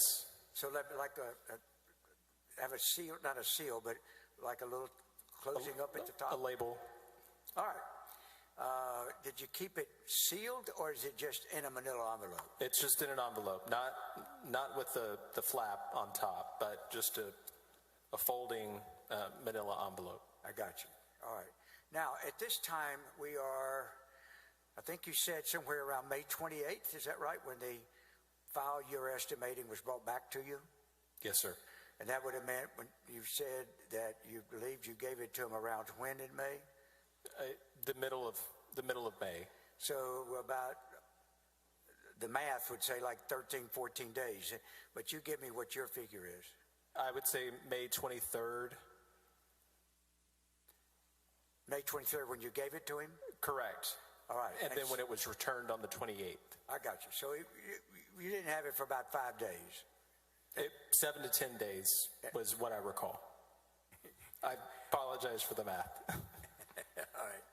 So, at any rate, that period of time, it was out of your possession to be in the possession of the Attorney General, correct? Yes, sir. All right. Now, when you got it back, so let's say toward the end of May, what was the next event or conversation you had with anybody, the Attorney General, concerning Mr. Paul? The last meeting that we had regarding the Department of Public Safety file was that we did not recommend changing our conclusion to protect the information, but that there might be an alternative solution to take in issuing a ruling. Why did you come up with an alternative? General Paxton had asked us to find a way to release the information. So who came up with a possible alternative? Justin Gordon, who's the chief of the Open Records Division, had... And what was that partial, that compromised position?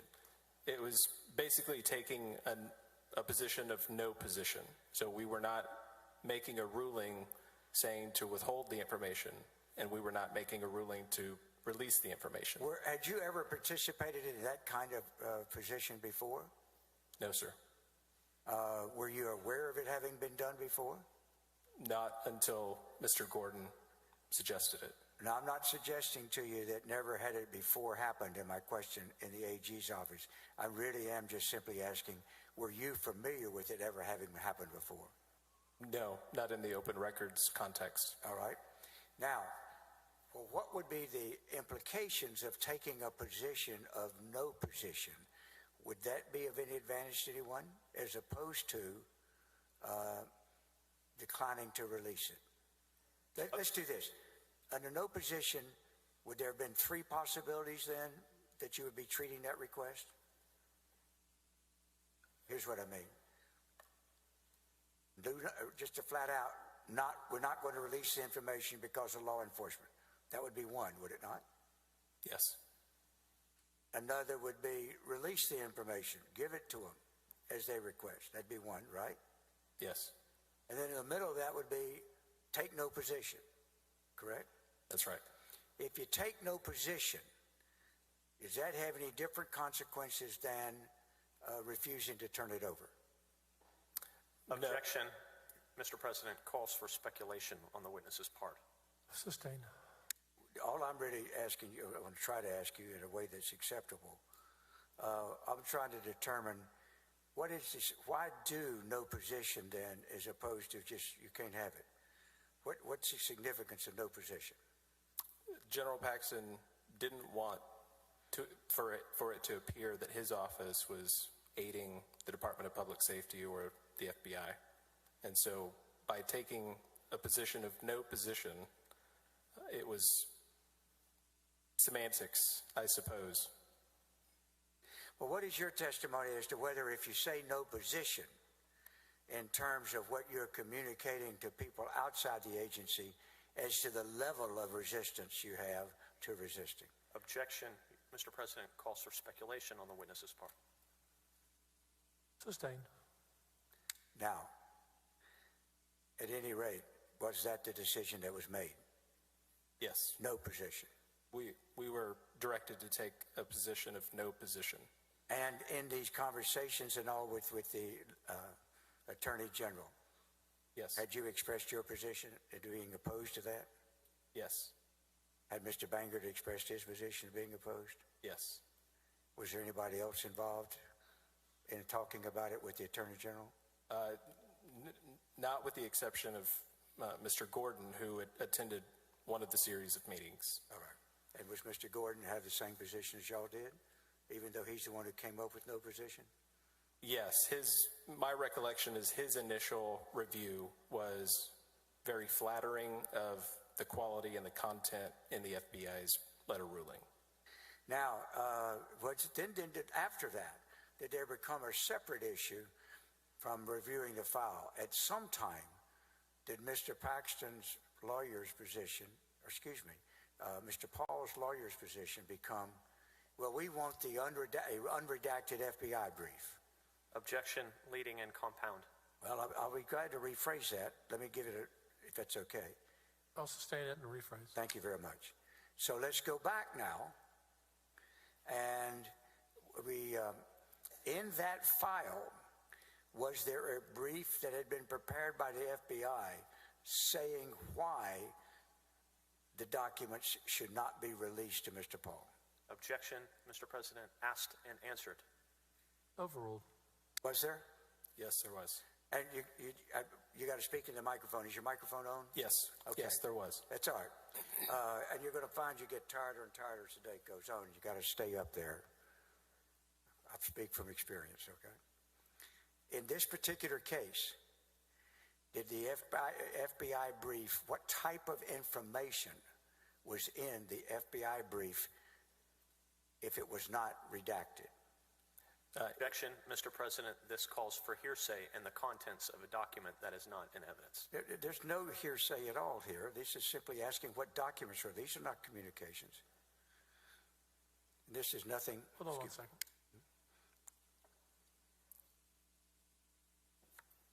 Overruled. What type of documents were in there? The FBI's brief. I say in there, referred to in the FBI brief. Right. The FBI's brief identified emails, text messages, strategic planning, staging locations for the raid in August of 2019. They identified the task force members. The brief identified a under seal probable cause affidavit that said it was filed under seal, and the FBI brief indicated that that seal had not been lifted. And so, including all this, when we talk about that affidavit sealed, it was actually under seal at that time in a federal court, wasn't it? That's what the FBI brief said. So the federal judge has ordered it sealed. It had not been unsealed. But if the FBI brief unredacted was released to the object of the investigation, that person would have all kinds of information that a federal judge had sealed, correct? Objection, Mr. President, leading. I'm asking just, is that correct? Sustain, rephrase. What type of information, without going into the details of the FBI, let me back up this way. In the FBI brief, did they, without saying right now what they were saying, did they lay out sources, names of witnesses, background and history of the investigation, personal data of investigating officers, and personal data on individuals? Was that included in the FBI brief as they argued against its disclosure? Objection, Mr. President. Once again, this is not, the witness's testimony is not the best evidence of the content of this material. Well, that has not been entered into evidence, and it remains hearsay. Your Honor, surely we can't keep that information from this record. I'm asking him simply of the types of information that was in there.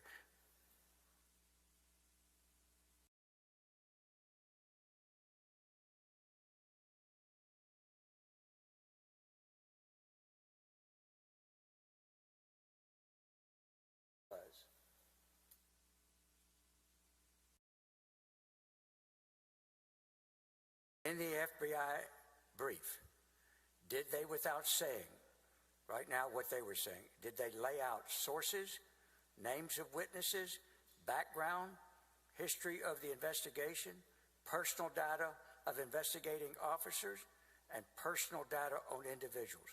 Was that included in the FBI brief as they argued against this disclosure? Yes, that was all the content of the probable cause affidavit that I recall. So, what was your understanding as to whether or not lawyers for Mr. Paul were asking for things to be disclosed by the Attorney General's office that a federal judge had refused to disclose and sealed? Objection, Mr. President. Leading. I can ask it another way. Were you aware that a federal judge had placed these documents under seal? Yes, sir. Based on the content of the FBI brief that indicated that the records were sealed and that the probable cause affidavit was identified as sealed. So essentially, was the Attorney General of the state of Texas seeking to reveal to a person under a federal investigation the basis of the evidence so far that the government had against him? Objection. Leading.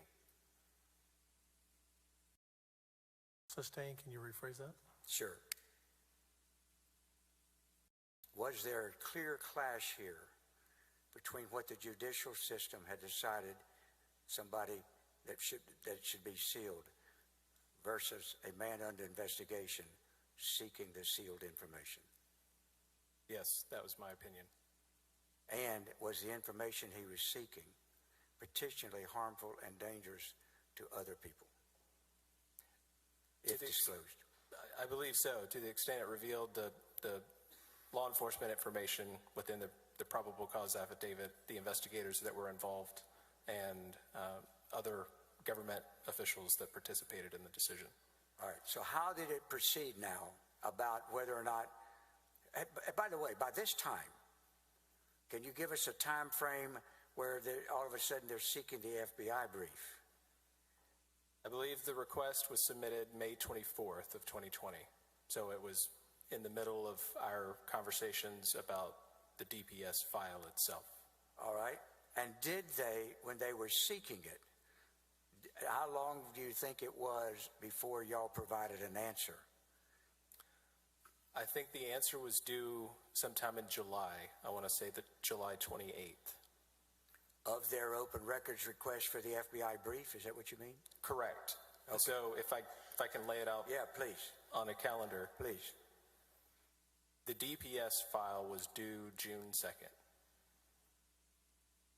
The request by Nate Paul's lawyers to the AG's office for the FBI brief was received May 24th.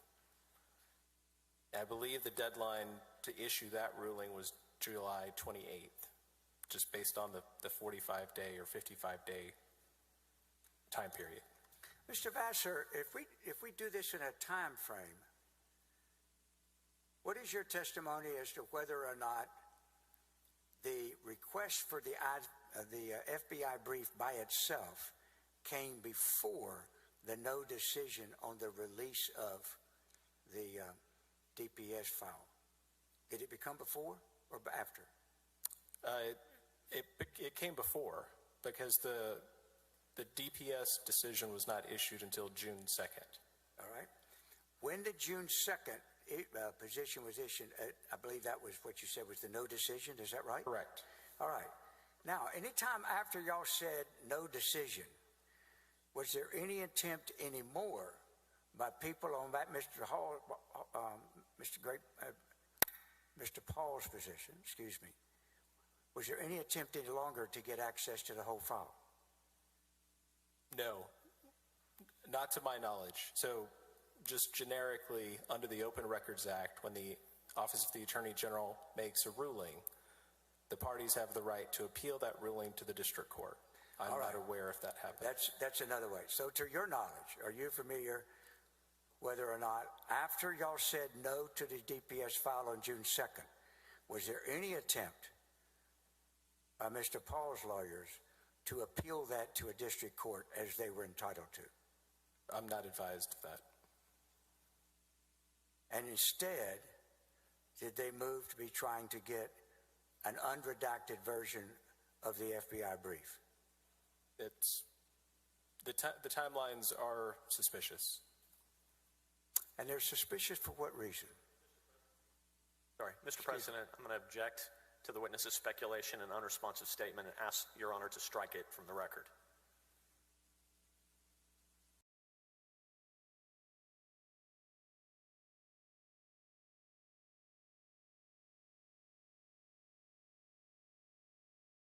We'll sustain that and strike that from the record. You can ask another question. When you issued no opinion on June 2nd, was there in that no opinion a redacted version of the FBI brief? No, sir. All right. As of June 2nd, had they had access to the FBI brief with the probable cause affidavit setting out the basis for the search and arrest? Objection. Excuse me just a second, I'm sorry. Please. Strike the word arrest. There wasn't an arrest. I didn't mean that. Go ahead. Objection, Mr. President. Calls for speculation. I understand the question to be asking for what Nate Paul's lawyers did or didn't have, unless I misunderstood Mr. Hardin. Objection sustained. Would it change if I said he misunderstood me? Give it a try. All right, no problem. All right, now, let's do this. What was the decision? Did you have any conversations with the Attorney General on the issue of releasing to Mr. Paul the FBI brief? Yes. How did those conversations happen? When? And where? They coincided with our conversations about the DPS file, just given that the timelines overlapped. All right, so can you estimate the time frame when you talked to the AG about whether to release the FBI brief? I believe it was the last week of May. And when you did so, what did you do? I mean, what was the decision? Can you tell me what the Attorney General said? I had notified General Paxton that the office had received a public information request related to the DPS file, and it was a request for the unredacted FBI brief that the FBI had submitted. And what was his response? He asked to see a copy of the two briefs, the redacted version and the unredacted version. Did you give them to him? Yes. What happened next? We met maybe the next day, and he showed me the two versions that I had sent to him, and he had highlighted and circled and marked up some of the documents. And he stated to me that he didn't see anything in here that should be withheld. Attorney General of the state of Texas, are you saying, actually went over the affidavit and the brief, all the information that was referred to in the brief, and made circles himself on it? He marked up the copies of the letter brief that the FBI had submitted to the Office of the Attorney General. And the Attorney General decided, what had been your advice as to whether it should be released? Well, the initial step in that process would have been to notify the FBI that the office had received a request for its information. Did you do that? Yes, I did not personally, but... Was it done? Yes, sir, it was done. And what was the status? Were you waiting for their response? Yes. What was did the Attorney General have a position about that? On their response? Yes. So it was my understanding that there was a delay in either connecting with the FBI or the correct person to make a decision on whether to respond and how to respond. After a follow-up attempt to contact their office, I don't know the content of that conversation, but I know we made a couple of attempts to contact them. And then when you were unsuccessful in figuring out who in the FBI to talk to, what happened then? After mentioning all of these sequences of events to General Paxton, he directed us to let the brief go out. And he had earlier told you he didn't see anything that was a problem releasing? That's right. Do you know anything about the criminal law or practice history that Attorney General might have been particularly informed about to make those kind of decisions? Objection, Mr. President, calls for speculation. No, let me rephrase it to make sure it's understood. Sustain. Do you know of anything that you've ever witnessed or observed in terms of knowledge, background, or history of the Attorney General to be making a decision about what law enforcement information should and should not be released? No, sir. All right. Now, when you released, are you saying that the Attorney General's office released an FBI brief, unredacted, to the subject of a federal investigation, in spite of it having pointed out that the information in there currently was under seal with the federal judge? Objection, Mr. President, leading. I don't think that's leading. I can... Sustain. Pardon me? Sustain. All right. Rephrase. Tell us exactly what the consequences and what he did when he ordered that brief to be released to the subject of a federal investigation. So the decision to release the information was done under the Public Information Act in order to reach a decision that the office was required to make in response to a request for information. Based on what I recall, the absence of the third party responding or responding in time or informing the office that it didn't intend to fight the release resulted in a release under the act. Well, would you have released it even if you were making the decision? Let me put it this way. You, as a courtesy, tell fellow law enforcement agencies this is under consideration, correct?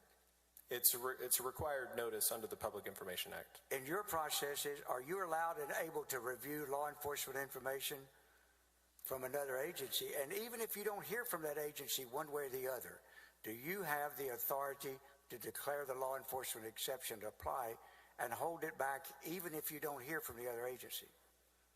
There are cases, there are situations in the open records context when the Open Records Division may raise exceptions based on the information that it reviews that may not have been raised by the parties. In this particular case, what was your position, even when you had not heard from the FBI yet? What was your position as to whether this FBI brief, unredacted, should be released to the subject of the investigation? I believe that it should have been withheld just based on the content of the document. And did you argue that position? Yes. Did you argue that position even when you had not heard yet from the FBI? Yes.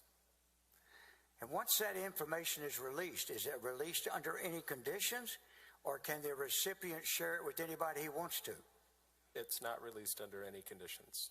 So when you release law enforcement information through a Freedom of Information Act or public records request, once that information is out, if anybody wants to find out, what would be the possibility if anybody with larceny in their heart wants to know addresses, names, all kinds of personal information about law enforcement or witnesses? Would they potentially have access to it if the possessor wants to give it to them? Objection, Mr. President. This is leading and calls for speculation on Mr. Vassar's part. Sustain. Mr. Vassar, are you aware that in September of 2020, a, quote, special prosecutor was serving subpoenas using the names and addresses of officials that appeared in the file that your agency released? Objection, Mr. President. Are you aware of that? I'm sorry. Objection, Mr. President. That is why this is relevant. Don't talk to each other. What is your objection? Objection. Assumes facts not established in evidence in this trial, Your Honor. Your Honor, I swear to you under my oath as a lawyer, you're going to have that evidence presented. Now, I don't have it now. Pardon me? We don't have it now. I know that, but it's coming. The point being is I'm only asking him if he was aware the event happened. When he talks about evidence not be before the court as yet, I'm seeking to find out if he's aware how this information was used. He can say he's not aware, and that ends the inquiry. But if he says he does, it points out the danger of what exactly happened here in this case, which is at the heart of the major impeachment contentions that we have. Mr. President, may I be heard? Yes. I have great esteem for my colleague. However, I promise it's coming is not a proper response to that objection. Sustained.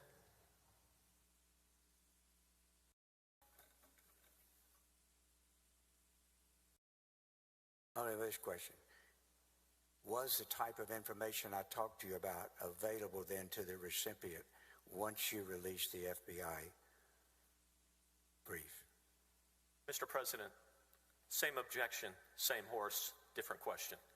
Still a legitimate question. The question was that available to the recipient? That's all. I haven't asked about anybody else you haven't heard information about. I'm talking about the person in this case, Nate Paul.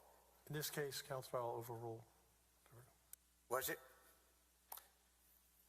The information that would have been in the FBI brief is what would have been disclosed to the requester. Thank you. Now, can I move on to was that the last contact? To your knowledge, did the representatives of Nate Paul make any more attempt after you released the FBI brief? Was there any more attempt to get the information from the DPS? Not to my knowledge. So what is your testimony as to whether or not after you issued no opinion, but then released the FBI brief, was there any more attempt to try to get to a fuller file of DPS? Not to my knowledge. And was any lawsuit to your knowledge filed in state court to try to get it? No, sir. What did that indicate to you? They may have gotten the information from some other way. Yes, sir. All right. Now, if we can, when's the next thing you had to do with Mr. Nate Paul? Well, unknown to me at the time, Ryan Banger contacted me on July 31st, which I think was a Friday, in the evening, and asked me about a foreclosure opinion. Did you? And how did that come about? That was, but you remember what day of the week that was? It was a Friday evening. All right. And Mr. Vassar, what did you understand that your responsibilities and mission were? So Mr. Banger contacted me and told me that we needed to look into foreclosure sales.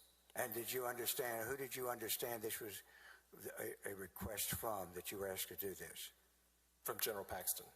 Do you recall where you were when you got the information? I was at home. And what did you do as a result? I responded to Mr. Banger over the phone and told him that I would look into it. I would give him a first draft as soon as I could. Now, what time of day was it? First of all, what day of the week was it? Friday. And what time was it on Friday night that Mr. Banger called you? Between 5 and 7. I mean, it was. And at that time, did you understand in response to the initial call there was any urgency one way or the other?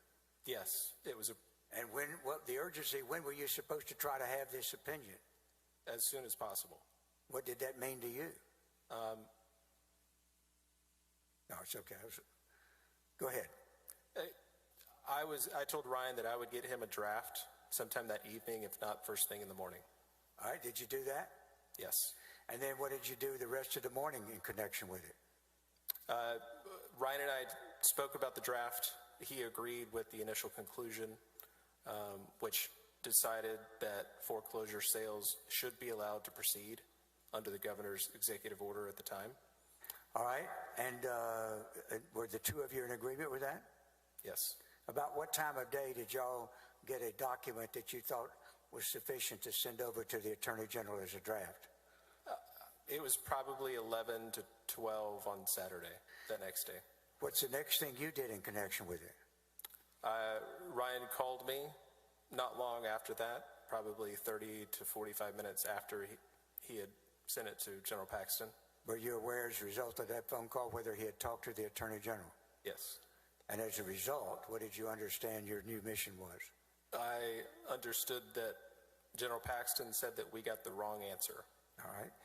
So the right answer had been what, in your view? Well, based on the office's position on numerous COVID-related matters, we had erred on the side of opening Texas, not closing Texas or prohibiting people from gathering. We had issued a number of opinions relating to houses of worship, election issues, and schools, all of them encouraging opening, not closing it. So the initial conclusion was